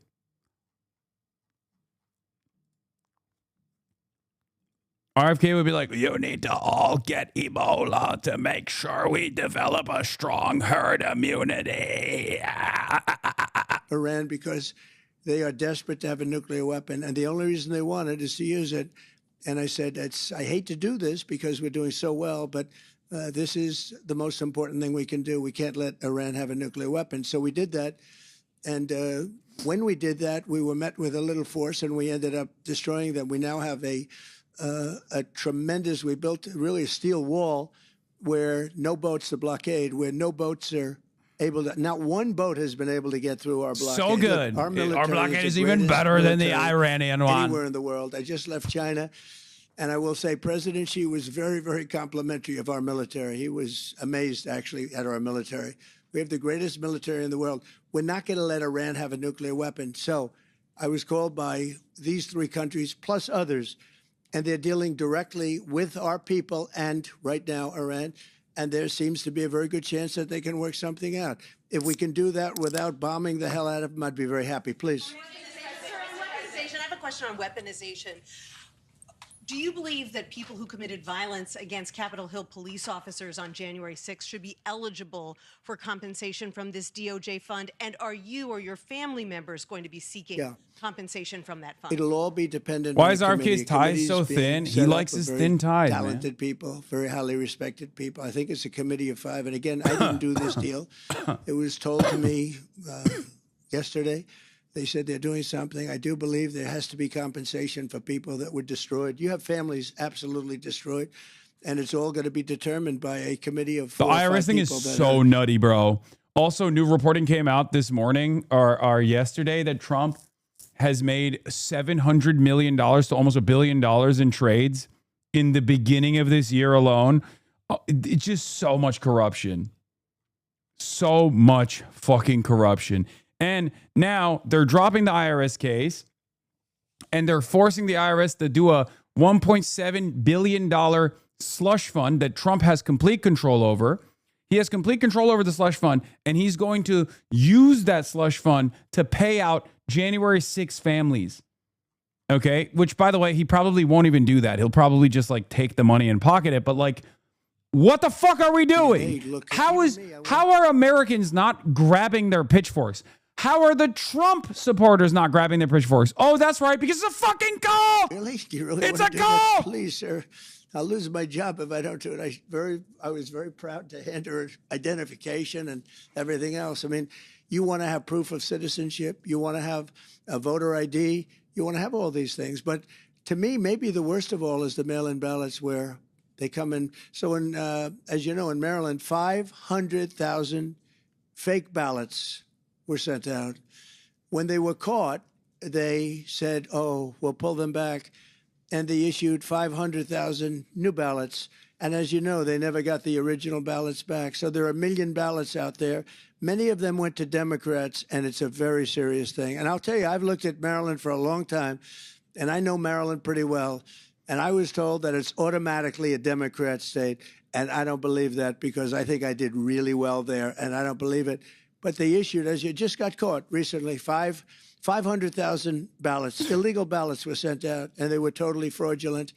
And then they said, oh, we'll pull them back. Well, they didn't pull them back, and they have 500,000 new ballots go. I would have won in California if it wasn't for the mail-in ballots. They come in and infect our system. So it's a very, very serious thing that's happened, and I've asked the law enforcement to look at it very, very strenuously.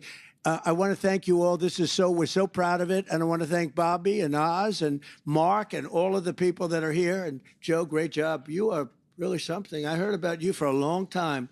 And now you're doing something that's more important than anything you've ever done. And you've done some beauties.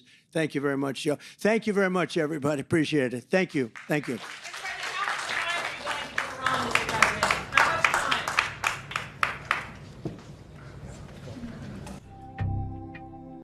How are they missing it? He knows they went to the Democrats. Yeah, no, he knows. I know it. Otherwise, it would.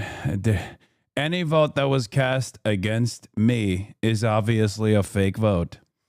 All right, getting back to Thomas Massie. As you guys might have noticed, we're talking quite a bit about how cultish MAGA is.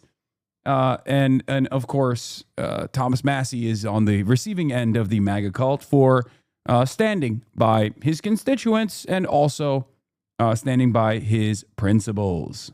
Because people have been wronged, we need to make it easier to get that money, but that's action that Congress needs to take. I don't think you can do that. You can't just take $1 billion or $10 billion unilaterally with the executive branch. Congress has the power of the purse. So to be clear, then you would vote to block this funding and change the law in other ways?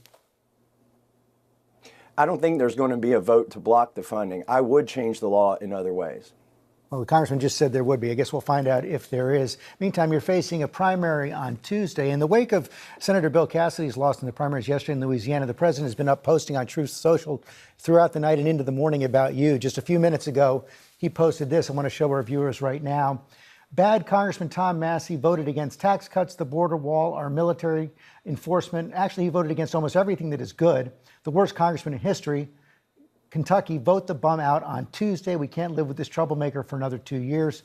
He's a true negative force. Your response?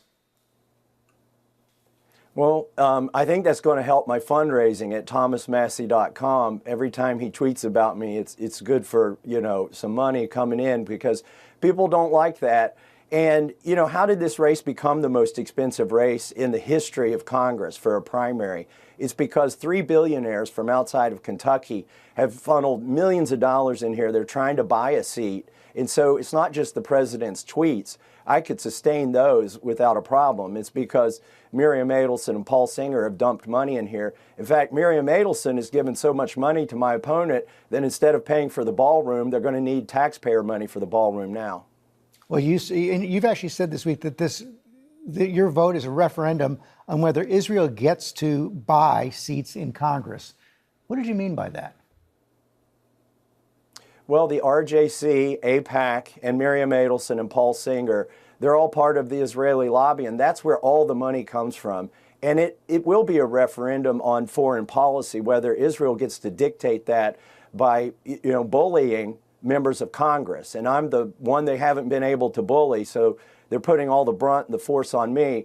But you can tell that I'm ahead in the polls and they're desperate. That's why they're sending the Secretary of War to my district tomorrow. That's why the president's losing sleep and tweeting about this. That's why... Bro, is Chud Zoran?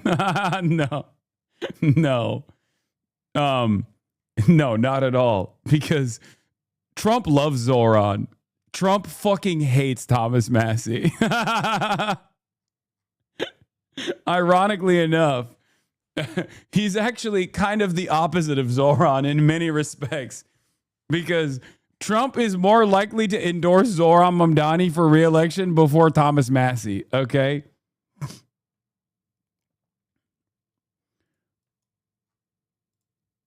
PAC has dumped another $3 million into my race this weekend. It's because they're panicked and they really haven't been able to gain a lead in this race. You say the president is desperate, but he's got a pretty good record of defeating people he wants to target in Republican primaries. We saw Bill Cassidy yesterday. We saw what happened in Indiana. How are you going to be able to overcome the president's opposition? Well, I have the endorsement of the Right to Life organizations, the gun organizations. I had 4 members of Congress come here yesterday and campaign with me. So my situation is a little bit different. Plus, I've had millions of dollars come in from the grassroots, tens of thousands of donors to my website, thomasmassie.com, and it's still coming in, and that's how we're going to beat them. The Senate is poised to trying to pass $1 billion in funding for the White House renovation that includes the ballroom, the security funding. The parliamentarian has ruled it out of order, but the Senate Republicans say they're going to fix that. If it comes to the House, will you vote for that funding? No, I don't think we should. You know, we were originally told that the president's friends were going to pay for this ballroom. And again, one of those was Miriam Adelson, and I think she's poured so many millions of dollars in my race, they don't have enough money for the ballroom anymore from her account. Congressman Massie, thanks for your time this morning. Maybe Miriam Adelson and Paul Singer didn't particularly go to Epstein Island. They probably have enough money to buy their own islands. But they certainly go to dinner with the people that were at Epstein Island. To Israel interests? Of course. Like Jeffrey Epstein was part of Mossad's operations and even our own. Congressman, do you think that all of this money that AIPAC and other pro-Israel donors are pouring into your race is equivalent to bribery? Is it quid pro quo? Because it's all foreign interest money, I think it's a dangerous precedent. If this were people who cared about America and our Constitution and our infrastructure and our rule of law, that would be different, I think. But these folks are trying to send a message, which is, if you're a Republican, you better do whatever Israel wants. And I think it's going to backfire on them. They're going all in. They've pushed all the chips in. Miriam Adelson's probably spent more money on my race than she is on the ballroom. What are your, would you extend that logic to the big pharmaceutical companies, the defense contractors that are big oil companies that are pouring money in? Do you think that that is also corrupting sort of the democratic will of the American people? Well, AIPAC.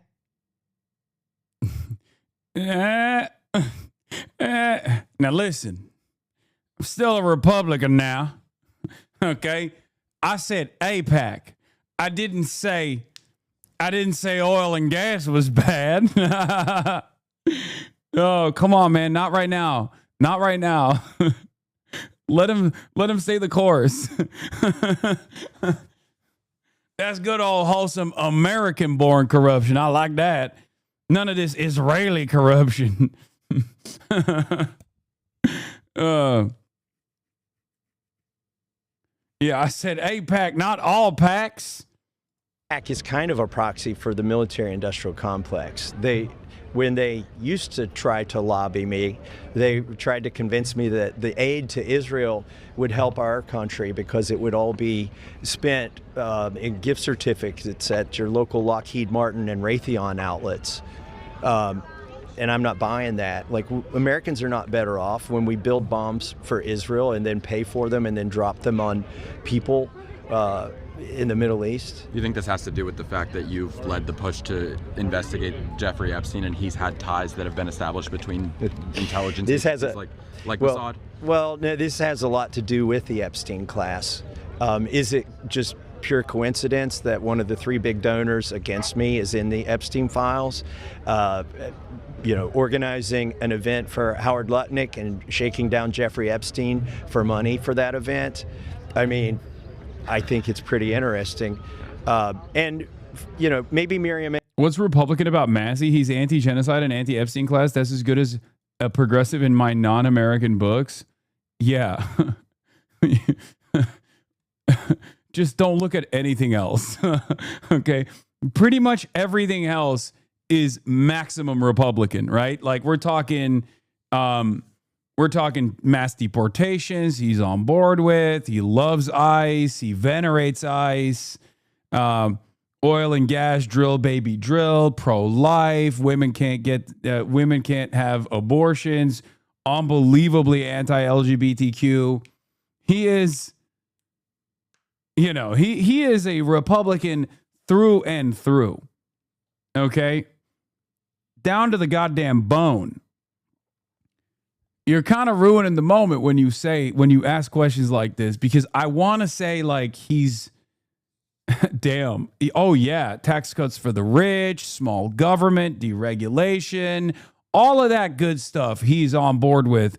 I mean, he's voted with Trump's agenda 91% of the way. He's just literally the only thing he's good on and he's exceptional on. I'm not even going to say good. I'm going to say exceptional is his consistent anti-war position, to be fair, across the board. Like he's one of those kinds of old school Republicans where he wants to incinerate the poor, certainly, but he's one of those guys who's like, oh, why are we spending a lot of money on war? And also definitely very anti-Israel, holding the Epstein class accountable. He's on board with. He's what Ron Paul used to be like, sorry, I was thinking of Rand Paul. Rand Paul is worse than him in many respects. It's kind of crazy. He's Republican Fetterman? No. I think John Fetterman at this point might be worse than he is. Because John Fetterman flipped on every single position. So I think Thomas Massey might be better than John Fetterman, actually. Dude, American politics is so busted. It's so fucked up. It's so strange.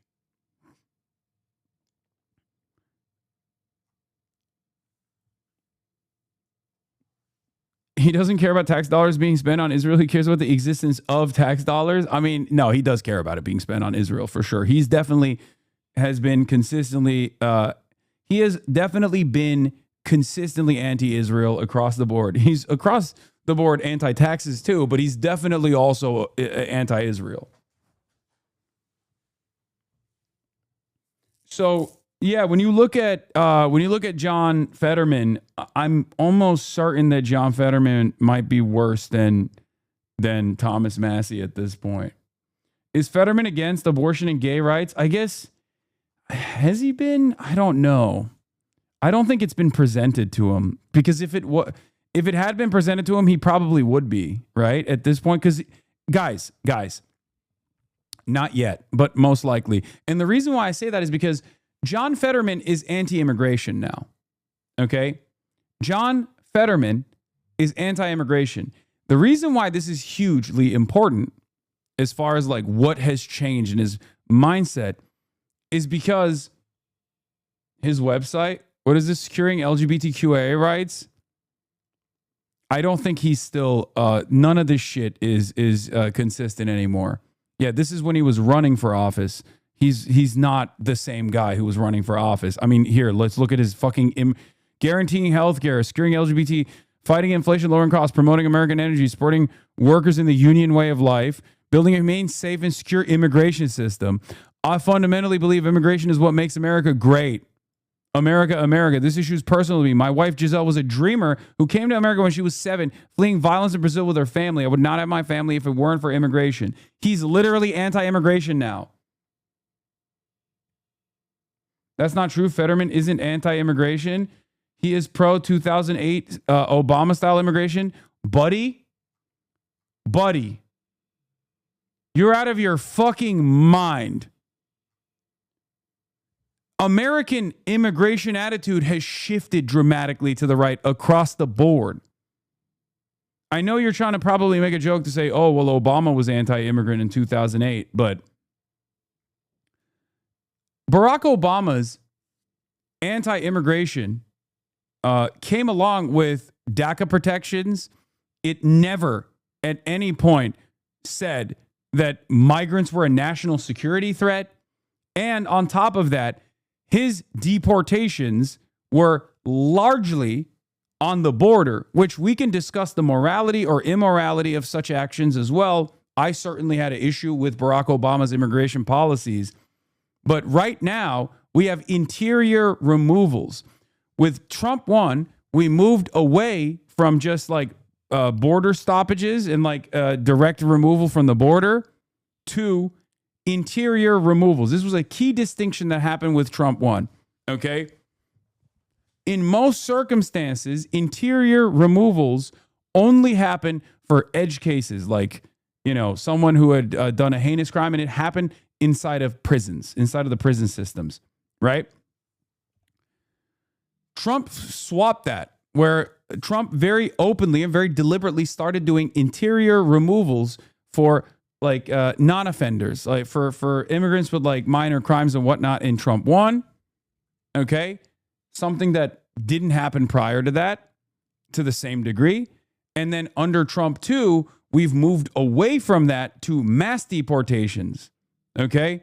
We moved away from that to mass deportations. John Fetterman is in support of doing that. You are now lying about interior removals. My mother was deported under Obama. No, I said, for the record, Homan loved interior removals under Obama. Asked my mom. Apologies, chatter. I said there were interior removals, but the focus was largely on the border. Okay? Never to the same degree as Trump 1. Trump 1 increased interior removals. We have data. Like, we can look at the actual data. Interior removals did happen under Barack Obama as well. And also, I'm not in favor of Barack Obama's immigration policies either. I don't know why you're making it seem like I'm in favor of it. I'm not. Trump shifted the focus. Okay, at first you said Trump changed it as if Obama didn't. Yes, Trump shifted the priorities of ICE to focus largely on interior removals. I wasn't saying Obama's good or Obama didn't do interior removals. I'm saying Trump shifted the focus to offenders and interior removals specifically to change the demographics in a more aggressive manner. Okay? But that was Trump 1. Trump 2 has largely focused on interior removals in a way that even Trump 1 didn't, where they started talking about mass deportations, and the Democrats themselves also openly started saying that immigrants were a national security threat.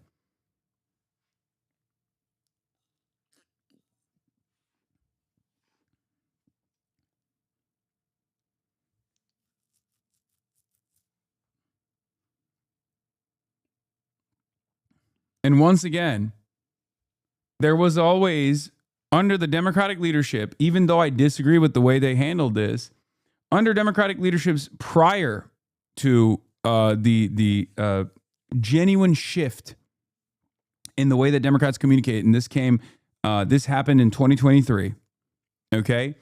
Before then, Democrats would always get something in exchange. At least they would say, oh, it's tit for tat. Sure, we'll be the deporter in chief, but we'll do DACA, right? And that was only because of the unbelievable amount of pressure that Dreamers were putting on Obama to get DACA passed. 2023, we just dropped all tit for tat. No more quid pro quo. Just straight up militant, a militant response to immigrants being seen as a national security threat, right? Like, no shit, someone whose parents got deported is going to be sensitive about this issue. Yes, chatters, you need to fucking dial it back. Okay? There was a misunderstanding, and it's fine. I will use better language. I will use more precise language in the future, chatter. And apologies to your mom getting deported. I didn't mean to, I didn't mean to undermine your experience. Okay? Chatters really need to stop fucking immediately piling on people. That's crazy. Anyway, and John Fetterman's assessment is absolutely not 2008 Barack Obama. It's far beyond that. Because John Fetterman's assessment on immigration now is very different than what he was claiming when he was running for office, saying like, "Oh, my wife is an undocumented immigrant." Like, what the fuck? I wouldn't have a family if it weren't for a safe, humane, amnesty program or something like that. Like, if it wasn't for the Dreamers, like, my wife wouldn't have a citizenship. It's totally ridiculous. Now he's on board with the Trump anti-migrant agenda. That is a much, much more right-wing attitude. Look at this. Focus on the secure our border, deport all the criminals, and that we can figure out now. And I also say now, some of the agents wearing masks, I think primarily that's driven by people are going to dox those people. That's a serious concern too. Absolutely. They could target their families, and they are organizing these people to put their names out there. So don't ever dox people and target their families too. So that's part of the churn as well now too. Okay. With the time we have left, I have a couple other topics. Like folks. Yeah, that's come on, chatters. That's crazy. That's definitely different. Anyway, the reason why I was saying that is because John Fetterman is literally to the right on virtually every single issue. He is a Republican in every way, shape, or form, and also more pro-Israel, clearly way, way more pro-Israel than Thomas Massie. So in a one-to-one matchup between Thomas Massie and John Fetterman currently, I don't know which one is more technically progressive. I think Massie might literally be a more progressive overall figure than John Fetterman. Adelson and Paul Singer didn't particularly go to Epstein Island. They probably have enough money to buy their own islands. But they certainly go to dinner with the people that were at Epstein Island. To Israel interests? Of course. Like Jeffrey Epstein was part of Mossad's operations and even our own.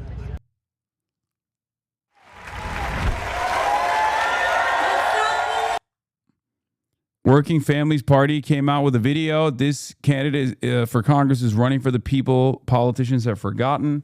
Chris Rabb. Are we ready to elect this man to Congress? Every transformation, every political revolution in this country began as a dream. If you believe another world is possible, this is our moment. And Chris Rabb, he's our candidate. Billy, make some noise for Chris Rabb. This is a moment of abundance. This is radiant love. Really is like making people enthusiastic about politics again. A morale boost across the state. We need that. What do you call him? Rep Rabb, that's right. Can I hear that again? You only get a name like that when you are beloved. Couldn't be anybody better for us. I sat next to him for 6 hours on a bus. A friend of mine got snatched out of his house in the middle of the night by ICE, and we needed somebody to support us. And the first elected official to show up was Chris Rabb.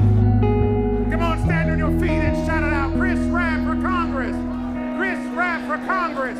Chris Rabb for Congress. Let all of Philadelphia know, Chris Rabb for Congress. I am all in for Chris Rabb. When he wins, we can change the current state of politics. That's why I'm here. It's hope. If you're in this building, I believe you already know what time it is, am I right? On primary day, we could be a model for the rest of the country. So what kind? I still worry. I feel like everyone is way too confident about Chris Rabb right now. I am still very worried. I know. What is this? Streets Campaign DNC is attacking you. Oh yeah, I'm not worried about that. That's great. They should do that. The reason why I'm worrying The reason why I'm worrying is because the Democratic Party is pulling off all the fucking stunts, pulling off all the goddamn tricks. And the district is primarily, like, the district has a lot of older black voters, machine politics turnout voters. And when machine politics turnout voters are dialed up in the direction of Sharif Street, that could be a very, very difficult barrier to overcome for Chris Rabb. To maybe lend something to your doubt, there were almost 100% old black women running for Democratic Party committee in my area, and they all supported Street. Yeah. Yeah. You need to relax and stop worrying. You're too much of a negative Nancy killing the vibe. Dude, I'm just letting you know. Okay, the odds are against our boy. You're not trying to put this win or loss on your shoulder, though. You drive yourself crazy doing that shit. No, they didn't. They barely even covered me in this race. I'm not worried about that at all. I think the Democrats are getting smarter about this shit.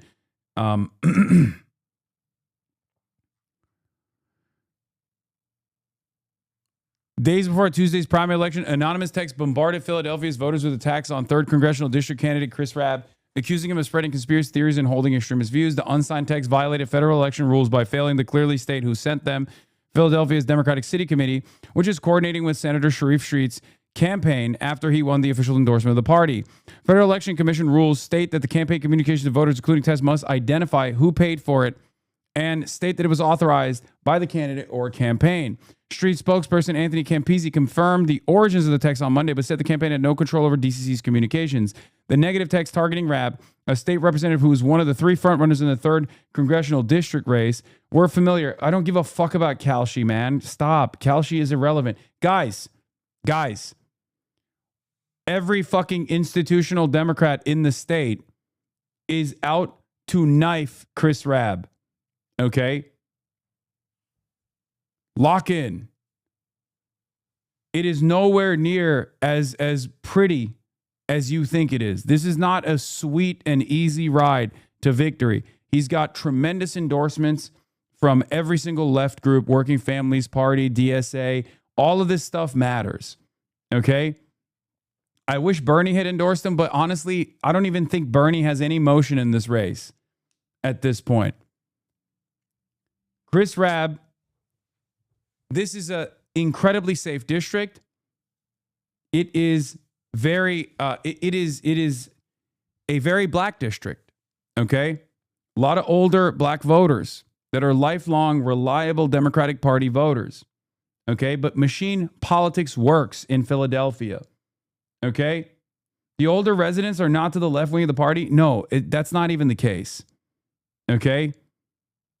The Philly Dem machine is extremely strong. And it's, you're right. Yes, Philly is a black city. The older residents are not to the left wing of the party. That's not even the problem here. Okay. The older black residents are a part of the Democratic Party's turnout machine. So if they literally boost the dial in favor of one opponent of Chris Rabb over the other, like one opponent of Chris Rabb over the other, then it's a real problem. It's not like an ideological predisposition problem. It's more so machine politics. Okay? That's why whenever people were saying, "Oh, like look at how little the rooms look at how tiny the audiences Sharif Street is capable of bringing out," you need to look at the demographics. Chris Rabb can fill rooms with a lot of young voters, with a very diverse audience. A decent number of black voters, a decent number of white voters, decent number of voters from every different background. Street's rooms are all elderly black aunties, okay? That is literally the base in Philadelphia. That is the base in Philadelphia, which is why I've been worried from day one.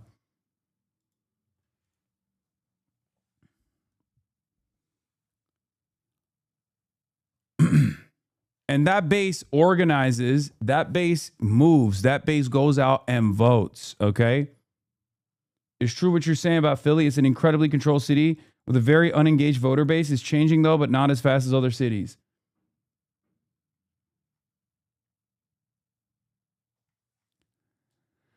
Negative text targeting Raab, a state representative who was one of the 3 frontrunners in the 3rd congressional district race, were familiar territory in campaign season that has seen plenty of mudslinging. One text message since deleted social media post made by Raab that claimed the anti-Semitic attack at Bondi Beach was a false flag. Another references support for leftist political commentator Hasan Piker, whose campaign with Raab. Others depicted an AI-generated image of Raab acknowledging his supposed lack of legislative accomplishments in Harrisburg. Chris Raab has embraced the controversy and online extremism over serious leadership, read one of the unsigned messages. While violations of the FEC disclosure rules typically, by the way, this is the Democratic Party in fucking in the state that's like using me as an attack ad and doing AI attack ads. They're so nasty because Raab has a good shot at winning this. Okay. Black voters in general tend to be more progressive, but are captured by the Dem establishment. The left has historically failed in building the outreach infrastructure and real inroads in the most progressive demo in the country. It's a big fucking problem. Absolutely. It is one of the number one problems for the left. And it is a structural problem, though. A lot of people think this is because, white liberals or white DSA is too out of touch. That's not the case. Okay? Sure, I'm certain that there are issues. Give Kai a loving family. She already is in a loving family. But there are structural hurdles, okay? Church groups, community leaders, they are a profoundly important part of machine politics in every black city in this country, okay? And they will whip votes in favor of whatever the establishment pick is in every single city. That's it. It's one of the demographics that's most predisposed to the electability arguments. One of the demographics that's the most loyal to the Democratic Party by tremendously large numbers.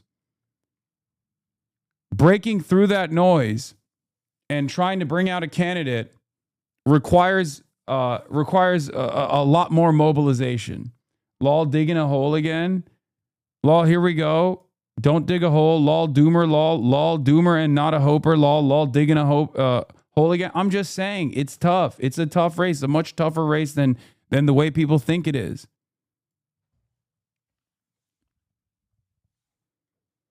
The white left brushing off critiques and black leftists don't help. That's not, dude, come on. Please be serious for a second. You think like a 65-year-old auntie cares about the minutia between like DSA politics or some like fucking random internet beef? No. I mean, that's serious. That's a part of the problem for sure. But that's not what we're talking about right now. We're talking about outreach.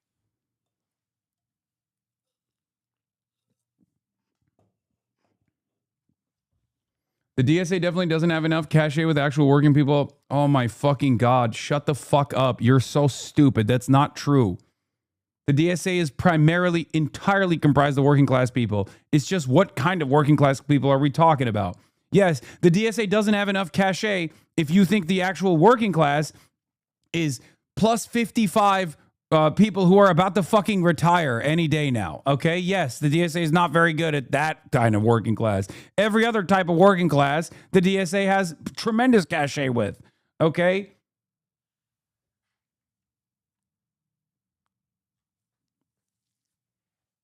Jesus Christ. These are all tropes. These are all silly, like anti-left arguments. They're utterly irrelevant in the grand scheme of things. What matters is the turnout machine that the Democratic Party has. This is one aspect of their fucking turnout machine that they're utilizing. Anyway, Party Chairman Bob Brady, a former representative of U.S. Congress, did not respond to a request for comment on Monday. Other political observers viewed the text as a sign of uncertainty ahead of the primary election of Philadelphia. Highly competitive race is unusual in one of the bluest districts in the U.S., and there is still no clear frontrunner among the top 3 candidates with the election just hours away. For a lot of the older voters, I will say this much. Okay? Like being loyal to Kamala Harris or Joe Biden this is the one demographic where saying like you love Joe Biden actually fucking works. Here's a graphic from 2 weeks ago showing every local labor union who's endorsed Senator Street here in Philly. Today, it's over 30 labor union endorsements for the establishment black Muslim candidate. And here's the list of labor union endorsements from the DSA Working Families Party progressive Democrat, Chris Rabb. The rabble-rouser has convinced one. Ugh, God, this is the vibes are so fucked with this dude. This dude is like everything that's wrong with the fucking Democratic Party today.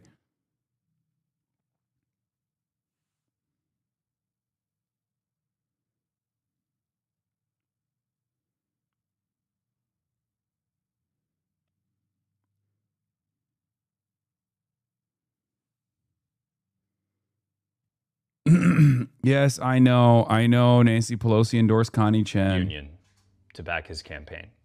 And yeah, yes, of course all the fucking labor unions endorsed the Democratic Party guy.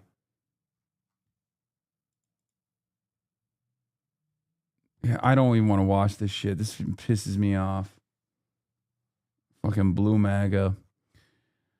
Rabb, a progressive who is long jockey with the local Democratic Party, is running against Street, a moderate state senator and influential party figure. Also running is Alice Stanford, physician with deep-pocketed backing from pro-science super PAC. Outside interest groups have spent millions on television ads and other campaign materials. And that's the story. Be nice to him. He's just a heckin' small bean millennial. I know. I hate looking at stuff like that because it really bums me out that like these guys are so deluded. So delusional. Yeah, visual breakdown of the census data for this district. Congressional District PA breakdown is 47% male, 53% female. It's 51% black, more than double the rate of Pennsylvania at 10%. It is a very black district. Age range is 20 to 29 at 18%, 30 to 39 at 18%. It's a relatively young. The 18 to 64 is at 66%. It's a young district. But some of the demographics that are young don't actually turn out. Many of the young voters don't normally turn out, but especially in this district as well. So when you look at the actual like voter, the likely voters, the fact that Chris Rabb is actually doing well when youth turnout doesn't even get adequately polled, specifically in primaries like this one, in the midterms, especially because remember, when you look at who is more likely to go out and vote, if we're talking about the primaries in a safe blue district for the midterms, it's mostly just going to be 65 plus year olds, right? So pollsters don't actually poll adequately for youth turnout because there is no data to point to for youth turnout from prior election performances. This is where DSA's door-knocking machine works incredibly well with upset victories. So the fact that Rabb is still doing decently well and winning in many of the polls implies that he has a really high likelihood of pulling off a tremendous upset, okay? Like really good numbers. Because most of those polls have probably not weighed the likelihood of youth turnout being much, much higher than any of us could foresee. So we shall see. I'm obviously very hopeful about it, but my approach is not like, oh, this is in the bag. Okay?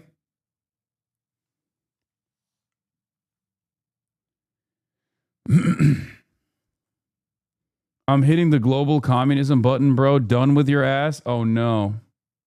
That's not exactly it. Youth sampling is also still very hard to do. A lot of these surveys are done via mail, phone, landline, still or cell. I know. Youth sampling is already difficult. And for the record, this was a very, very hopeful statistic as well. Mamdani's campaign knocked on 1 million doors in a city of 8 million. It's 12.5% of the area's population.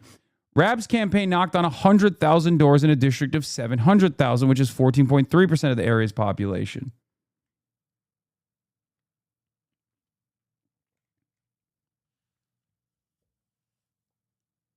So the turnout machine is in full swing. This is one of those keep running past the finish line type situations, not we've got it, just cruising to first place spot type situations. Yes. And the reality of the matter is insurgent campaigns like Chris Raab's or Abdul al-Sayed's or any number of different candidates that I'm backing are always going to have an uphill battle, okay? They're always going to have to climb over so many different hurdles. They do not have the institutional backing. They often don't have the adequate endorsements that normally come along with machine politics with that drive turnout for some of the more reliable voters, right? Labor unions, local organizations, church leaders, and the like. So it's always going to be difficult. So you pick losers. Well, one of those losers' name was Zoran Kwame Mamdani. Okay? I don't pick because a candidate is going to be a fucking easy victory. I work with candidates who I align with politically. Okay? The only loser I'm picking on right now is you. They all the same. Oh, shut the fuck up. Shut your bitch ass up.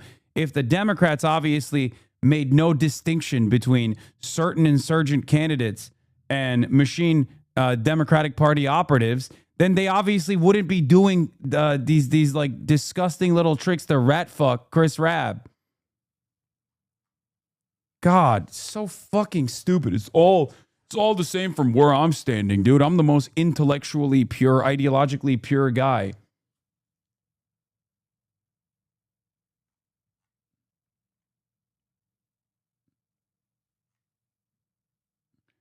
Well, you made the exact opposite argument for the mayor in LA race. What exact opposite argument do you think I'm making for the LA mayor race?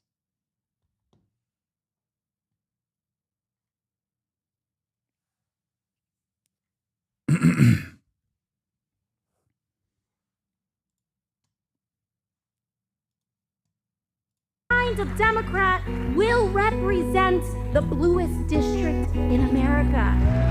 I need you to hear me. There's only one way to run, and it's in community. This is a movement.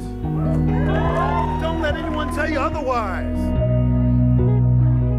Status quo, is it working for anyone in this room? No! We will no longer tolerate a Democrat. Do you understand, by the way? 50% of the district is black. 50% of that room is not. Do you understand why I'm worried? Democratic Party more accountable to corporations than working people.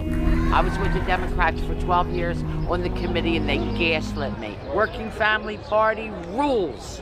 I can't stand the Democratic Party machine. I know Philly loves a good underdog story.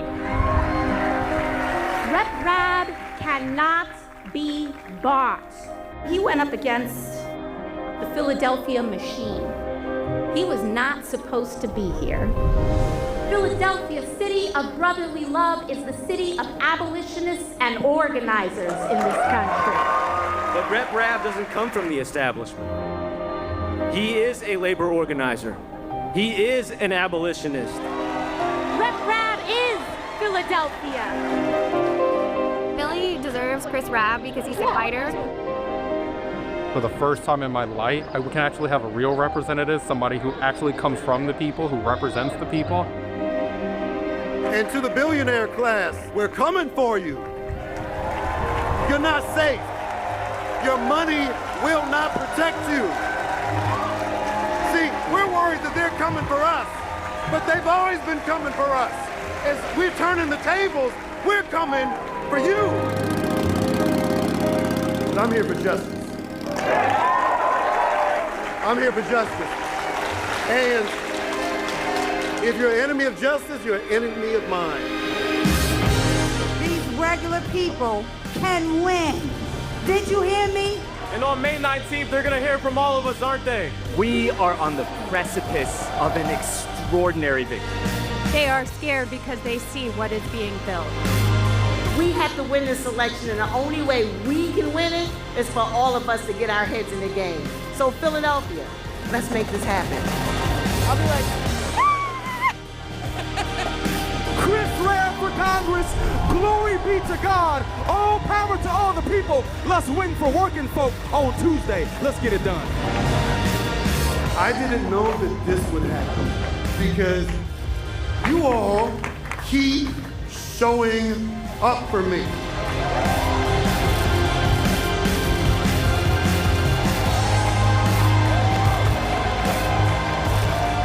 You will have an opportunity to send this man to Congress, Christopher Rabb. This is our time, and we will build and rebuild as many times as possible because freedom is a place we make together.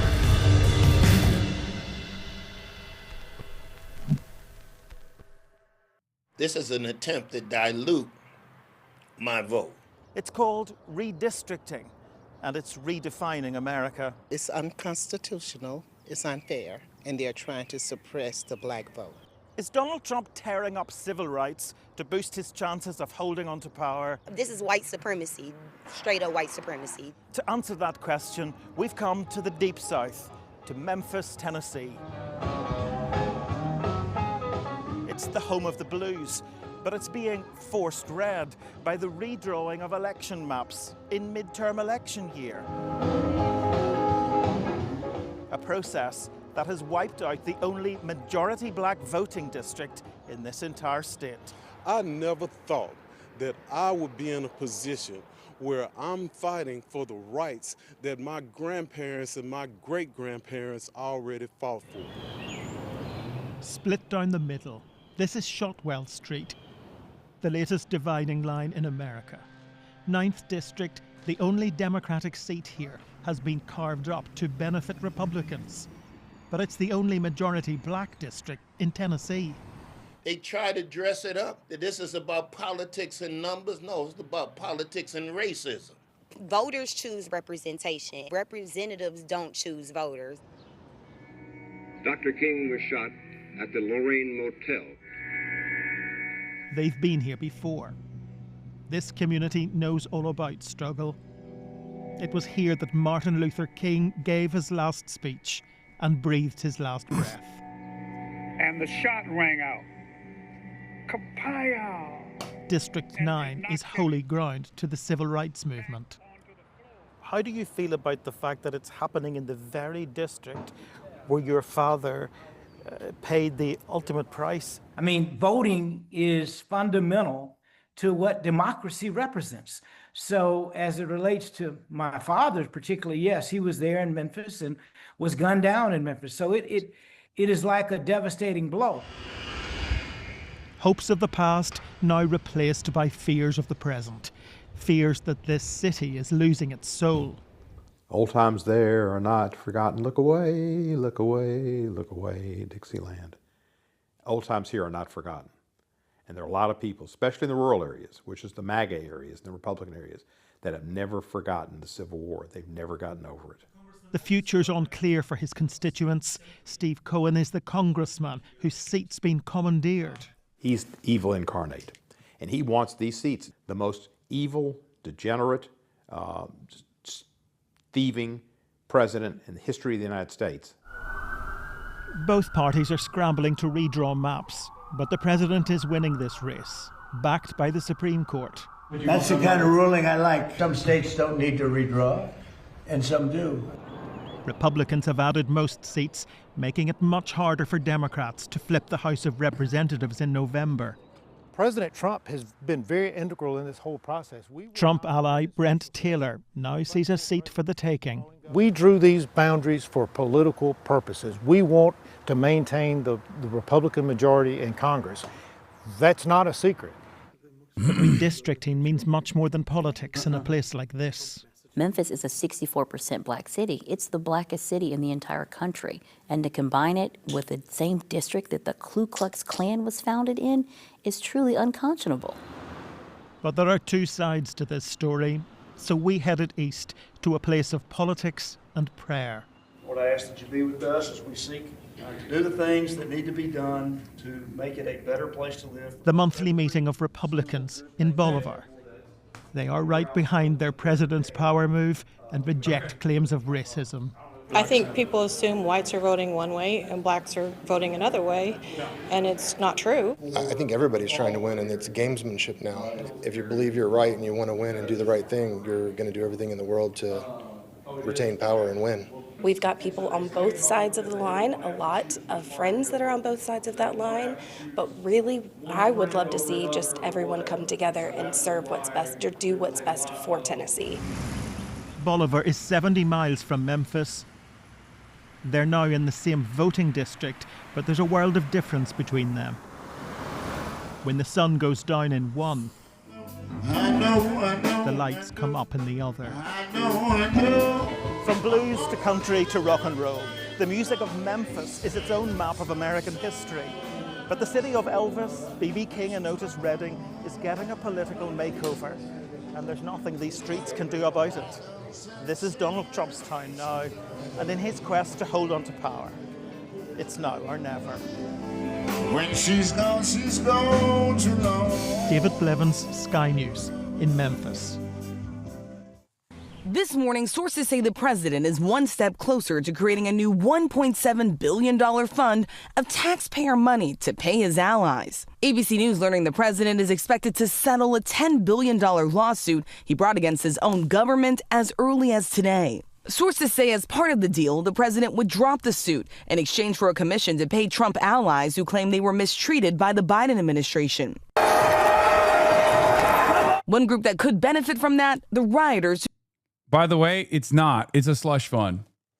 So he's lying about that too. I mean, that doesn't make it any better, but it is very funny that he's lying about a thing that doesn't even make it better. It's just a straight up slush fund for Donald Trump to use as he sees fit.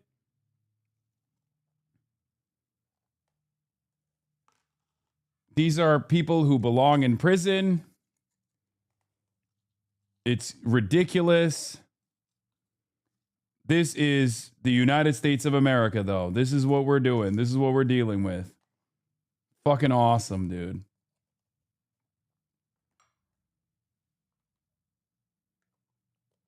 January 6th reparations fund. A payout for terrorism.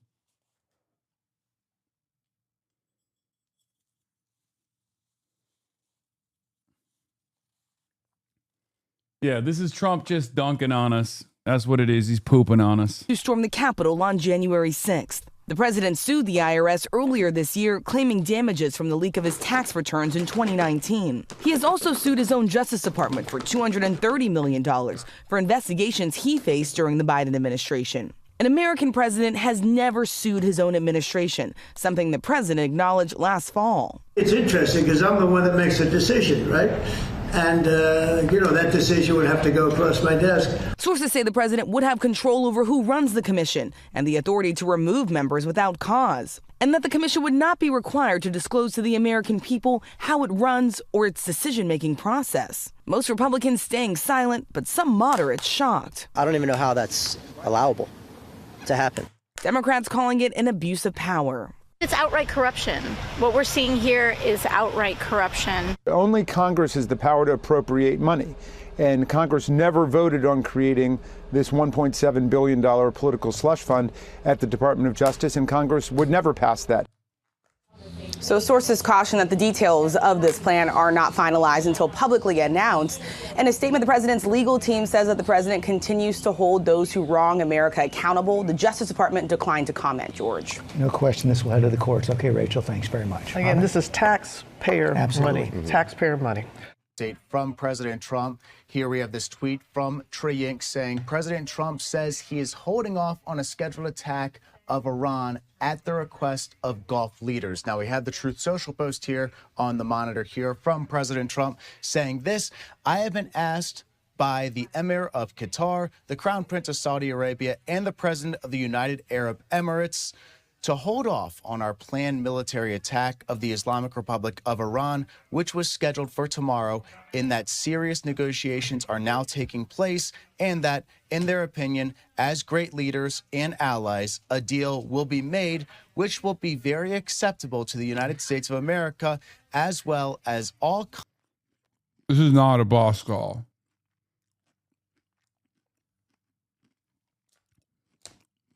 This is Trump trying to make it seem like he's not bargaining from a position of weakness. That's all this is. He's like, oh, I was going to attack again, but I'm not because all these regional allies demanded I don't. So I'm just listening to them.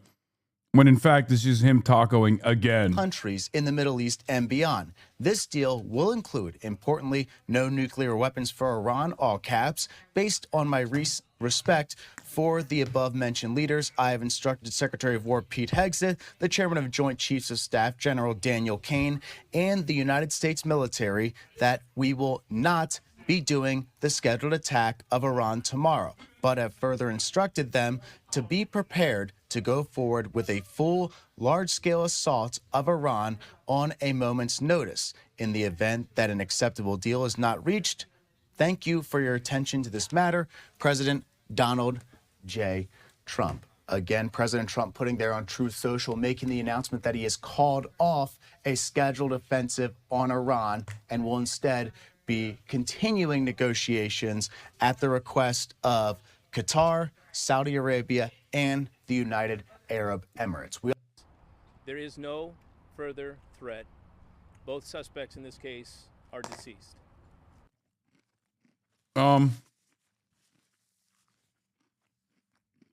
This is the San Diego situation.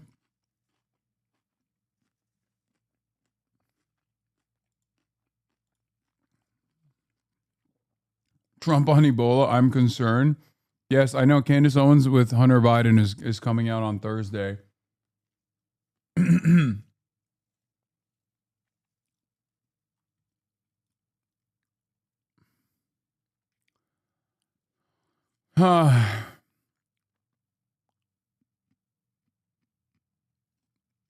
Oh, I wanted to show you more fucking MAGA is a cult commentary. That it would take 2 centuries for the Lord to raise up a great man to bring that ballroom finally to stand where it needs to stand. It's extraordinary. We only had to wait 200 years. It's hard to believe that it would take 2 centuries for the Lord to raise up a great man to. Yeah. That's what the Lord is predisposed with. Building a fucking ballroom, dude. Incredible.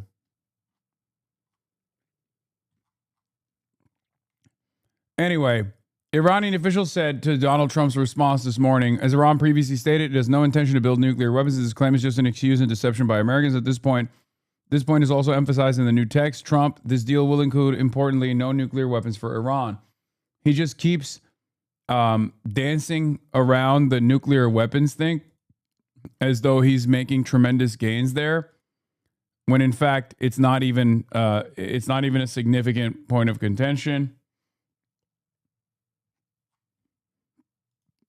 What is this? Oh, this was the Trump statement from that same religious conference, by the way. Thus Solomon finished the house of the Lord and the king's house, and all that came into Solomon's heart to make in the house of the Lord, and in his own house he prosperously effected.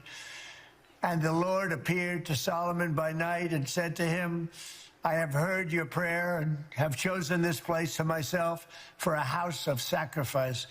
If I shut up heaven, that there be no rain, or if I command the locusts to devour the land, or if I send pestilence among my people, if my people which are called by my name shall humble themselves and pray and seek my face and turn from their wicked ways, then will I hear from heaven and will forgive their sin and will heal their land. And that's why we're building the ballroom.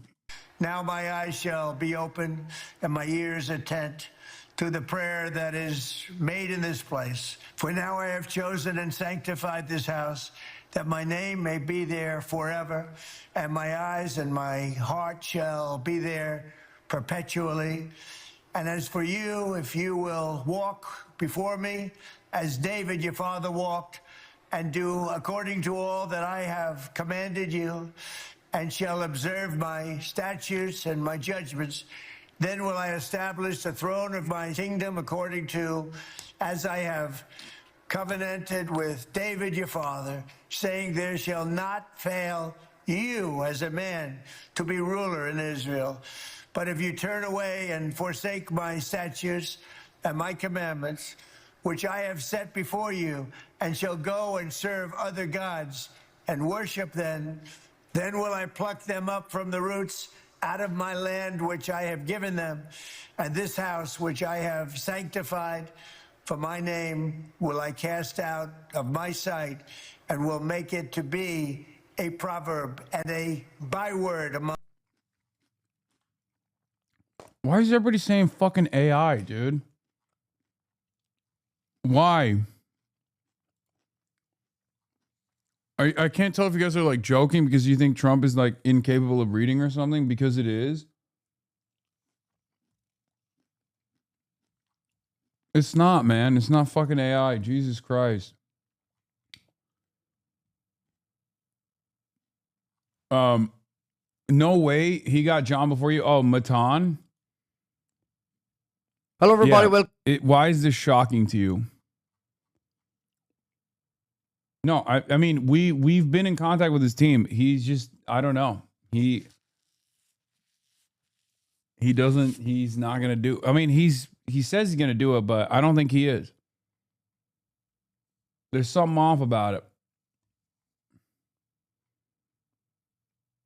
Yes, I know Dave Smith is collabing with Nicholas Fuentes. I know.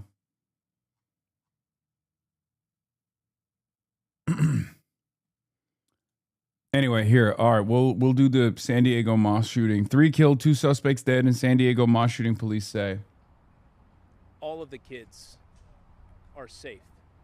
At about 11:43, we received a call of an active shooter at the Islamic Center. Within 4 minutes, officers arrived on scene and observed immediately 3 deceased, what appeared to be deceased victims out in front. They immediately began to deploy with an active shooter response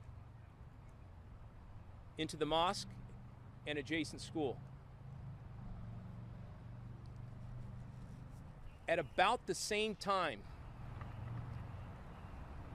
we began to receive calls from just a couple blocks away. Careful, there's stuff you can't show on screen related to this event. Yeah, I'm going to be honest with you. I don't think the Associated Press release is going to show gruesome, blood and gore footage. Maybe I'm wrong, but I don't think that's going to happen in the press release. That we had more active gunfire. Officers were also responding to that call for service. San Diego police say 2 teenage suspects ages 17 and 19 carried out a shooting at a mosque in San Diego, killing 3 adults in the process, including a mosque security guard. Both shooters are now dead and are believed to have shot and killed themselves. NBC News, investigators are examining possible anti-Islamic writings found in the car where the police found the deceased suspects from the Islamic Center of San Diego shooting, 2 senior law enforcement officials say.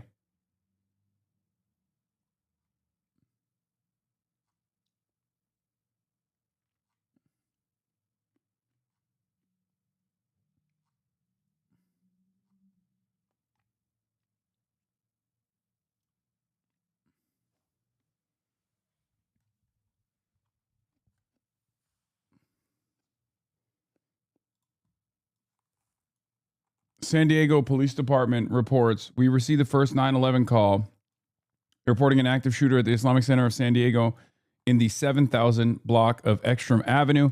The first officers arrived in less than 4 minutes. 5 people are deceased, including 2 male suspects ages 17 and 19. 3 victims were killed at the Islamic Center, including a security guard. At 11:52 a.m., we received another 911 phone call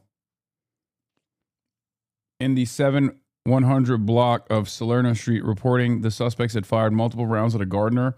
Officers later located the suspects in a vehicle at the 3800 block of Hatton Street. There is no ongoing threat to the public. This remains an active investigation. One of the suspects in today's shooting at a San Diego mosque took a firearm from their parents' home and left a suicide note that contained writings about about racial pride. Additionally, hate speech was scrawled on the weapons that was used for the shooting.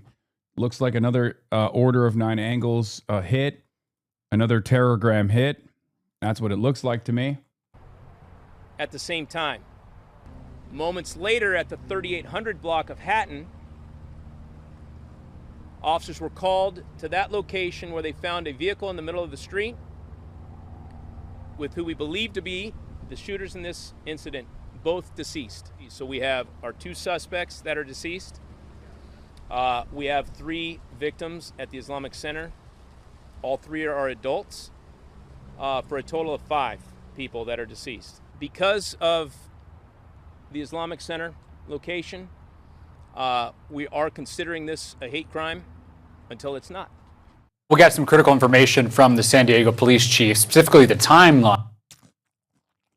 What he said is just a little over 2 hours God, Jake Tapper's the worst guy to cover this.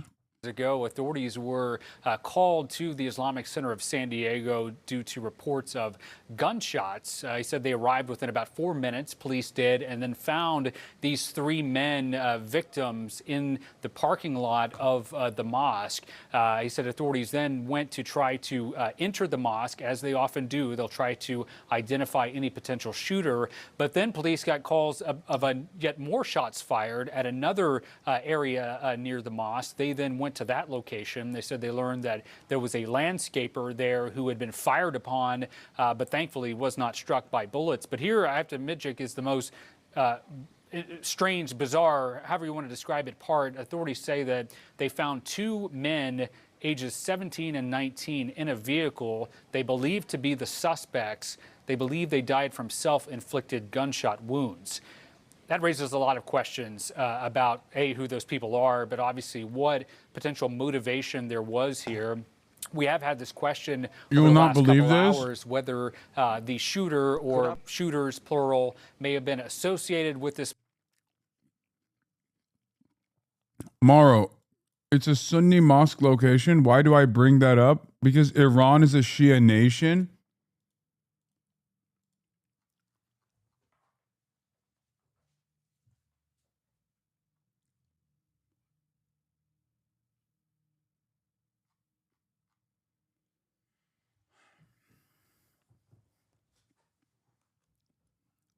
I mean, what can you fucking say? Here, let's just look at the details first. I mean, it seems like a pretty straightforward hate crime, an act of terrorism, as always. Most likely Order of 9 Angles. Terrorgram. Yeah, I don't care, man. I don't care that there's a fucking live stream on YouTube so that people on YouTube can watch. Okay, stop spamming it. This was complete, targeted violence from the outside. We did appear to get some indication of an answer to that from the police chief, because he said that they've now brought in the FBI, the San Diego field office. He said they are treating this as a hate crime until they've determined that it's not. And of course, what that signals to us is that that would not appear to be someone who was a member of the Islamic Center there if they're describing this as a hate crime. But again, a lot of questions here. We've covered, you and I, so many acts of mass violence in this country, so many shootings. Rarely do you ever see 2 people engaged in the same type of targeted act of violence in a shooting. But here, authorities say they believe that these are 2 teens are indeed the suspects. A lot of questions about who they are, what the motivation was, and obviously why they decided to take their own lives outside this houses of worship. We often say that there are a lot of questions, more questions than answers. This is truly one of those very peculiar situations that authorities are trying to get to the bottom of, Jake. Steve Moore, what was your first reaction to what we heard from police, the San Diego Police Department, about the shooting at the largest mosque in San Diego County? I was kind of surprised at the fact that we didn't know that there were 5 fatalities until now. It obviously happened in a very short amount of time when. And they found the shooters fairly quickly. What's interesting to me, Jake, is that Yeah, it's 5 because the 2 are the shooters. The 2 deceased are the shooters. They seemingly walked into a mosque, shot up the mosque, killed 3 people in the mosque. 1 was a security guard. And then they left the mosque, they got in their car, and then they killed themselves in their car.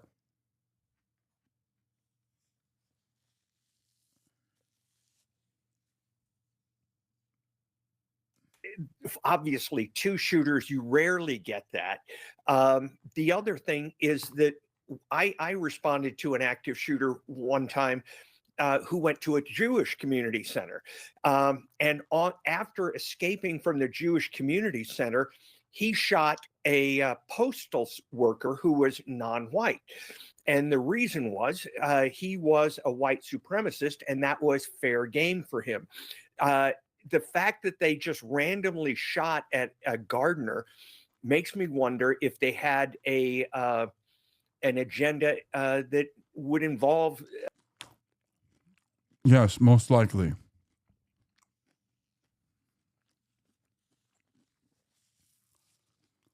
I mean, dude, suspect profile fits the bill perfectly. 17-year-old, 19-year-old. What's actually unique about this shooting is that there are 2 shooters rather than 1. Normally, this is a lone gunman style situation, oftentimes radicalized by Terrorgram, these Telegram groups that are black pill, nihilistic, extremist, obviously unbelievably racist.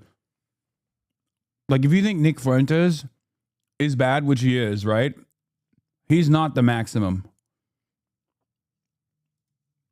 He's not the maximum worst type of politics in this world any longer. There are still even more racist and more nihilistic, more extreme types of politics out there.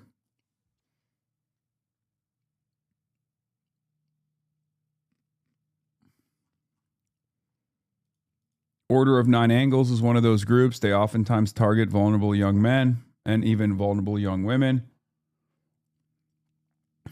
And they try to radicalize them, and they try to get them to do random acts of violence, such as this one. They glorify previous white supremacist mass shooters.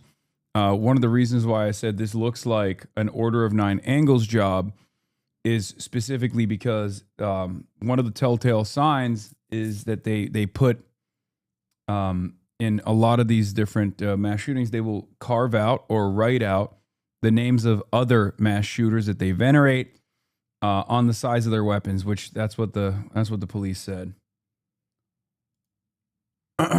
So it kind of looks like it. And yes, by the way, these white supremacist mass shooters aren't always white. And they aren't always male either. Obviously, there was an Order of Nine Angles shooter that was 17 years old, and he was a black teenager. He was a self-proclaimed incel and neo-Nazi who hated black people and openly wrote about how he was ashamed of being a black person. This was the Antioch High School shooter that killed 2 students in Nashville. There was also a female school shooter as well. Again, like, these are unique profiles. Sometimes there's even, trans school shooters as well. So they hit like every demographic. But I guess the uniting principle is that they always operate on Telegram, on these Terrorgram channels. They get radicalized in these like unbelievably nihilistic, black-pilled, far-right extremist communities that goad them into engaging in acts of violence like this. I don't know, white supremacy, something like that would cause an anger at Muslims, and at the same time, people who might appear not to be citizens. Josh Sherrard, police said the suspected shooters appeared to have died from self-inflicted gunshot wounds. They were 17. They were 19. We were told. What does that say to you? You know, the questions that we're going to have to answer concerning where to go from here is, were they involved in a larger operation? We're going to need to be digging into investigating their. Is Order of Nine Angles connected to Atomwaffen? No.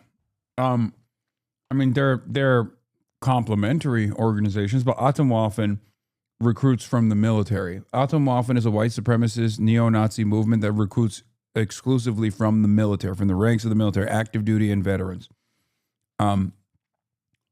Order of Nine Angles is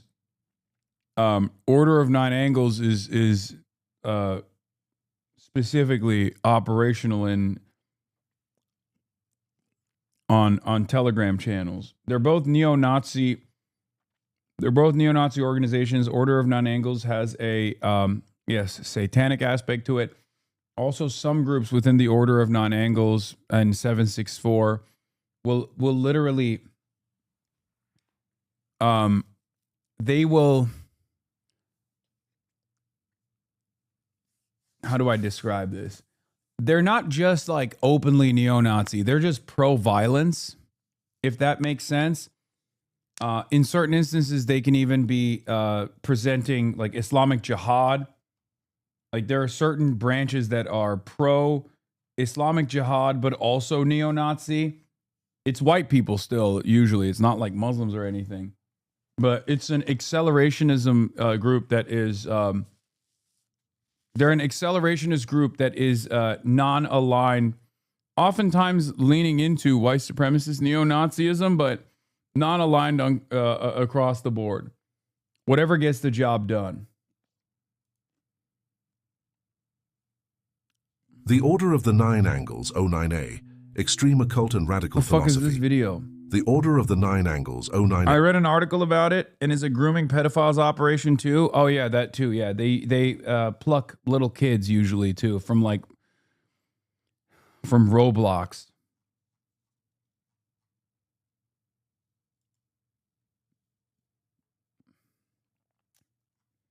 Homes, their digital assets, social media accounts, discords that may have been a part of, wondering if they were part of a larger organization or group, and wondering if this is just the first in a series of possible targeted attacks. Like Josh and Steve both pointed out, we don't see multiple shooters in these attacks very often. The vast majority of active shooters across the country for the last 25 years have been lone wolves. Is this part of a larger organization that we need to be concerned with? We need to rule that out as quick as possible, especially when we're talking about this age group that is very, very susceptible to that radicalization, as we've seen over the last several years. Josh Campbell, how unusual is it when there are horrific mass shootings like this one? How unusual is it for there to be more than one shooter? It's exceedingly rare. I mean, we almost never see it. It's true. I mean, a big part of the reason why, like not a big part of the reason why, but like a big point of radicalization is the isolation that these people feel. So you rarely ever will have two people physically next to one another in some of these shootings. I mean, Columbine is obviously one of those examples, but most of the time these are isolated figures that don't have any loved ones in their immediate family. They have like a bad home existence. There's a lot of instability in their lives. Talk about the number of acts of violence that happen in this country involving firearms. Rarely do you see two people involved or two people or more trying to go toward the same target. We have seen incidents where people are firing at each other and they end up striking people. Again, this is very rare. We've seen incidents. I'm in Los Angeles. Another one that was also somewhat, I mean, I guess like the Bondi Beach shooters, they were also working in tandem, but that was more so like that didn't have the same profile of this, because this is like directional. It's a hate crime very clearly, but I'm surprised I'm surprised they're even covering this, aren't you? No, I'm not surprised. This is a huge fucking story, of course. There was a DC sniper father-son combo as well. Angeles, over in the San Bernardino area several years ago, there was a terrorist attack at a government building that involved multiple fatalities. That involved a man and a wife, 2 actual shooters. But again, this is very rare. Oh yeah, but San Bernardino is another a lot one. of questions, a lot of work for law enforcement ahead. And just to break this down, I mean, we're seeing the images. Bondi Beach was a what the hate scene crime. looked like. I mean, it was an act of terrorism. It was like a. Of course, it was a hate crime. It was not only just a hate crime, but it was also an act of terrorism. I was gonna say this is like this fits more of a profile of like a random school shooting, but honestly, it probably doesn't. I mean, we'll have more details when we find out. But if it's order of 9 angles, then it's not. It's like accelerationist terror that happened to focus on this one mosque. Whereas the Bondi Beach shooting was very deliberately an act of terror against the Jewish community. DC sniper wasn't father-son. Am I misremembering?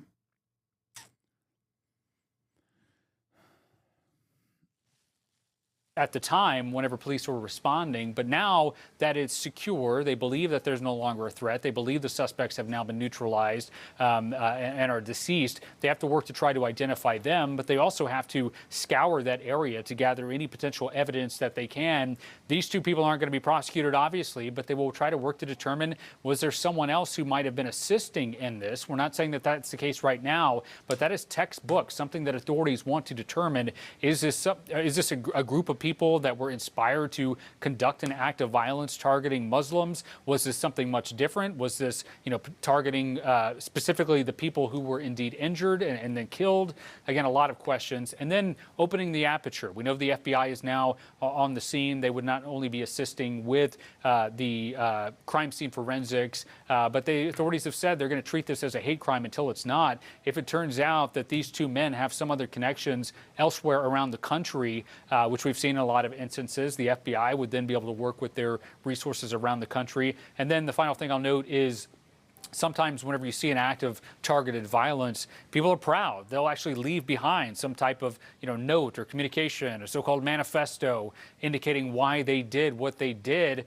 A lot of times they often don't, which obviously makes it much more difficult for authorities to try to get to that motive. Yeah, good thing we got the best guys at the FBI on board. I'm sure they will fucking figure it out any moment, any day now. They'll get right on it. Total confidence in fucking Kash Patel. There won't be a prosecution of these 2 individuals, but authorities still want to identify what was it that inspired. Hate crime against Muslims too. I mean, that makes it even less likely that it'll get the adequate coverage. Incredible stuff. This oftentimes that will involve looking at the electronic media of these individuals if they have it, social media if they have it. All of that is where you see federal investigators coming in.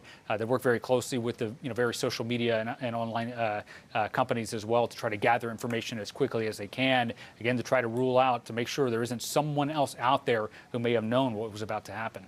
Josh Sherrard, what more are you hoping to learn about the motive for this? Obviously, law enforcement saying that they are presuming this is a hate crime until that is disproven. The hate crime tag on this crime really doesn't change the way it's investigated. It may be changing the way that it's prosecuted down the road, but it's going to be investigated like any other attack. And that's exactly how it needs to be. Understanding the motive between these 2 teens, interviewing those friends and family, understanding where they came from. And then, as Josh Campbell just pointed out again, making sure that this isn't part of a larger organization. Is this a group that we need to be concerned with? Are there further attacks that we need to be concerned with? We also have to take a look at the way that this was carried out. We've got 2 shooters that didn't make it inside the building. Now, we don't know what their plan was, but most likely it was to do as much damage as possible, which means getting inside. But that little bit of resistance, having that security guard outside, seemingly prevented them from making it inside. Well, thank you very much. Any questions of these brilliant people? Yeah, please, go ahead. Go ahead. Yes. The white? Yes. Mr. President, on the IRS, they're giving a briefing on it a little while at the mosque. They're giving a briefing, and it's a terrible situation. I've been given some early updates, but we're going to be going back and looking at it very strongly. Yeah, please. Mr. President, Justice Fund created $1.7 billion. Can you speak a little bit about your... It was a pivotal day in the case against Luigi Mangione, the man accused of killing United Healthcare. You bet your ass if it was a synagogue, this would immediately be placid as an anti-Semitic terror attack. I'm sick of the double standard. Yeah. Here, let's take a look at Fox News and the way that they covered it, by the way. Yeah. I have prayed at the Islamic Center of San Diego. Like me, the Muslim Americans who were targeted today pray for peace, for the future of their kids, for a better tomorrow. That's what we all hope and pray for. I'm horrified by the shooting there today, but I'm not shocked or surprised. When politicians directly target Muslim Americans when the media fails to check them, this is the result. My prayers go out to the families of the victims. All people deserve to worship and gather in peace, free from fear and hatred. Islamophobia, bigotry, and hate of all kinds have no place here.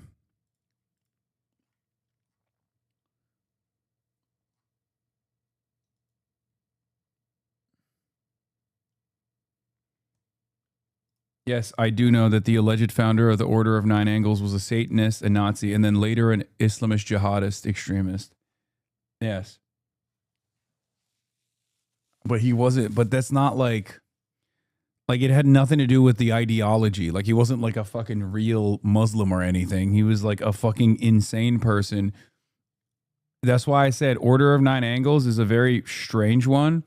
It goes beyond what you would expect of like a ideological militant Nazi group.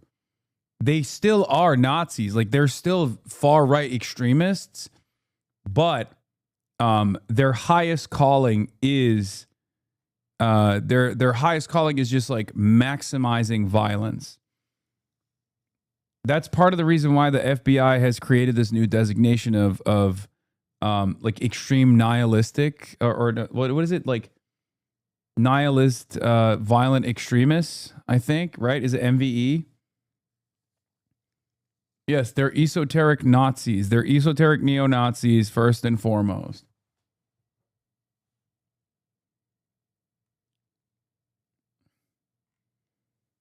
But their goal is just to activate, to find they're accelerationist.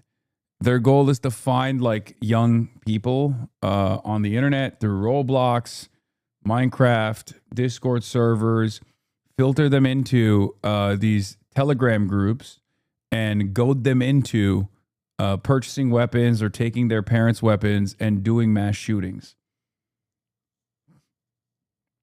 They primarily operate through Telegram channels that are called terrorgrams. And the cult basically worships school shooters and white supremacist terrorists. Very commonly, you'll see in their guns, like on their weapons. There was one in Indonesia too. This is an international issue. There was an instance. There was a fake school shooting that turned into a real shooting of the kid in Indonesia, where he like found airsoft weapons, and even on the side of those airsoft weapons, he had painted the name of. The names of like Anders Breivik and numerous other people. Yeah, Elliot Rodgers gets mentioned a lot. Anders Breivik gets mentioned a lot. They venerate famous, infamous mass shooters, many of which are, it's happened in Turkey a bunch of times as well. There was a knife attack in Eskişehir in Turkey. It's an incredibly strange phenomena.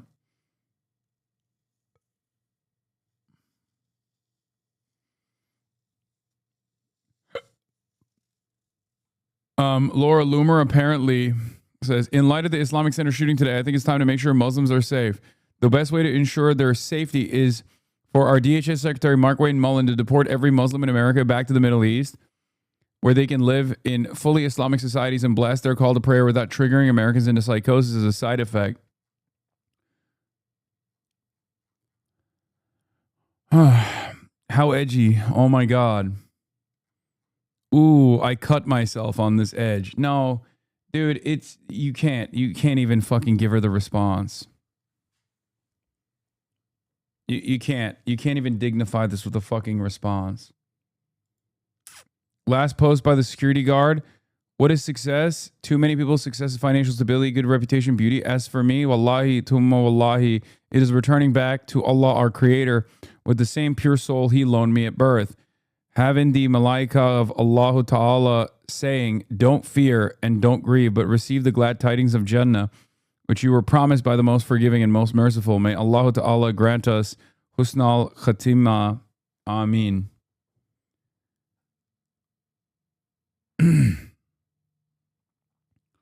This was his last post on Facebook.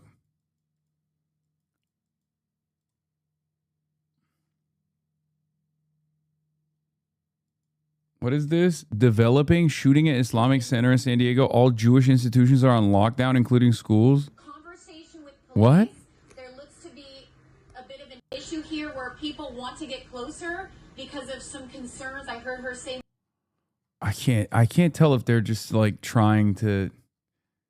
I don't know. I mean, it's a religious, it's a place of worship that they attacked. So maybe that's the reason why they locked down other places of worship as well.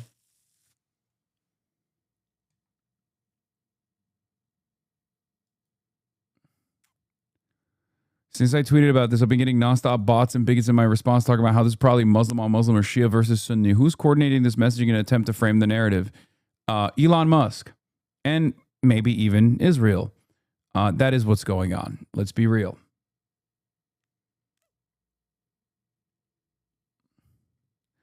Three Muslims were killed in a shooting at the Islamic Center of San Diego after two teenager shooters entered an open fire. While anti-Muslim, anti-Arab racism has been systematically fomented in this country for decades, the last 2.5 years have seen every major institution, political, media, and educational, manufacture outrage about anti-Semitism in service of those who support the slaughter of Arabs and Muslims. Every institution has pushed anti-Arab, anti-Muslim racism without pause because Muslim Arab life has no currency here and is created to be expendable. It's 100% true. Like 100%. What did Zoran say? I'm horrified by the deadly attack at the Islamic Center of San Diego, an apparent act of anti-Muslim violence. Islamophobia endangers Muslim communities across this country. We must confront it directly and stand together against the politics of fear and division. My thoughts are with the victims, their loved ones, and the entire community grieving this devastating attack. The NYPD is increasing deployments to mosques across the city out of abundance of caution. There are currently no known threats to the NYC houses of worship. Islamophobia is a made-up word by Muslims to erode Western civilization. This is likely a hate crime hoax spread by Muslims who look... Dude, Laura Loomer is literally such a fucking Nazi. It's so crazy. I mean, she just... Like, this is what people say about anti-Semitic hate crimes. Like, the fuck? A similar situation right here. I'm trying to get some information about it. According to what I see here, it is a Sunni mosque location. Why do I bring that up? Because Iran is a Shia nation. And some of the stuff that we've seen lately relative to Iran, like, for instance, Hezbollah-linked attacks that were planned to go off here in America, that has a Shia footprint. And if you do counter, I did 15, 16 years of counterterrorism, you think in those terms. What do I have here? Where should I be looking? What connections should I be looking for? Who's identified? So some of the atmospherics here. But, of course, the most important thing right now, control the situation and make sure nobody gets... Fucking insane. Yeah, no, it's a fucking sectarian battle for sure. Thank you for the evil ass commentary. When you assume things can't get worse, just go to Fox News for the absolute worst, mathematically the absolute worst take you can find.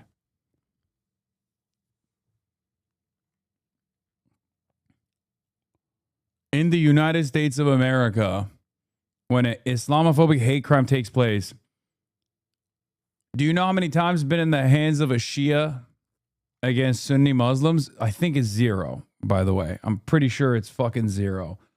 In the overwhelming majority of instances of white supremacists. Same with fucking anti-Semitic attacks. It is remarkably rare for Muslims to actually do anti-Semitic hate crimes and vice versa. It's almost always white supremacists, neo-Nazis. Almost always. Okay? There are rare exceptions, but it's almost always White supremacist neo-Nazis. CEO Brian Thompson, a New York State judge, allowing the alleged murder weapon and Mangione's diary to be used as evidence in the case. The judge also ruling that prosecutors cannot use certain evidence seized from Mangione's backpack during a search at the Pennsylvania McDonald's where he was actually arrested. Our Peter Harlambus and legal analyst Brian Buckmeyer join me now for more. So, Peter, which evidence is going to be allowed exactly and which isn't? So really the two biggest pieces of evidence for prosecutors, the gun itself, which they allege is the murder weapon, and Mangione's writings, which they say amount to a confession, are allowed in. What the judge basically did was separate this evidence into two different buckets. The materials that were taken from Mangione's backpack when he was originally apprehended at that McDonald's in Pennsylvania, and then the actual items they came across later when they did an inventory at the police station. The judge said that those materials that were taken from the backpack at the McDonald's without a warrant, those can't be used. So the actual weapons magazine, a cell phone, a passport, those were taken out at the McDonald's. They can't be used because they didn't use a warrant. But the items later that they found at the police station when they were doing an inventory, including those writings and the alleged murder weapon, those they can use. So what do you make, Brian, of the judge's ruling here? What's the potential impact on the trial? So, Kira, the ruling makes a lot of sense to me, and I think it makes a lot of sense to the defense attorneys for Mangione, and that's probably where you're not hearing this chorus of saying, we're going to appeal, we're going to appeal. I think first they've got to figure out where this all lands for them. New York has very specific laws about searching containers that are closed, and I think that application is why we're seeing the difference between the New York State case and the federal case in terms of what evidence is going forward. Now, moving forward, I think Peter's kind of alluded to this to some degree, that it's not all that different of a case. The prosecution really wanted, of course, that smoking gun, both figuratively and literally, and they also want the writings in that red spiral notebook, and that's going to give not only a murder weapon or alleged murder weapon, but also what they believe to be the inner workings of a killer to be able to present to the jury. I think for the defense, not having certain pieces of evidence like the wallet or the passport or the computer chip will help them try to massage the narrative as to what this is, what it's about, who might have committed this crime, and finding the perfect juror for them. Because for them, I don't think it's about the facts. I think it's about who's receiving the facts, that being the 12 people who ultimately decide Mangione's fate. All right, so what's next, Peter? At this point, all eyes are on September. This state murder trial is set to begin on September 8th. There's a brief hearing scheduled for June to put some further dates on the schedule. But that trial, which is expected to take multiple weeks with more than a dozen witnesses at least, is scheduled to begin on September 8th. All right, we'll track it. Peter, Brian, thank you both. A California jury unanimously dismissed Elon Musk's lawsuit against OpenAI and Sam Altman. They found Musk waited too long to bring the suit, which alleged Sam Altman unlawfully enriched himself in the company that Musk helped create. Musk co-founded the company and invested. This is a real let them fight style situation. I mean, either side wins or loses is great. One side is going to win, one side is going to lose. We're all going to win regardless. I hate them both. It's literally a win-win, no matter what. It's great. $38 million in its early. Also, Elon Musk isn't technically wrong in advancing this lawsuit, but of course, he took too long to even put it together, apparently, so it was dismissed. Years. CBS News senior business and tech correspondent Jolene Kent closely followed this case and joined. You think Sam Altman's on the same level as Elon? Yes.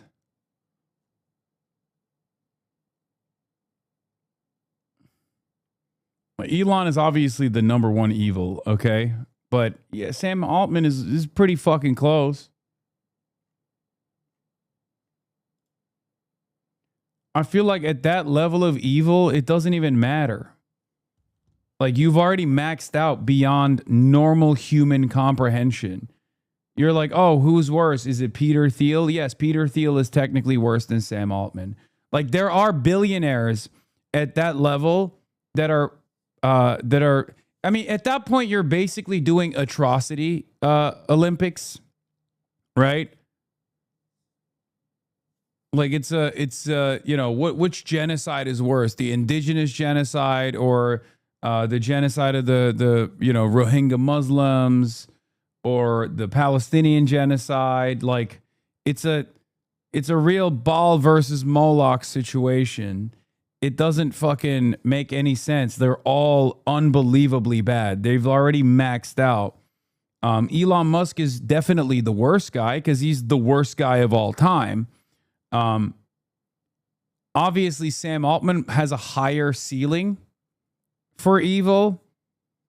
So we haven't fully seen exactly where he could go, you know? Whereas Elon Musk is more developed in his evil. And that's why, obviously, Elon Musk is number one, Peter Thiel number two. There's a couple other people before we get to, like, Sam Altman, but, you know, they've already maxed out far beyond, like, the level of evil that the average person can do.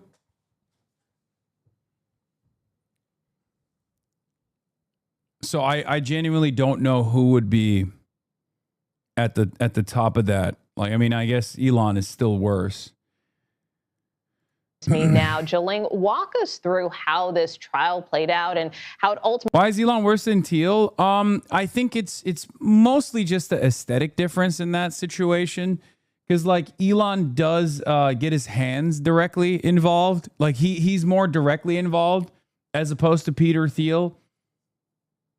And he has more money, so he has more destructive capabilities. But Peter Thiel's output is pretty fucking evil overall. You know, Palantir, mass surveillance technology, real death dealer. Elon also then has fans as well, like legions of fucking morons who love him. Whereas I feel like Peter Thiel is more so like a behind the scenes guy. You know what I mean? Yeah, Larry Ellison's pretty bad. Miriam Adelson obviously is a huge Zionist too. So then there's that. There's the Israel angle there. But most of the billionaires are pro-Israel, and do lean into certain initiatives that aid and abet Israel's genocide. Like Elon Musk has certainly played a big role in the misinformation that runs around on Twitter at the behest of Israel, right? So I don't know.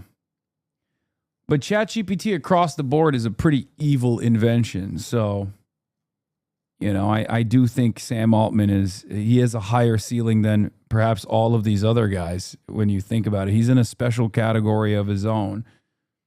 Like, we're in the infancy stages of Sam Altman's evil. Does that make sense?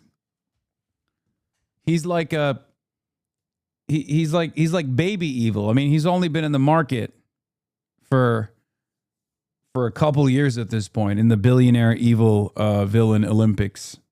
He's a newcomer. He's relatively green. He hasn't actually been around the block quite a bit.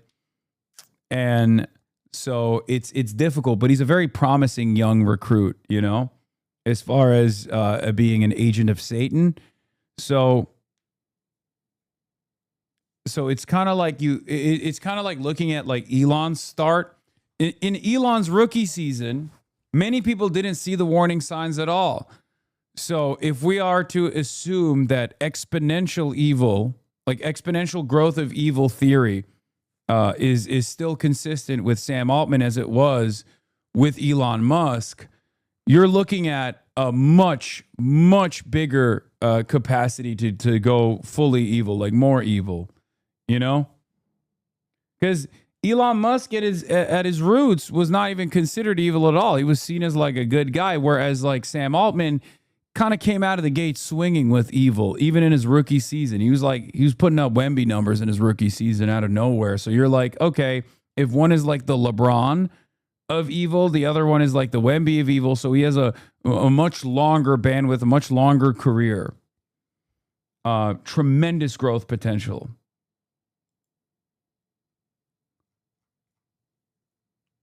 And yes, Elon did have an immaculate public perception before the Thailand rescue diver stuff. It was very, very common to just call him a real-life Tony Stark. He also wasn't too much more cringe than the memes at the time either, so people saw him as a billionaire who gets us. I'm really just noticing how conspicuously widespread these references were for a short period of time. It came up in Star Trek too. Did he pay a PR team? No, everyone was writing. I haven't liked Elon Musk even when he was beloved. Like, I always thought he was cringe and wasn't a big fan of him because of my, somewhat consistent, even though, with Tom Steyer, it's a little bit inconsistent, anti-billionaire position. I don't trust billionaires in general.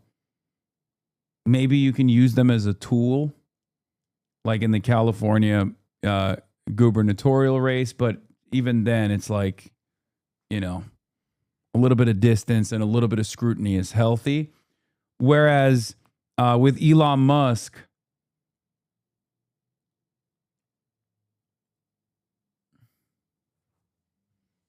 I would say Elon Musk, there was a tremendous amount of positive coverage. Ultimately culminated in today's verdict. Well, it was a blockbuster trial that certainly took the attention of Silicon Valley. Ooh, this is a good one too. Yes, the league has changed. So the dynamic of the league has changed dramatically. Great point, Profound Egg 13. So if Michael Jordan is playing against plumbers, right, there are very different rules of engagement at that point. Elon Musk was absolutely constrained by trying to present himself as like a virtuous figure because like the overall Silicon Valley environment at the time when his development was happening was a relatively liberal one. So he had to be like woke as fuck, right? Whereas Sam Altman is not constrained by the environment. As a matter of fact, the environment now demands you aggressively pursue some of your most violent ambitions ruthlessly. So the environment is actually, again, favoring Sam Altman to be much more evil in the long run than Elon Musk.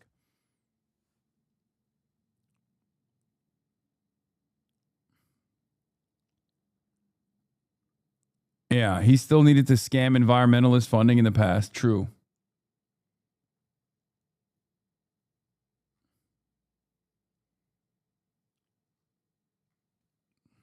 It's a good point. And brought it inside a federal courtroom in Oakland, California. But what happened today is there was less than 2 hours of deliberation, and then the jury unanimously delivered a verdict that they recommended to the judge, which she accepted, that the case be tossed out because Elon Musk did not file his lawsuit in time. It's a 3-year statute of limitation, and they said that they believe that Musk knew about his allegations before those 3 years expired. And as a result, OpenAI is not liable for any of the claims that Elon Musk was bringing in court. But this was a very quick decision. And as a result, all of the different communications, the interesting things that we learned within the case were not really discussed or analyzed or brought to a verdict due to the statute of limitation. And I want to read to you Elon Musk tweeting today after his own legal team says they do plan to appeal this. He said the judge and jury never actually ruled on the merits of the case, just on a calendar technicality. Now, in response to that, the OpenAI team said that what Elon Musk calls a calendar technicality is what they believe to be a fundamental part of the case, that if he really was so concerned about this, why didn't he file his lawsuit sooner? They allege it's because he has... NBC identified the shooters, Caleb Vasquez and Kane Clark. Previously, law enforcement officials said the suspects died of self-inflicted gunshot wounds. In a brief this afternoon, police said the suspects were 17 and 19. No motive has been provided. Investigators are examining possible anti-Islamic writings found in the car where the police found the deceased suspects, 2 senior law enforcement officials said. Kane Clark and Caleb Vasquez. Wait, are they... Is Kane Clark that's not a woman, right? It's not like a couple, right? I don't know. Guys, stop saying, don't even fucking joke about whether this is a Shia name or not, please. I get it. I get the reason as to why you're doing it, but is that a boy's name? I don't know. I don't know. I don't know what kind of name Kane is.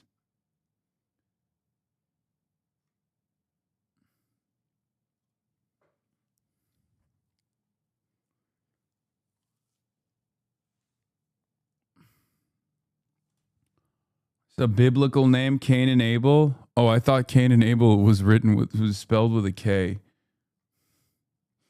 Okay, don't get mad at me. I'm fucking Turkish. Sour grapes about OpenAI becoming a success, a competitor. And keep in mind that OpenAI is slated to go public later this year, along with xAI, Elon Musk's company. So OpenAI, that legal team, saying that they were celebrating the case today and also believing that if this was not a sour competitor, so to speak, this lawsuit would have been filed earlier by Musk himself.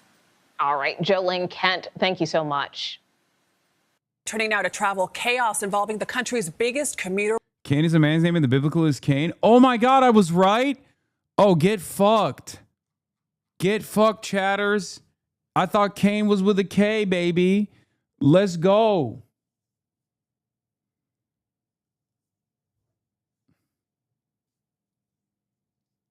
Thank you, Piggly Wiggly. Piggly Wiggly flexing the golden kappa. Am I wrong? It's not Cain, it's Cain. It's C, it's with a C. Chatter. God damn it. They're full of shit. English didn't exist. It's just the sound, and C/K sound the same. He's wrong. I grew up Catholic.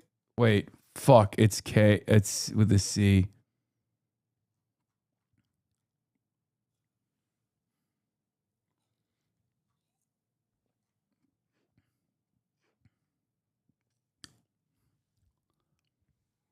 Yes, it's Cain, and I'm Hindu, and I knew this. Okay, weird flex, man.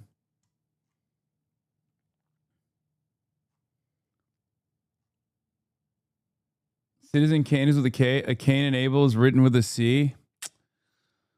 Okay, bro, they're both in Islam too. Man, I just don't know. I don't know. Rail system.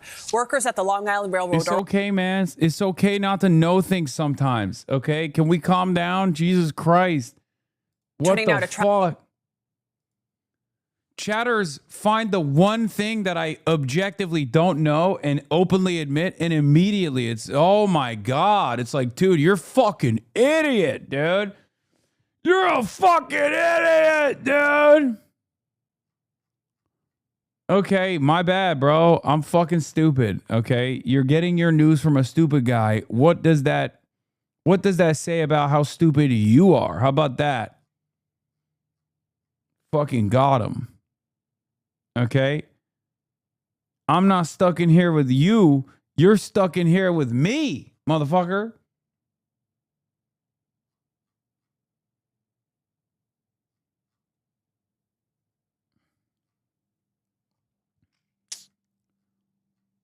Travel chaos involving the country's biggest commuter rail system. Workers at the Long Island Railroad are on strike and trains are at a standstill. Both sides are deadlocked over wages and health benefits for thousands of workers. Jerika Duncan is following this. Jerika, good morning.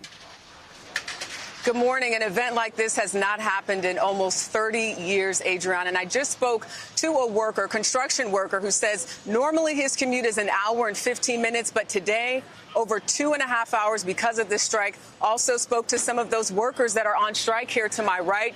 They are hopeful that there will be a resolution soon. They said because of the amount of Claire money Valdez was there too, demonstrating. My queen. being lost. But as of right now, negotiations are at a standstill. When we fight, we win. When we fight, we win. It is day 3 of a strike for workers with New York's Long Island Railroad. 5 unions representing about 3,500 employees walked off the job early Saturday after contract negotiations stalled over wages and health care. Normally, this railroad services New York City and a large stretch of its suburbs with roughly 250,000 riders every weekday. But now the entire operation is suspended. All we're asking for is fair wages. The unions blame the Metropolitan Transportation. Might as well be an apostate at this point with your lacking of Old Testament and Quranic knowledge on son of Ali and Fatima. Shut up, bitch. Authority, or the MTA, for the failed negotiations, saying many of those on strike have gone 4 years without a raise. MTA Chair and CEO Jano Lieber. Remember, these are by far the best paid workers in the entire national railroad system, and they want a better deal than every other MTA worker. At a news conference on Sunday, New York Governor. All right, let's get back to the live Speaking police. with the mom began to piece together bits and pieces of information over an extended period of time. The information that she was gathering and conveying to us began to elevate the threat level that we were perceiving with this information. She believed her son was suicidal, and she began to share information that several of her weapons were missing. Her vehicle was missing, in addition to her son. She also said that her son was with a companion, and that they were dressed in camo, and that is not consistent with what we would typically see from somebody that is suicidal. That began to trigger a larger threat assessment picture. Our threat management unit began to take the tips and leads that we had and utilize the technology we have available to us. Our license plate readers was at the top of that list. We began to have, we noted that there were hits with the vehicle down in Fashion Valley. We dispatched officers into the area of the mall as a possible location that was a threat. We also gathered information that one of the individuals was associated in some form or fashion with Madison High School. We alerted the school police department, and we dispatched officers into the area of Madison High School. While we were gathering this information and we were trying to zero in on where these individuals were at, we received the call. Wait. At approximately 11:43. Wait, so all the flock camera and precursory knowledge couldn't stop them? Wait, I thought this was after the fact he was gathering information. Wait, Still what? talking with mom, trying to piece together where they might be, the locations that she felt that they would be at. And that was just a few blocks away. Those officers, once they heard what was happening at the Islamic Center, immediately dispatched themselves to the mosque. And just to recap what we talked about earlier, when officers arrived on scene, they came across, in some form or fashion, 3 deceased individuals, victims. One was a security guard at the center. We'll get some questions in just a minute, sir. Thank you. Because of what the officers were encountering, and because we know that this is a large gathering facility with kids, with adults, with community members from throughout our county, officers immediately began to enter the facility, utilizing our active shooter protocol, looking for a suspect or two. At about the same time as they were making entry and searching through the facility, room by room, we received calls of a vehicle a couple blocks away that was shooting at a landscaper. The landscaper is going to be okay, but we are still investigating that scene. It appears he may have been shot in the helmet that deflected and saved his life, but that is not totally confirmed at this point. A couple blocks away from there, we also received a call where a community member reported our 2 suspects in a vehicle, and it appeared they had gunshot wounds, and upon our arrival, we determined they were deceased. We are in the process of serving search warrants that will continue tonight and on into the days ahead. We're going to continue following any There's leads no photo. and any information that comes forward as we're all focused on figuring out how this happened. Mom called the authorities when she saw them leaving camo with guns in her car. I will end by saying it's not a cliche. If you see something, if you hear something, if you know something, that is an integral part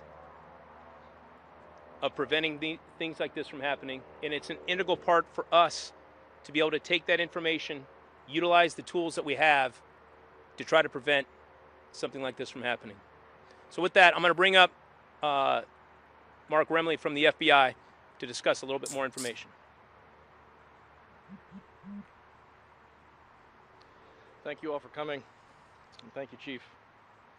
My name is Mark Remley. I am the Special Agent in charge of the FBI's San Diego Field Office. As was reported earlier, 3 adults have lost their lives in today's senseless act of violence. We also know the 2 teenage subjects responsible are also deceased. The FBI is determined to uncover all the facts associated with this incident and learn why this shooting occurred at the Islamic Center of San Diego. Here's what we know at this time after our preliminary assessment and working closely with our law enforcement partners to gather evidence. Victim specialists deployed to the Reunification Center at 4125 Hathaway in San Diego. We're also having additional victim services personnel deploy from our headquarters in Washington, D.C.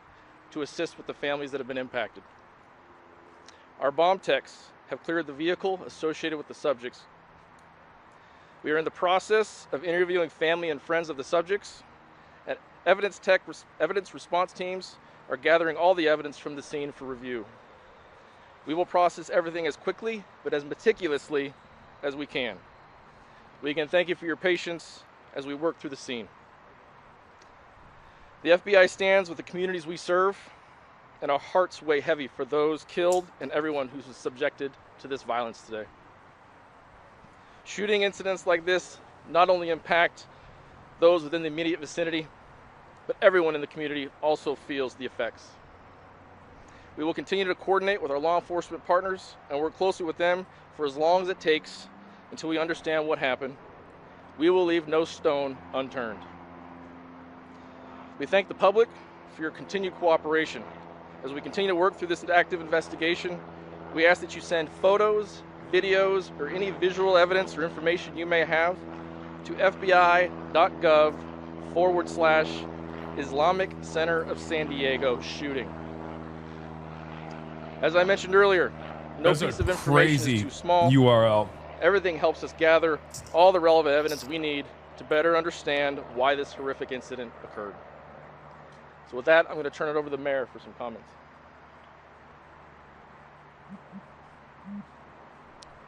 Thank you. Fucking direct result of your leadership! Your leadership!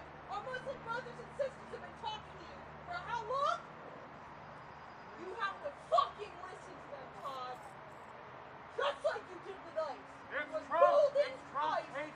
Golden science propaganda. And you'll keep doing it as long as it lines your fucking pockets, won't it? Show something! Worse approval rating than a fascist dictator with shit in his pants.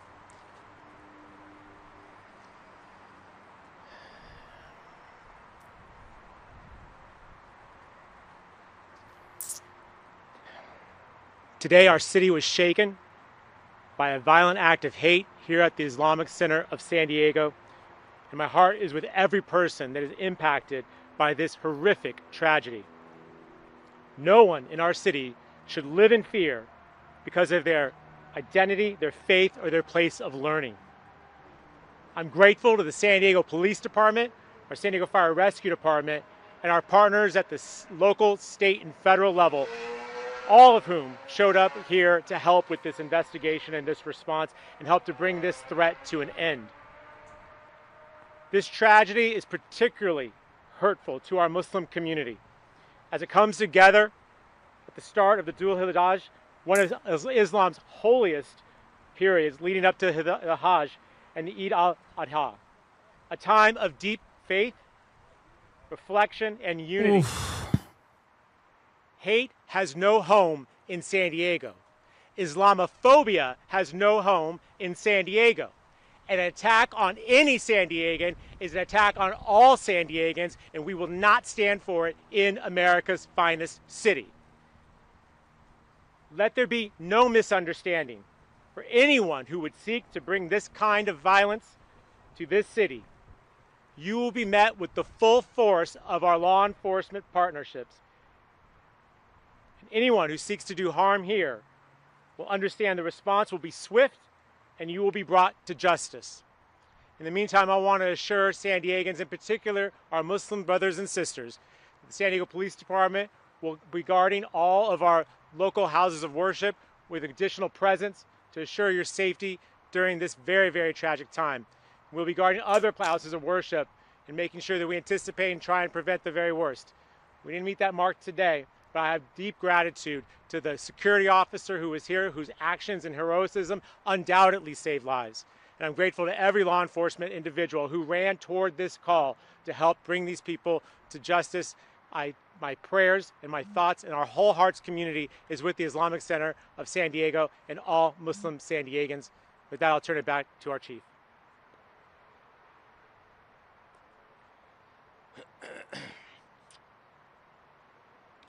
Before I open up to questions, we're a little over 5 hours outside of this incident. Understand the complexity of and the dynamics of a situation like this and the emotions that are without a doubt behind everything that's going on. Much of what else there is to answer is currently being investigated, and I cannot go into some of those details. But I will do my best to try to make sure that you guys have the information you need moving forward. So with that, I will open up to some questions. Yes, sir. Hang on. Trevor, go ahead.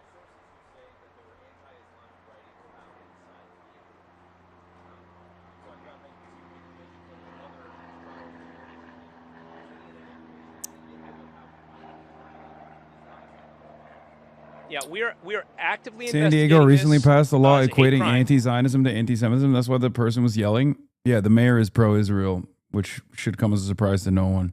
Is to exactly what those what the hate speech or the hate words were that were conveyed.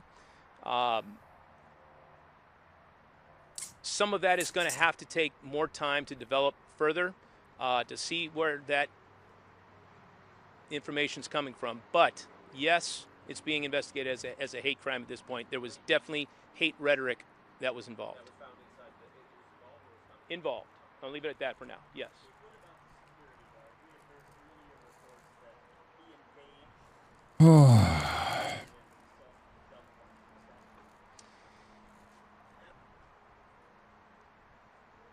It's still preliminary. We're still looking into that.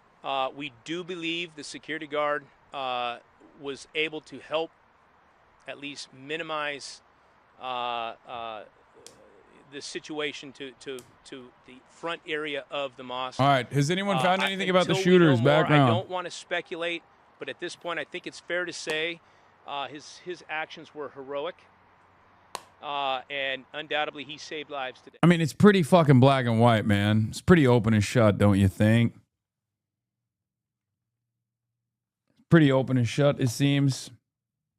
Two teenager white supremacist dickheads get radicalized on the internet, decide to take matters in their own hands, go shoot up a fucking mosque with the mother's weapons and car.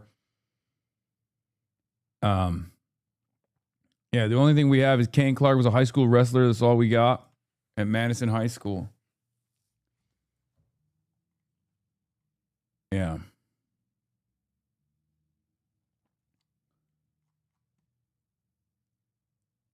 Also, it's fantastic that fucking all the flock cameras didn't do dick.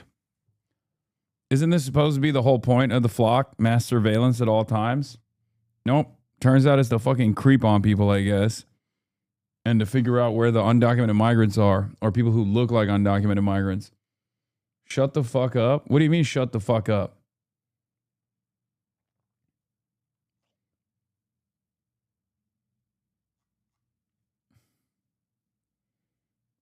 Buddy, the mother literally called the cops ahead of time, worried that her kid had taken her guns, was fucking rocking camo, and took the car. And then the cops were like, oh, where did they go? San Diego police, mother of one of the suspects, reported this morning that several of her weapons or vehicle were missing. Her son was suicidal, and he was in with a companion, both dressed in camo. Police were actively looking for the suspect when the shooting at the Islamic Center happened. Put out their identity right now. We will put that information out here. Guys, you see, the Flock stuff didn't work because we just haven't built more data centers. We need to build more data centers so we can do mass surveillance adequately. It's just one more fucking data center. Okay? Just one more data center, man. Just one more Flock camera, one more ballroom, one more data center, and then we'll be able to fucking find out perfectly. CNN is covering this as well right now. All right.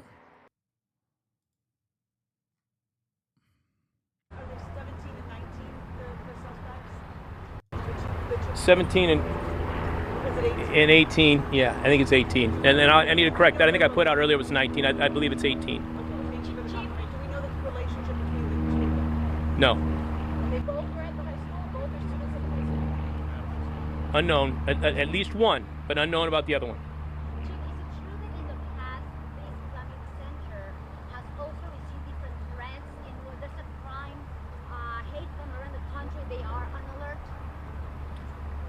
It just in general, I think it's fair to say that all religious facilities across this country, around the world, in today's world, are well aware of the risks that are associated. It's an unfortunate reality of the world we live in today, but I would say absolutely, everybody feels that insecurity.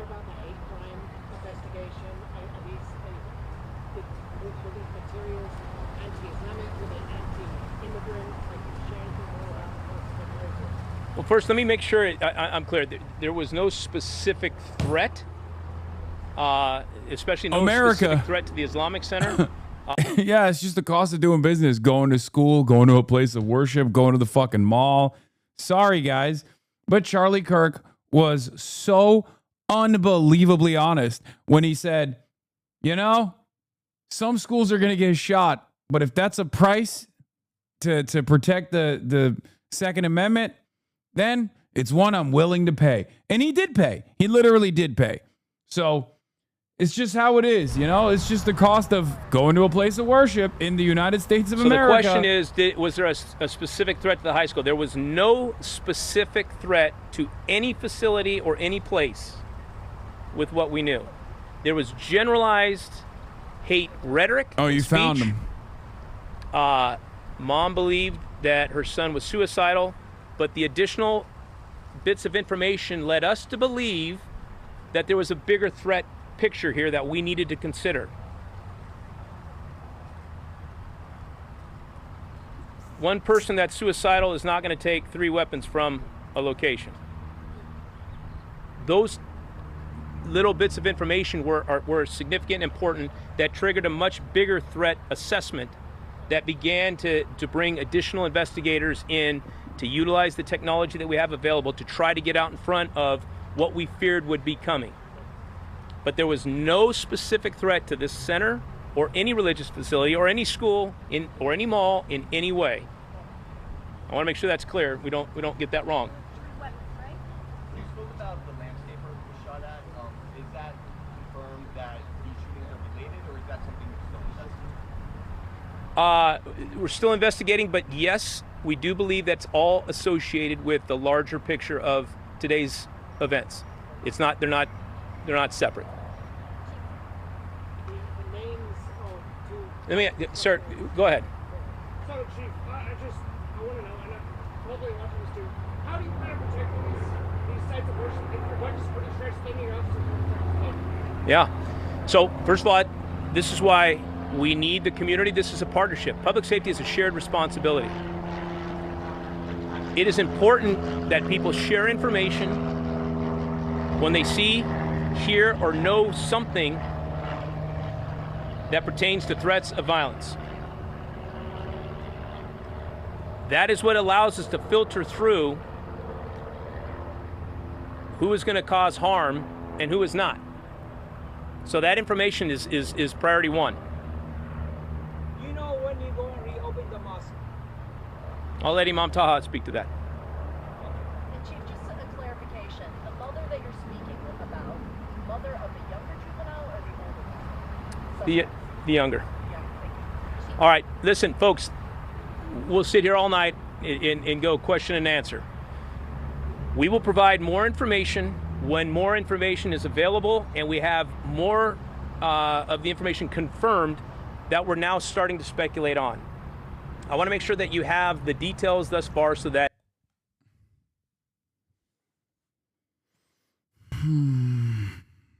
you understand exactly what we were responding to, what we were dealing with. And I'll close by saying this. As police chief, I am grateful that we have police officers and sheriff's deputies and flock throughout cameras. this county. Our hearts go out they were doing to the families, obviously the greater Muslim community. We're one city. And we're one community. As police chief, I am grateful that we have. What the fuck is going on with this goddamn stream?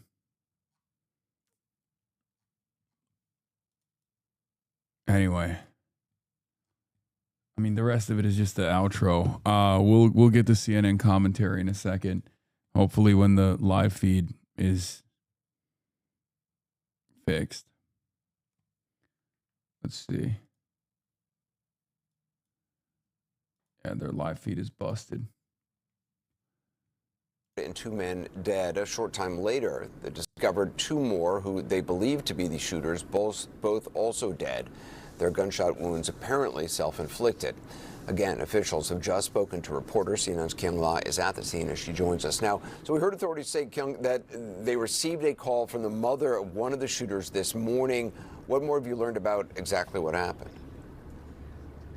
That she had discovered some hate speech, some generalized hate speech, not targeting any particular institution, but it was alarming enough that she found it to be suicidal and threatening enough that she reached out to law enforcement. What you're hearing behind me is this press conference is still going on with other members of the community, but I'm going to keep explaining what authorities say they have been able to put together is that younger person, that younger suspect, the 17-year-old, then connected with someone, either a friend who was 18 or 19, and they came to this mosque. The mosque is just, this is a press conference right over here, the mosque is just over my right shoulder, and that is where law enforcement found 3 different adult men who had been shot. The 2 suspects were making their way through this middle-class community.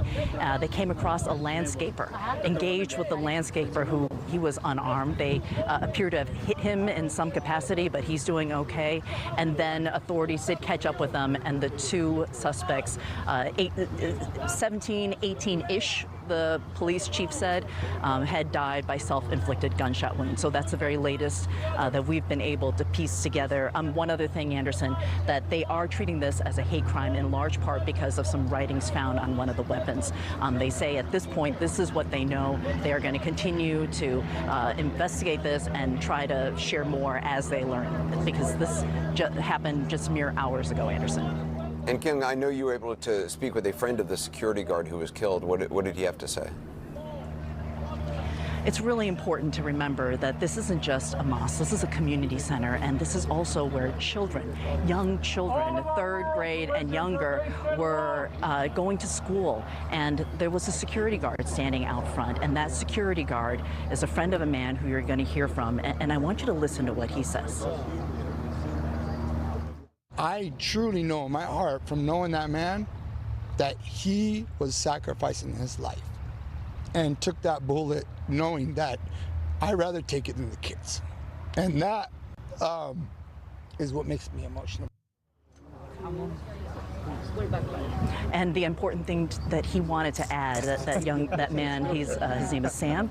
He is a father of two who go to school connected with the mosque, and the school connected with the mosque. He said that he gets to put his kids to bed tonight. He gets to tuck them in.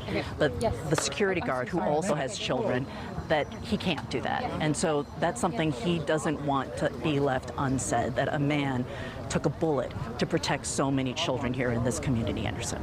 Kim, I appreciate it. Thank you. Joining us now, two of our law enforcement analysts, John Miller and Jonathan Wackrow. John Miller, you've been speaking with law enforcement sources. What have they told you about the two gunmen? What may have motivated them? Well, these are kids, 17, 18 years old. One of them, as we're learning now, left what is in effect a suicide note, but we are told by law enforcement sources that it also had references to racial pride. It seems that based on the targeting and the fact that there was hate speech written on one of the weapons recovered, where the two young men took their own lives after escaping the scene of the shooting, that this fits into a pattern that we know fairly well. Writing hate speech on the weapon, leaving the notes, the target selection of a mosque, shooting at a landscaper at random during the getaway. Very similar to the New Zealand attack from 2019 by Brenton Tarrant, who in that case killed 51 people and shot 40 more, where he wrote hate speech all over the weapons. In the Buffalo case in 2022, Peyton Gendron, he wrote hate speech all over the weapons, even mentioning Brenton Tarrant. I wouldn't be surprised if you saw one or both of those names turn up in the writings in this case. This is developing into tons of repliers think it's implausible that mass shooters would leave writings dictating their motives and ideology behind. Culture of white nationalism, interesting, white supremacy, and what they call the Great Replacement theory, where people act out violently. Oh, it's cool. We're back to the idea that we're back to this being a psyop now. You know, because the victims in this circumstance are not one that they can make some kind of anti-left panic off of, you know? I mean, this is the most common form of like political violence that takes place on U.S. soil, so I don't know what to fucking say. It's just white supremacist radicalization. New Zealand attack. Obviously, there was the Columbine a long time ago that was school-related. There was the attack in New York, the bomb throwing involving two people. It's very anomalous, right? And I think that there are a lot of factors that are present in this matter that are anomalous. It's the fact that there were two attackers. Typically, we oftentimes refer to as a lone gunman or a lone actor, but they're oftentimes influenced by other people. Here we have two people who were engaged in the attack, but their ages, 17 and 19 years old. It's not normal for them to wake up and decide to go out and kill somebody, right? So something preceded this, and this is right what the commissioner was getting to, is that there was some sort of radicalization that they went through, that they felt it was right for them to go and launch this attack against this Islamic center, this symbol of that community in San Diego. That, again, needs to be looked at with a microscope to really understand, did that radicalization come online? Were they radicalizing each other through, this Christian nationalism, this white nationalism movement that John was just talking about, or these other factors? So what we do know as a denominator, hate is the motivator here. It was the motivation for their attack, but we need to get better and smarter at how this radicalization happened so quickly and happened really in silence. This didn't, basically follow the pattern of violence that we've seen, this pathway to violence where it's grievance, ideation, planning, this whole attack cycle goes through before they launch. These are people that literally got up, took some guns from home, dressed in camouflage, and went out and launched this attack. They were motivated by somebody or a group. We have to find out. It's insane how easy it is to just do relentless violence on U.S. soil, readily available guns. I mean, what do you fucking They say? went out to practice Yeah, shooting. some And guns. also Just, was you a just note- go and you have an arsenal of weapons at home and you just take them. It's fucking nuts. This note and alerted authorities, and when the shooting actually took place. Well, Chief Scott Wall from San Diego PD gave us a little bit of a timeline, which is, you know, they got that call from the mom in the late morning hours, and immediately they did a threat assessment. This is exactly what you are supposed to do with this. It's a missing person, but it's also a missing person who's talking about suicide and maybe other things, who is left with weapons. From there, he took the mom's car. They took that license plate. It's a white vehicle. They put it into the LPR system, license plate readers. They started to get hits at different locations and have units be on the lookout for it. Interestingly, I think the chief told us that they got a license plate reader hit near the mosque, which they sent out to units right about the same time they got the phone call of shots fired. So they were leaning very forward on trying to figure out, how do we get to this kid, not knowing that there was more than one kid apparently, or what exactly their plan was. It's also, Jonathan, you know, we've now become used to having security guards at houses of worship. It clearly seems in this case, this security officer, you know, may have prevented much worse. Well, I'll put a finer point. He was a hero. He prevented the loss of life, especially of those children. Here's why. These were motivated attackers. They had a plan in place. They had no exit plan. They were going in to kill and to harm. As they were going in, this security guard basically put himself between the threat and those children. We have eyewitnesses that say that he literally did that. And what he did is he caused a tactical shift. He caused the attacker to turn and address him, as opposed to engage in killing of these children that were outside. In that instance, he stopped the chain of attack by putting himself in harm's way. That was only for seconds, but those were critical seconds, because we heard from an eyewitness as he was being shot, teachers and others were bringing these children and rushing them inside. From a tactical standpoint, we call that getting off the X. Those kids got out of the field of danger because this security guard did his job, stood up and identified and addressed the threat. Jonathan Wacker, amazing. Thank you. And John Miller as well. Coming up next, a shocking settlement to the president's $10 billion lawsuit against the government that he runs. Why aren't people calling this a fake shooting? $1.8 billion of your Brother, what are you talking about? They are already calling this a fake shooting. Laura Loomer is literally saying it was good that it happened and more of it will happen unless you self-deport to Muslims. There's hella people saying like, oh, it's a psyop. The fuck? Wake up, dude. How is that shocking? I mean, this is also somewhat of a consistent thing that happens in the aftermath of every mass shooting in the country where it happens so frequently.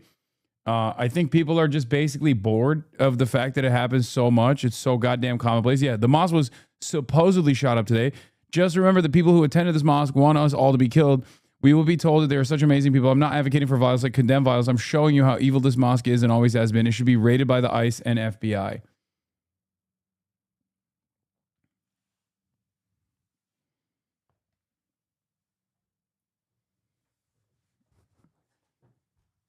Laura Loomer wants this to be Israel so bad. She's like, her dream is to complete the Israelification of America. Another thing the slop tuber Nazis are saying is the mosque housed 9/11 attackers too. Oh, wow. Great.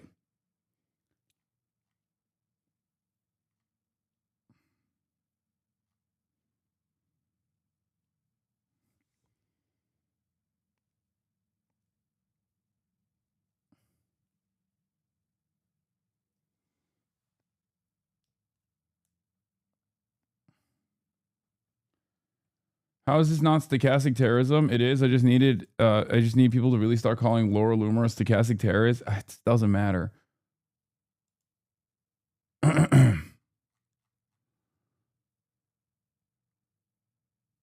So the logic here is if 9/11 represented all Muslim sentiment, that sentiment persists among the world's 1.2 billion Muslims, and they're all fair game to kill as a result. Sick. This person is sick and has 16,000 followers. America First nationalist.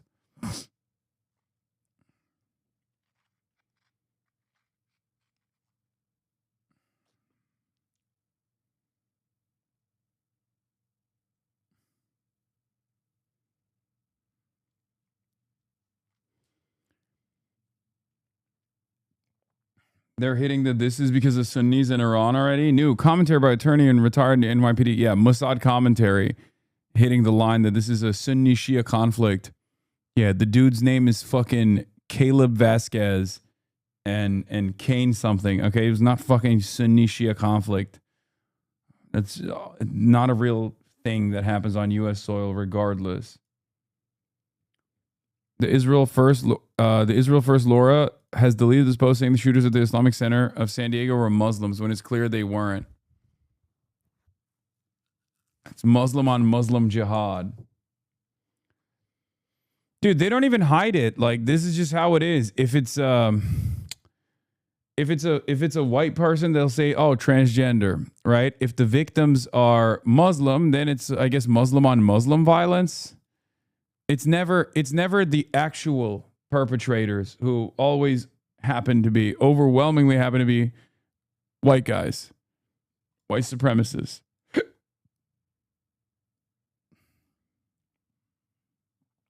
Yeah. Tree of Life, Pittsburgh, Charlottesville, Tops Market, Buffalo, Islamic Center of San Diego. White supremacy will not stop in this country until it is stopped.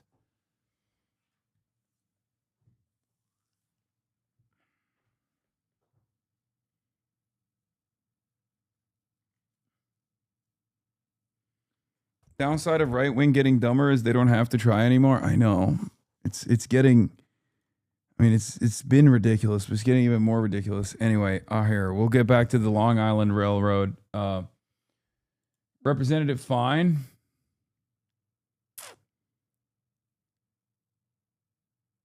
I think that Hasan the Hun does not speak proper English.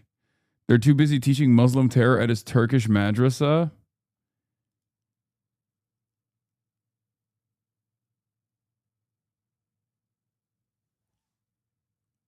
What?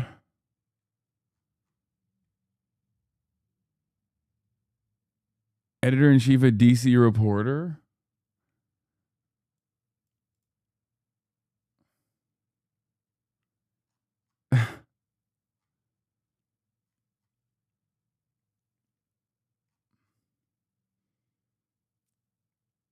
It's so, yeah, they're right. I'm illiterate. Then you have a Nazi in the replies too.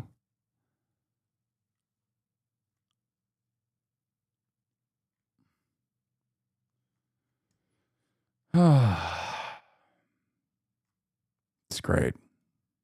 What an incredible time to be alive. And it will cost taxpayers $1.8 billion to settle. Okay, this is the Trump IRS thing. Okay.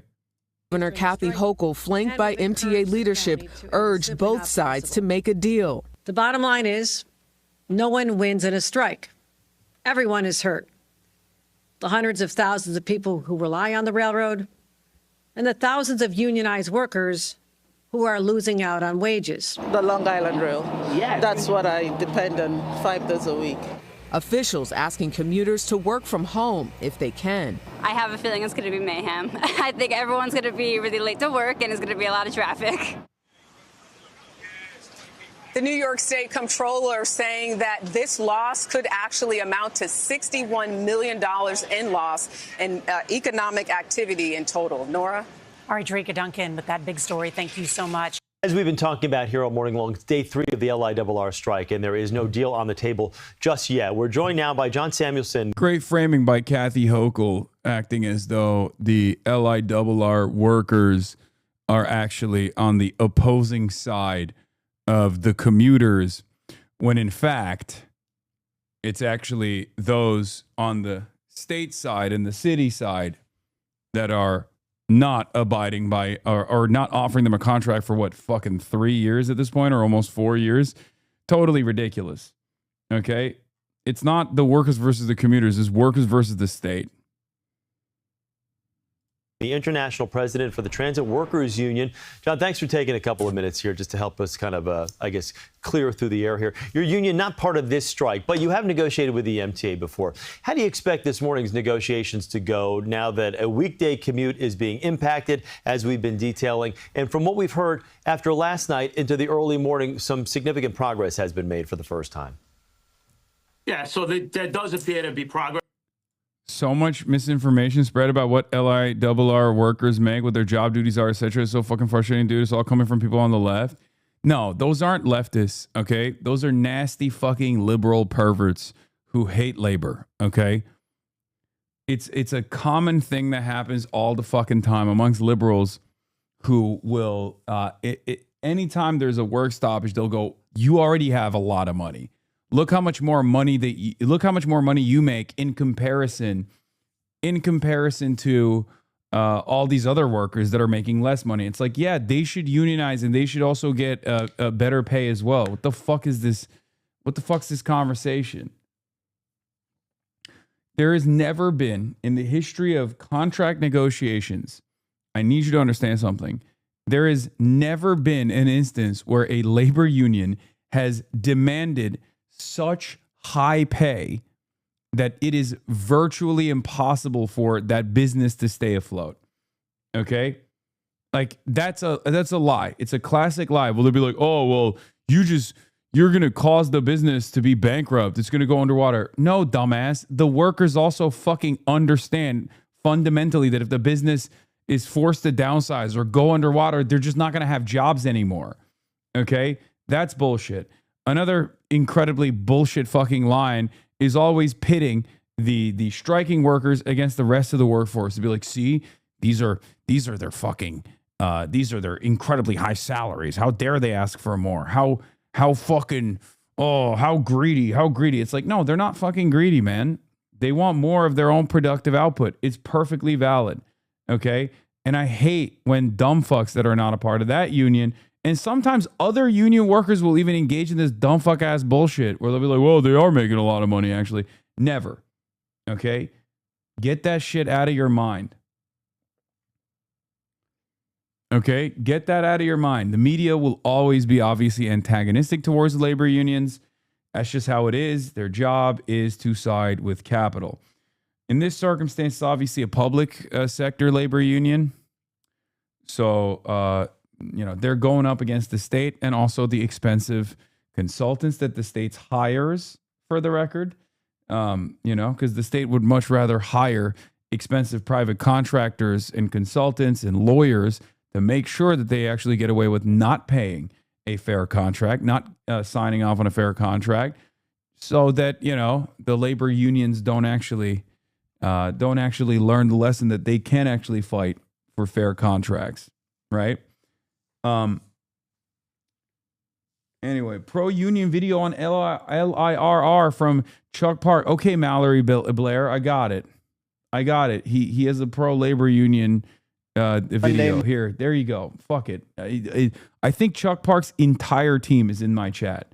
I think his entire operation is comprised of HasanAbi heads, because you guys literally constantly, someone sneezed in New York and Chuck Park was there. Okay? Someone sneezed in New York and Chuck Park was there. You have to watch this video. There's 11 people that watched it. You have to be the 12th person. Morning in New York City, and 300,000 commuters are screwed. Long Island Railroad workers are on strike, and to be honest, I've seen a lot of people blaming them for the shutdown, which is bullshit. Yeah, I know. They make $136,000 a year. So what? That's right in line with a New York City nurse or firefighter. So what do they want? To not fall behind. 3.5% raises over 4 years to keep up with inflation. It takes Elon Musk 8 seconds to make $136,000. The people at the top, they're making millions in their sleep. But every time workers ask for a break, somehow we're the enemy. We have enough. It's just a question of who our leaders think deserves it. So don't blame the workers. Don't even blame the MTA. Blame the establishment politicians who are fighting harder for their corporate donors than the technicians, engineers, and conductors of the Long Island Railroad. It's Monday. Yeah. Alex Bronzini vendor. The median LIRR worker earns 60th percentile income in Nassau County and roughly 70th in Suffolk. Immediately before the strike, they rejected a pay raise offer far outpacing inflation since 2022. They want the LIRR riders to subsidize their already high wages. What is this? This is a Yale graduate, right? Pretty sure. Or still in Yale. Still at Yale.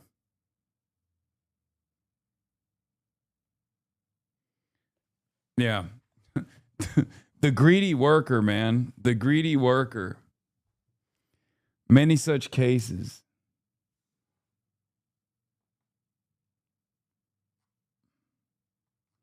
He transferred from Columbia to Harvard. Okay, not Yale, Harvard. The MTA offered 9.5 over the first 3 years. Cumulative inflation since 2022 is over 15%. The MTA also demanded a 500% healthcare premium hike on new hires. Comparing 24/7 federally regulated rail work to a blended county median is a statistical illiteracy.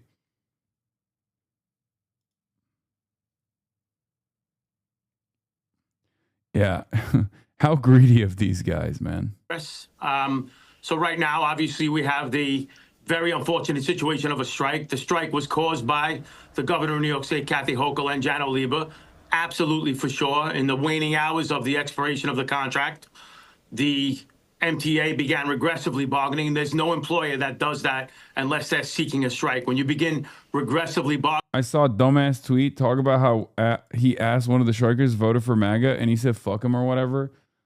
Oh my God. Labor unions are not about fucking conservative politics or liberal politics. Labor unions are just about a fucking fair contract. Okay? It doesn't matter. There's going to be fucking rank and filers who are right wing. There's going to be rank and filers who are liberal.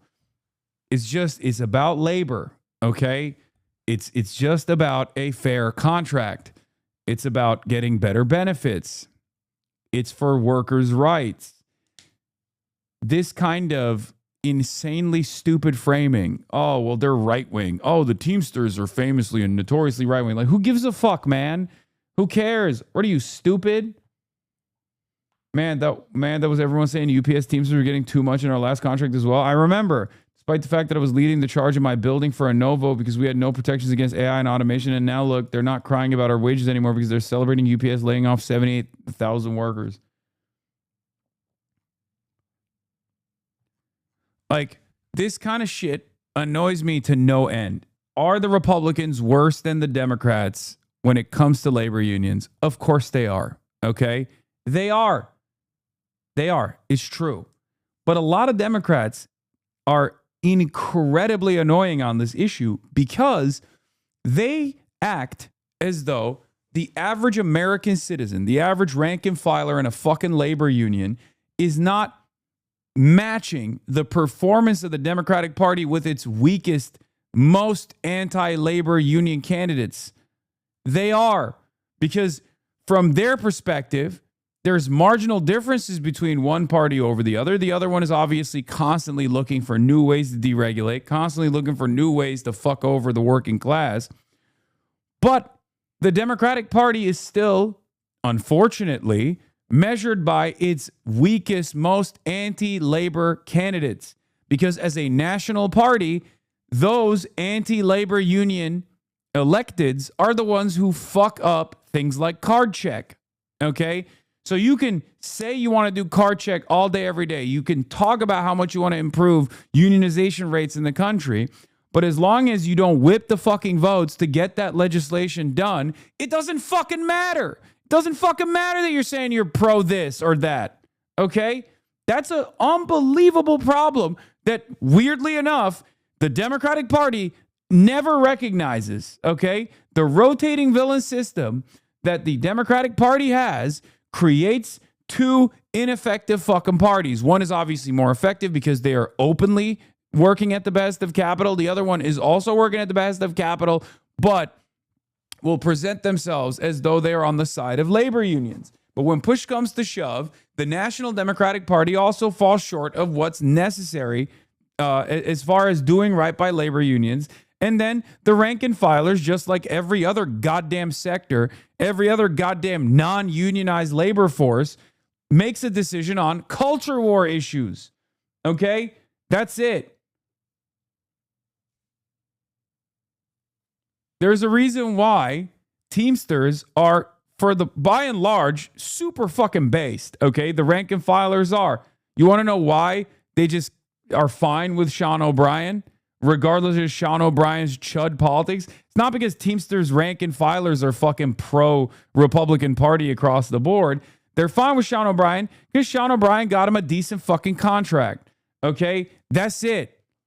That's it. That's literally it because he fights for their contracts. That's all these guys understandably care about. Okay?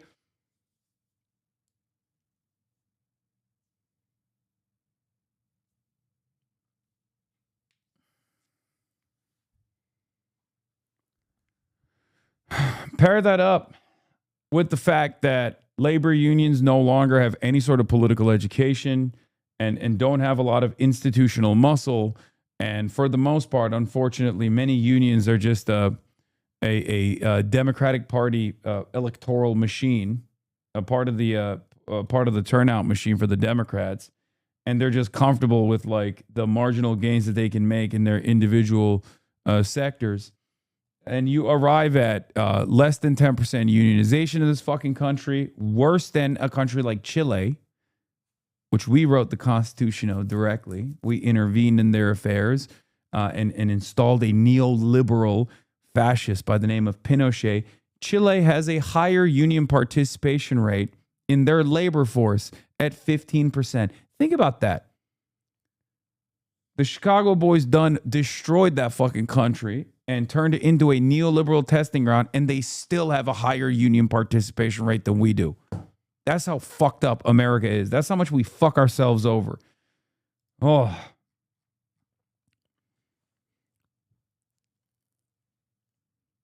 I think this is why the LIRR thing makes me so mad. Dems are heading for a landslide victory because of inflation and cost of living crisis. Why turn your fire on workers whose wages are being so eroded on the exact moment when they're turning against Trump failed policies? The brand new New York Times poll points towards a shellacking for the GOP driven by Trump's putrid polls, an unpopular war with Iran, and anger about his economic policy. But in reality, the crosstabs is even worse than the headline suggests.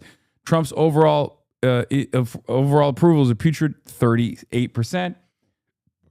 But what it is with the voters that won him the 2024 election, in Latino voters, he had a 51 point drop. Voters aged 18 to 29, he has a minus 57% approval rating, and a net disapproval of 57. With independents, a net 43. A net negative 43% disapproval rating. An important segment of Trump's base hates the war in Iran. Okay. Minus 23% of GOP voters disapprove of the war, and 22% think going to war with Iran was the wrong decision. The problem is worse among Trump 2024 voters, 28% of whom disapprove of the war. Democrats have a massive 14% advantage on the generic ballot among those most likely to vote, and Latinos prefer Democrats by 30 points. A real warning sign for all those gerrymandered districts in Texas and Florida. Okay? And Democrats will look at this and go, you know what? This means we got to stay the course. No changes here.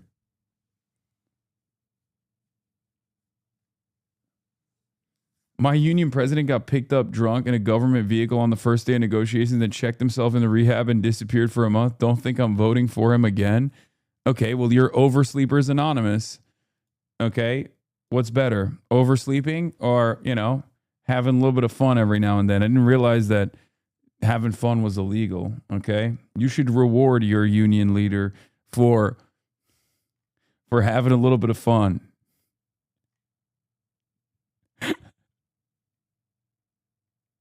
Your union rep is having fun, okay? Seems to me like he's working hard. Yeah, legalize comedy, legalize fun.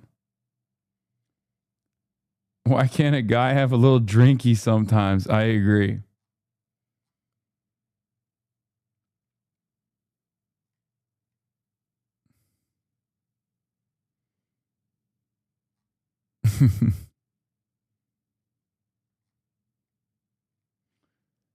Anyway.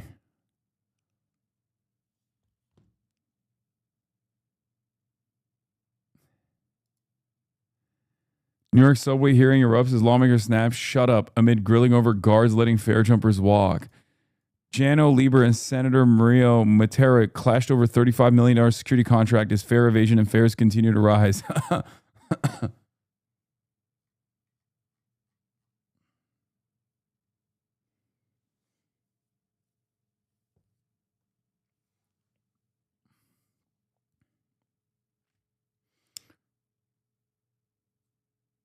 What? Chatter's boss? People in the comments saying she lost their vote. Yeah, I'm the Chatter's boss. It was me. Just having a little drinky.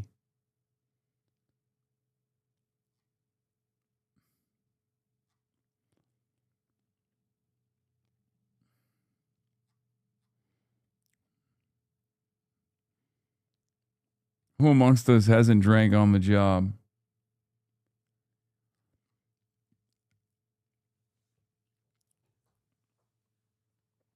In what way are MAGA voting Long Island Railroad strikers turning away from Trump? They love Trump. His crudeness and racism is precisely why they voted for him. Okay, none of this matters. I don't give a fuck if they voted for Trump. I don't give a fuck if they like Trump, okay? I don't give a fuck if they want to vote for Trump again. Do they deserve a better contract? Yes. That's all that matters to me. And the same goes for universal health care. A lot of liberals hate Republicans. I do too, okay? I'm with you on that one, liberals. All right. I despise reactionary politics. I think it's toxic. I think it's gross. I think it's violent. Okay. And I also think it's a distraction. Okay. Reactionary politics is a distraction away from class politics. However, I still want everyone to have health care. Okay. That's it. It's that fucking simple. I want all the motherfuckers that come in here to be like, you've killed Kaita. Where is Kara? Where is Kara? You killed Kara. I want every single one of those motherfuckers to have health care. Okay? I want all the people who call me a fucking terrorist to also have health care. I want them to have free college education. Okay? That's it. I don't give a shit if they're objectively evil. Okay? I don't care.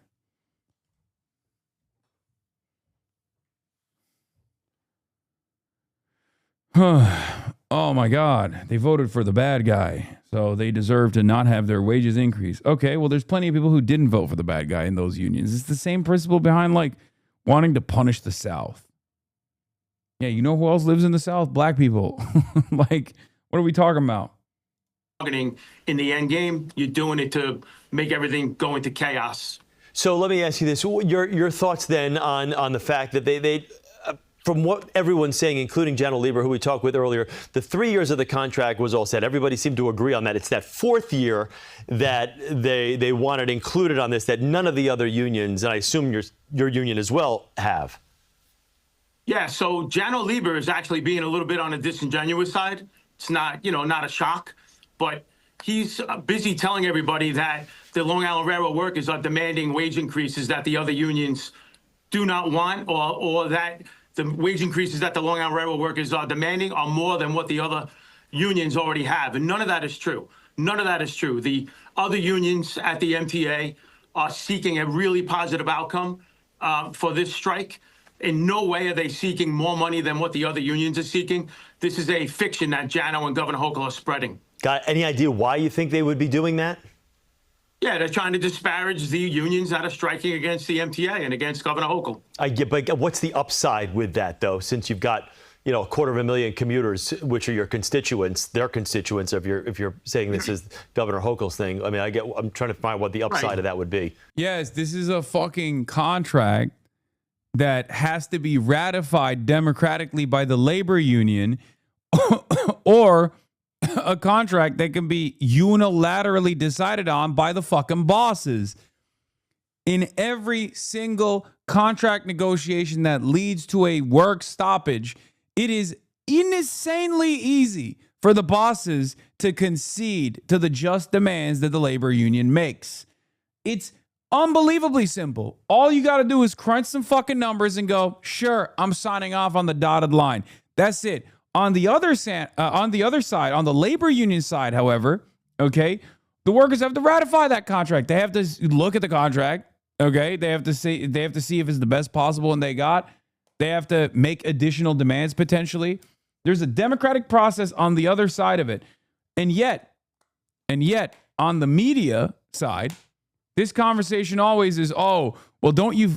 the conversation is always pitting the working class, the labor union, against the rest of the working class, the commuters, okay? Oh, don't you care about your patients if this is a nurse that's striking, like a nursing union that's striking, right?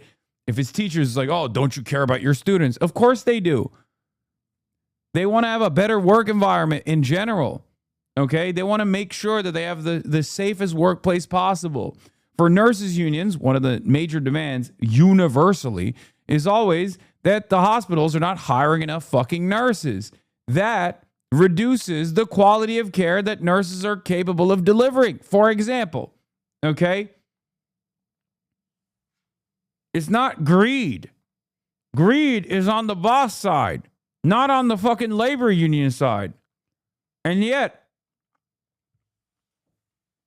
from the perspective of the media, they always present the fucking working class as though they're greedy. Oh, you want to hold on to some more dollar bills, you fucking piece of shit. Get back to work. It's so stupid. The upside is that the upside to them is that they're trying to disparage the character of the striking workers. They're trying to make them out to be greedy, public sector workers. And the truth of the matter is that they haven't had a contract. You should be embarrassed, okay? You should be embarrassed to say those words. Wow, look at these fucking greedy public sector workers. What an insane thing to say. In 3 years, the wage increases that they're seeking are around 3.6% on average over the life of the deal. Inflation today, 3.8%. So this narrative that these are greedy commuter rail workers just looking for more than everybody else is completely false. Let me ask you this. Based on what you're hearing, then, do you think you hate the fact that it had to come to a weekday commute and that you're in day 3 right now, but do you think this is something that can be resolved relatively quickly, or do you think everybody's going to kind of, stick their foot in the ground here and stand pat? Yeah, I do. I think it's resolvable. It should have never happened. And it's certainly resolvable. The MTA needs to move into a rational meet inflation position. They're not there. They keep offering gimmicks such as lump sums, which don't increase hourly wages. They don't compound. If they want to settle, they can stop offering gimmicks and start offering solid wages. I'm a public sector worker in Canada, and our nominally social democrat government forces to strike for a full month last year. Yeah.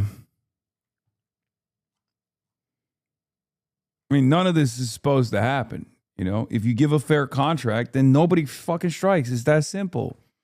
Again, 2 sides to every contract negotiation. 2 sides. And the media only fucking puts the evil on the labor side every single fucking time.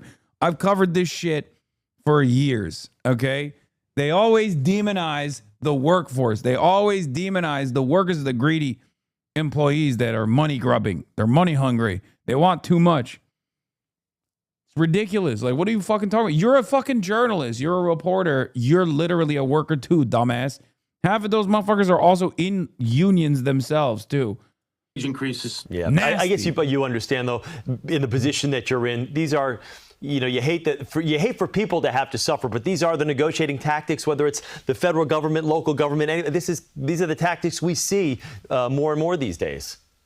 Right, so what we have is a strike. The contract has been unsettled for 3 years. So Governor Hochul... Yeah, that's the other thing. Like, they've been trying to establish a contract for 3 years. Like, what's the expectation here? Did they just keep going for a 4th? One of the other funny elements of this is they'll always be like, oh, why now? Like, I remember when the longshoremen came out to strike, they were like, what are you doing? It's right before holiday season. It's like, yeah, bitch, that's when they have maximum leverage. Okay? What do you mean? Of course they're going to fucking do it at a time when it's costly to the business, or do it at a time when it's costly to the fucking state. That's the whole point. Oh, I'm sorry. They should have done it. They should have done it when everyone could just avoid them. It's so stupid. They chose not to settle a contract. It went to 2 presidential... Bro, it's so bad. It's so bad in this country. It's so busted in this country. Like, dude, they can't even strike for a fair contract, let alone engage in labor militancy against like policies. Because like there is under normal circumstances, like a place like Italy, even okay. What do they do general strikes for? Labor unions will do a general strike like their own Longshoremen's Association, their own like unions in the logistics side will literally shut down ports because they're shipping weapons to Israel. Okay, that's unbelievable. I can't even comprehend that. Right? Like that's not even a thing. Okay, wait, what? Never mind. While we were talking about it. Hochul, tonight the MTA reached a fair deal. Well, there you have it. That's why strikes work, okay? As of 5 minutes ago, while I was in the process of describing the necessity of labor unions, they already reached a contract. Literally mid-rant. Look at that. Oh my God. Talking all that shit. No, it's fucking worth it. What do you mean? They've been looking for a contract for 3 years, man. What the fuck are you talking about? They've been looking for a contract in 3 years. They got it in 3 days after they struck. That's it. Bruh, the commute from Long Island this morning was 4 hours. It's good to see they strikes.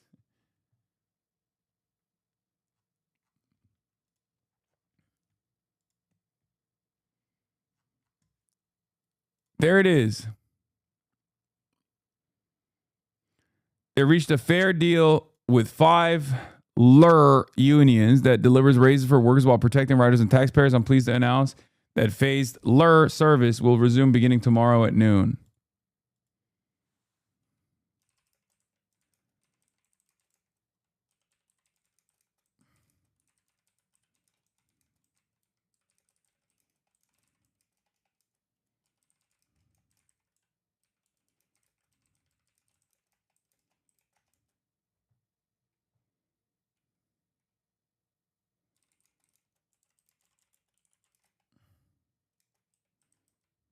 This is why they don't want it.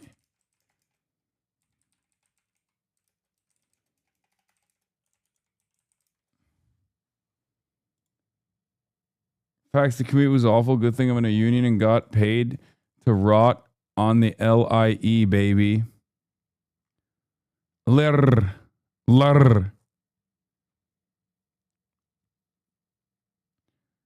Brother, the Knicks playoff game is tomorrow. They knew who they didn't want to piss off.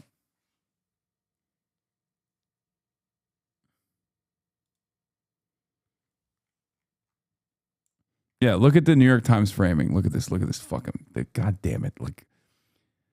As the Long Island Railroad strike continues, tens of thousands endure painful commutes.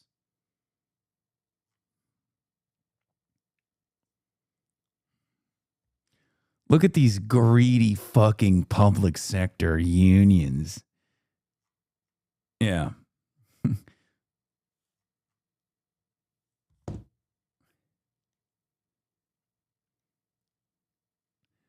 FYI, I work in Suffolk County government in Long Island, and the union I'm in hasn't been able to meet with the parties to get a new contract starting January 2025, so this happens more than you think. Yeah. Yeah, look at that $15 t-shirt that he has on. He wants a new one. He's disgusting. Your greed disgusts me, sir. Look at him. Look at him akimbo. Not one, but 2 pickets. Okay? He's holding up 2 placards. Disgusting. How dare you? Save some for the rest of us. Greed. Your greed sickens me. Do you see Courtney Love knows who you are?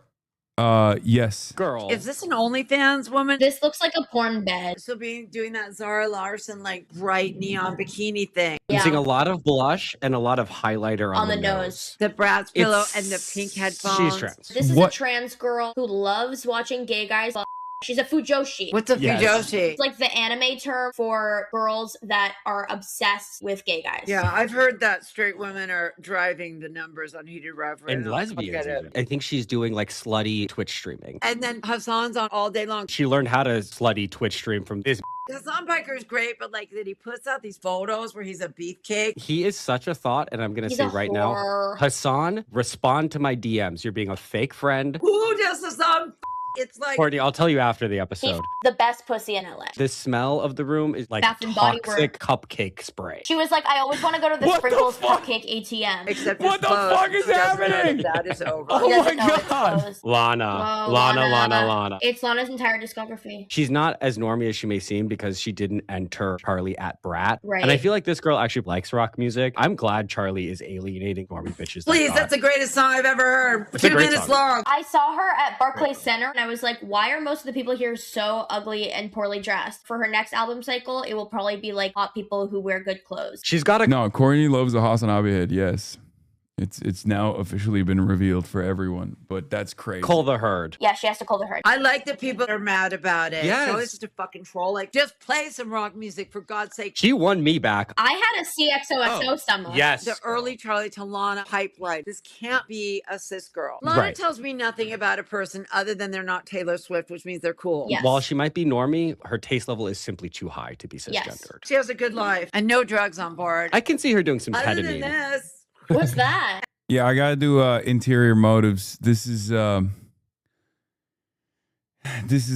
new hottest show in town. Estrogen. It's basically fucking GeoGuessr, but for rooms, and you identify the sexuality, the age, and the location of and the gender of the person, judging by just looking at their rooms.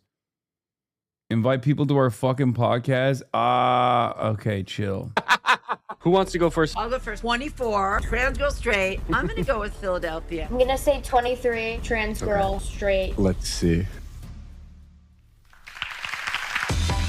Oh, come on. Oh, I hate when they don't do the reveal in the fucking promo. God damn it. The concentration of not in the Bible words in this clip is off the charts. I mean, yeah, I have grown a liking to Ivy Volk, I think. I don't know enough about her at all, but every clip I see of her is very funny. Maybe I'm being psyoped, but I think she's funny. She's a lot more charismatic than the fucking Red Scare girls are. That's for sure. Like when I first encountered her in the wild on the internet, I thought this is like a dime square transphobe potentially. You're getting one-shotted by curated clips, bro. No, she's pretty funny. She was pretty funny on the John Marco podcast. She's like a very funny person.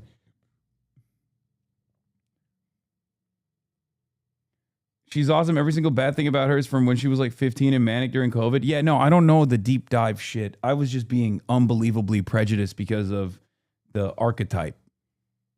Like she has the vibes, the catatonic vibes of a dime square fan, which is somehow even worse than being on like a Red Scare fan, from Dime Square, which is worse than being on Red Scare even.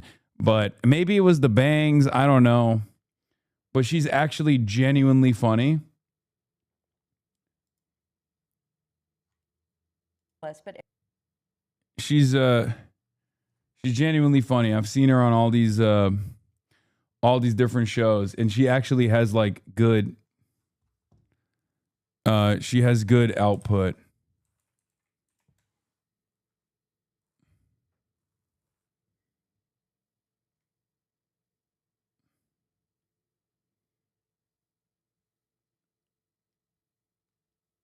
Anyway,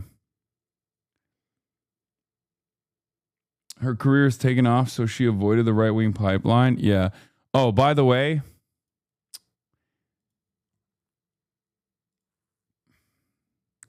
let's take a look. Let's check in with our friends. Okay? Let's check in with our friends. not a socialist, but everybody deserves a right for health care. That's socialism. And, well, and you need. Wait. And but hang on a minute. You're saying I'm not a socialist, but then you're like, I do though want socialized healthcare. That's socialism. I don't know if that's called socialism. It is. Everybody needs to have the right to have a doctor and be taken care of, and have an advocate that helps you figure this out, because there are none here. There are none. Yes. What I'm going through now with your father, it is like. Yes. But it shouldn't have taken me to be in this position to know this, but it did. Okay. So I'm and that's here. fine. And I think that that's a. Not gonna say it. Not gonna say it. I think that's a very common thing with most MAGA people. It's hard for you to look outside your immediate life to find empathy for anybody in a situation that you yourself are not personally in. Right. You are in that now. You are seeing firsthand that the medical system in America has nothing to do with doctors or patients. It is completely run by insurance companies. Insurance companies. That is They make correct. every decision. That is correct. So like Dad right now, Bob, for those watching the show, he's in a rehab facility trying to get better, to get back on his feet. And the decision about how long he should stay in this place. Typical chud has to be affected personally. Okay, calm down. Oh, first of all, you're literally a doctor now. You can't be fucking saying shit like that. Okay, motherfucker, you're literally a doctor. Calm down. Okay, that's number one. Number two, that's crazy. Chatter earlier is like, I'm officially a doctor now, by the way. And then later at night, he's like, fuck Bob. You can't do that. Okay, that's number one. Number two, okay. No, she was already on board with this kind of stuff. The first interaction that I had, she was on board with it. Is not made by the doctor, is not made by the patient. It is made only by See, as Dr. Jihad, okay, I abide by my Hippocratic oath. And I'm racist across the board, okay? I'm not just like holding out on racism just for the chuds. I do racism to the wokes as well. I teach everyone everything that I learned in my doctorate. Yeah, that's what you got to do. The insurance company who has a bottom line about profits. That's all that matters. That's how the entire American medical system is run right now. And we will be kicked out of the rehab facility next week sometime. Yeah. Jesus Christ, that was loud. Wait, I thought you just knew racism, not practiced it? No, I time to come clean. I'm a physician of racism. That's right. I've done, yeah. Yep. I didn't just go to school. I did my residency in the racism factory. I am a learned and practiced racist. Okay. Yep. Yeah, I did Doctors Without Borders. I went to privileged white suburbs and practiced racism there. Okay. That's right. I was a combat racist. It's true.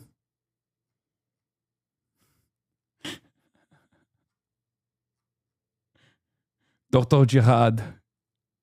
You look like you're about to clock out. I am. I'm tired. Yeah. Oh, this was really funny from Kyle Byer. I saw this earlier. A good troll would just be reverse Brianna, who will constantly say hyper woke shit, but then insist you're a Republican. Charles Barkley.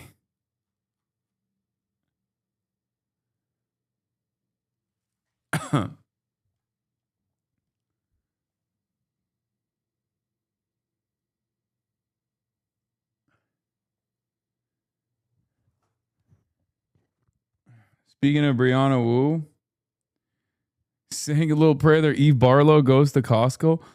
Oh, no. I walked in the Costco and I saw Graza.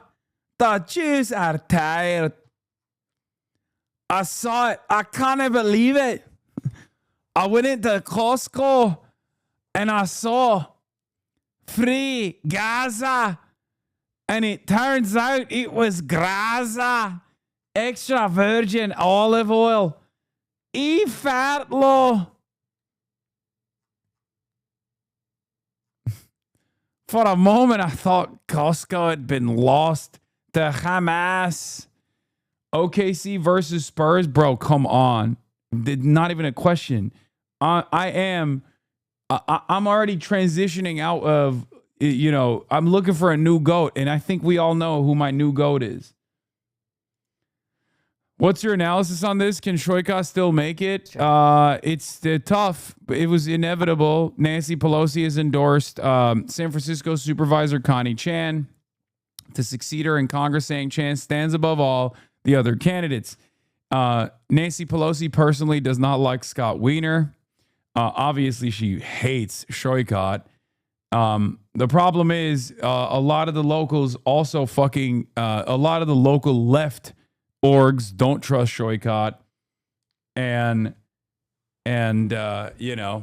Connie, dude, San Francisco politics is so bad. I don't know what else to say. Like, for me, this is yet another clear-cut indication that Connie Chan is not going to be the progressive champion. Maybe I'm wrong. But they literally don't give a fuck. Like, they don't. San Francisco left genuinely is like, yeah, this is good, actually.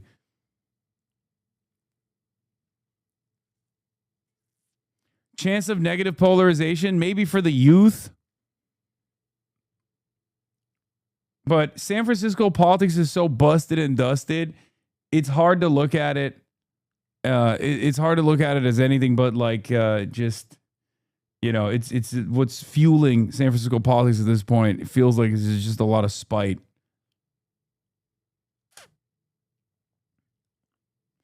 Shoikat's whole thing has changed the party. A Pelosi endorsement doesn't change that calculus. No one who would vote for Shoikat who was holding out to see who Pelosi would pick. Yes, but will this actually... Okay, that it picks away from possibly a lot of institutional voters that were going to vote for Wiener. This actually guarantees, like Nancy Pelosi's calculus here, is this guarantees a Connie Chan second place slot. That's the problem, right? Because up until now, there was a very high likelihood that Wiener was just like picking up all of the, lifelong Dems. And then Connie gets to, Connie doesn't make it into the second slot. And Shoikat has a decent chance of galvanizing the progressive forces reluctantly at first into believing that he is a far better alternative than Scott Wiener. However, Nancy Pelosi hates Wiener and did this so that Connie eats away at some of Wiener's like already robust base of support, and it's genuinely not going to. The attacks on Connie Chan made on Hasan Piker starting to make a lot more sense. She's an establishment plant. I mean, you have no idea what you're talking about and refuse to engage honestly with anyone actually from San Francisco, just like Hasan. Oh, it's just we're outsiders. We don't understand it. Okay, we don't understand. San Francisco politics is so unique. It's so unique to any other place on the planet. You guys are right. I give up. Okay, I fucking give up. I'm sorry. You're right, dude. You deserve it. You deserve what you get, San Francisco. Have fun. I understand. I'm sympathetic. To building a robust progressive force in one of the fucking centers of capitalism in this country, and then have it ripped away from you because a bunch of fucking psychotic tech CEOs destroyed the movement that you were building before it actually had any opportunity to exist freely. Okay? I understand that. I'm sympathetic to that. I still think that there is a unique opportunity here to put forth a very bold candidate. Okay? A very, very bold candidate, a very radical candidate that actually will move to make that change. Shoikat isn't a socialist. Why is SFDSA catching strays? They didn't endorse Connie. No, I'm not even talking about San Francisco DSA, even though there are... no, I'm talking about like all of the left forces on the ground, including the labor unions, are totally aligned alongside California machine politics. The way I see it is we have to break the forces of California machine politics, the Nancy Pelosi, Adam Schiff contingency, the Gavin Newsom coalition. And that's the same reason why I'm much more favorable towards Tom Steyer as opposed to like Becerra, for example, who is the representative of California machine politics. These people are fucking malleable. Okay? These people are malleable. These people are not your allies. I would much rather pick an outsider in that situation. If I had the capacity to vote in San Francisco, I would much rather vote for an outsider than vote for an insider who is center left. That's it.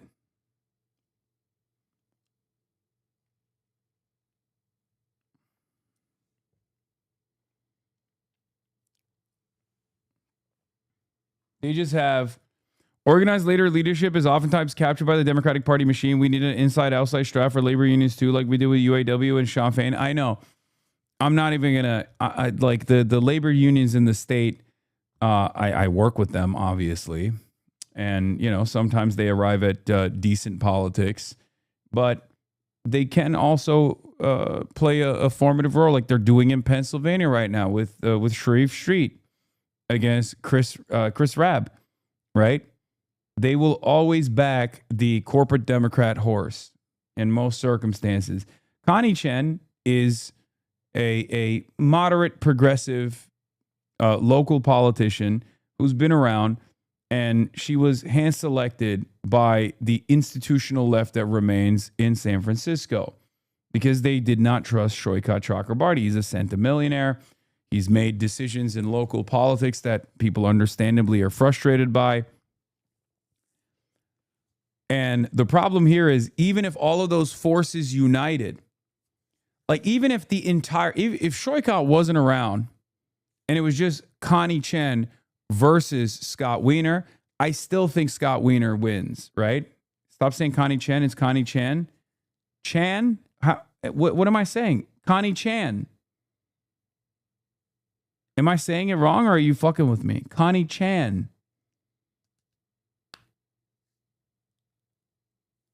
What? Okay. You said like Chen like 4 times. I think I'm saying it right, but maybe I'm saying it wrong. Anyway, listen. Connie Chan. Okay.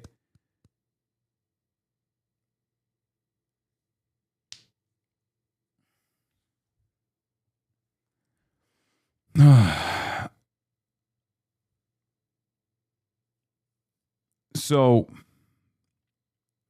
what I was saying is I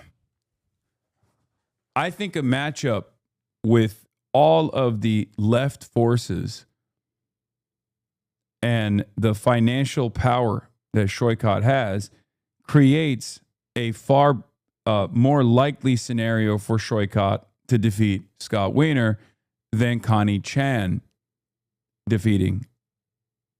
Did I say it right? Now I'm like worried about fucking saying it wrong. Defeating Scott Wiener. Because she already has all those endorsements and she's having a hard time securing the second slot, like the second place slot. Shoykat, with money and also the backing of you know people like myself, outsiders in general, has been able to comfortably rise to the second slot with no institutional left backing whatsoever. So I do think that he has the capacity to, if he got that boost, to potentially defeat Scott Wiener, who is a force to be reckoned with, considering that his state district is literally the exact same fucking congressional district, pretty much.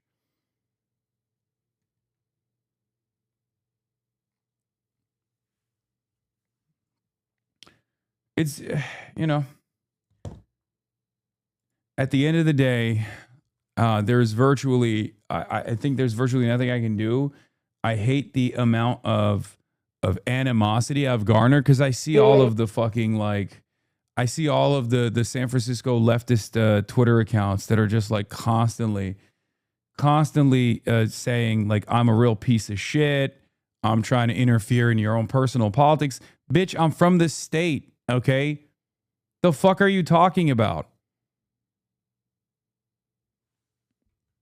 I'm from the motherfucking state, and I have a shit ton of my people that live in San Francisco as well, okay? I'm not interfering in your fucking politics as an outsider like I'm carpetbagging San Francisco. I'm carpetbagging everywhere, okay? This is a goddamn congressional race. If you understand what I'm doing when I go to fucking St. Louis, right?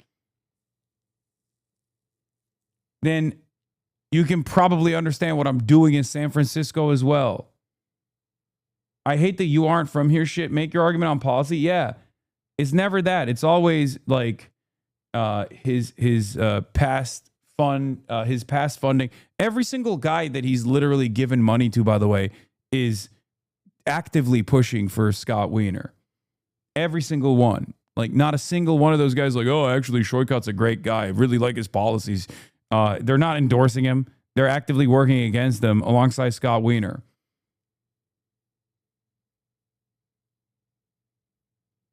Yeah, as a DSA San Francisco member, I don't completely agree with you, but your carpetbagging would have been welcomed if it was for an actual DSA candidate, so that's frustrating. Yeah, it's so stupid. I work with fucking DSA candidates all around the country, and so does, you know who else does that? Shoykot Chakrabarti.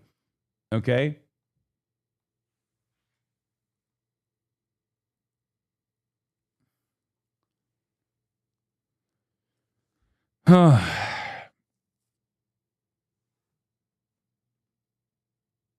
Do you understand that Shoykot does not apply for an endorsement? No, I do. It's not. This is not even DSA San Francisco. DSA San Francisco doesn't endorse non-socialists anyway.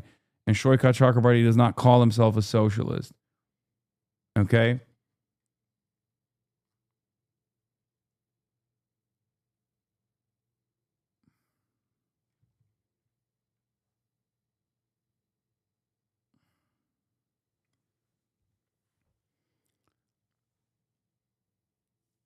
Anyway.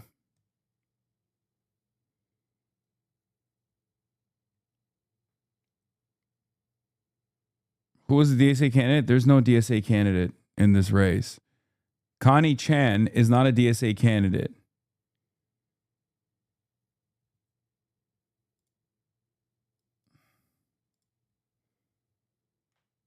Anyway.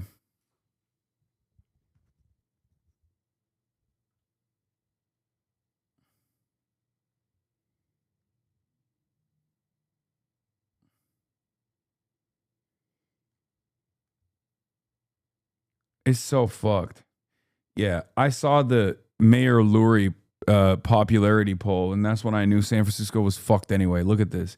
Is Mayor Lurie still popular? Our new poll checks in on the state of San Francisco. They fucking love this guy, apparently. They love a billionaire. They love a billionaire mayor. 74% of respondents approved of Lurie's performance so far, essentially unchanged from a year ago, far higher than London Breed's in 2024, the last of her more than 6 years in office.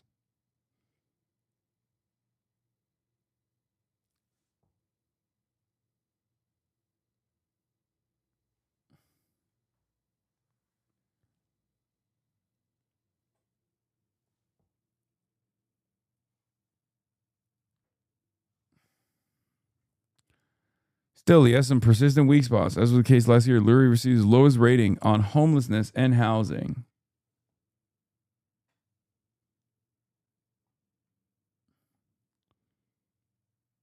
Yeah, I think this is why the Nancy Pelosi endorsement is big for Connie, because they fucking love Nancy Pelosi over there, okay?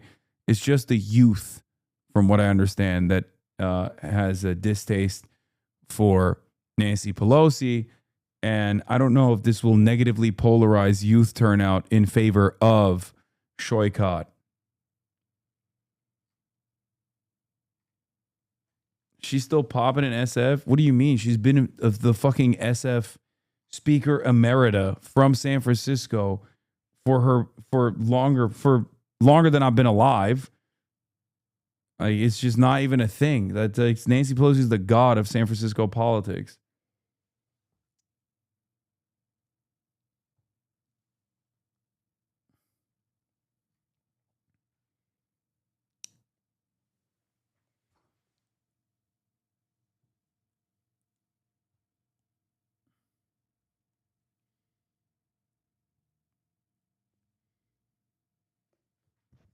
Anyway, I'm trying my best. I do believe that most of the progressive forces will get behind Shoykot if he makes it to second place.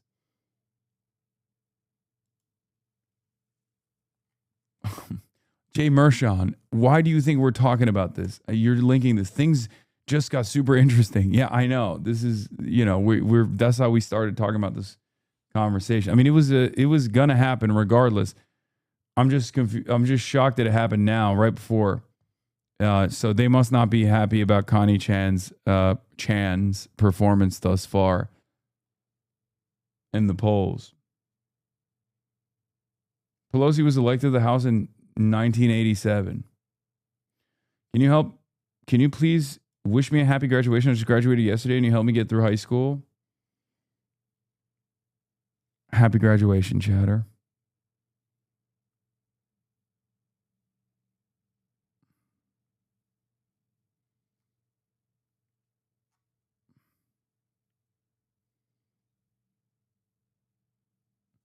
Dog, I just got recognized at fucking Walgreens because of wearing your merch. The guy who recognized me was a Hasan hater, was ranting about how you're a fake communist. Was he a real revolutionary? He's like, he's a fake communist. Unlike me, a real revolutionary. I'm actually stealing this food right now. Fucking Hasan, he'd never steal food. All he would do is go on the bourgeois newspaper, the New York Times, to talk about micro-looting.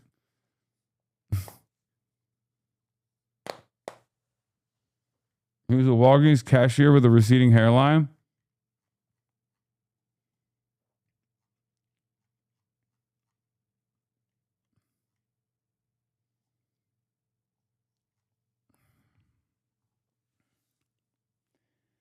Oh, God. Stale 2000?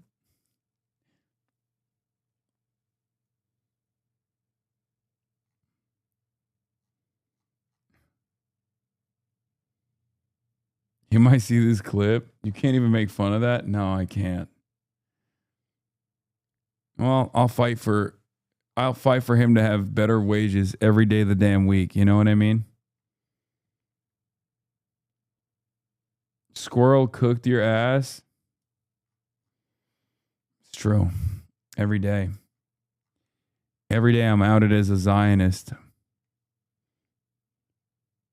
Every day I'm outed as a genocide lover and a Zionist. Every damn day of the week. It's true. And then the next day I'm outed as a revolutionary terrorist.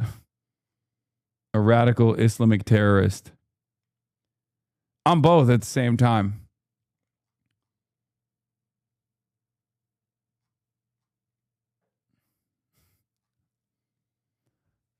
Whatever the bad thing is in your life, I'm that. Okay? If you noticed, I get hit from both sides on every issue. I contain multitudes. I am both insufficiently revolutionary and a liberal sheepdog for capitalist interests. I'm also simultaneously a violent, tanky revolutionary who wants permanent first world genocide. I'm both at the same time. It literally is just whatever you don't like, I am that thing. Sometimes at the same time. You know?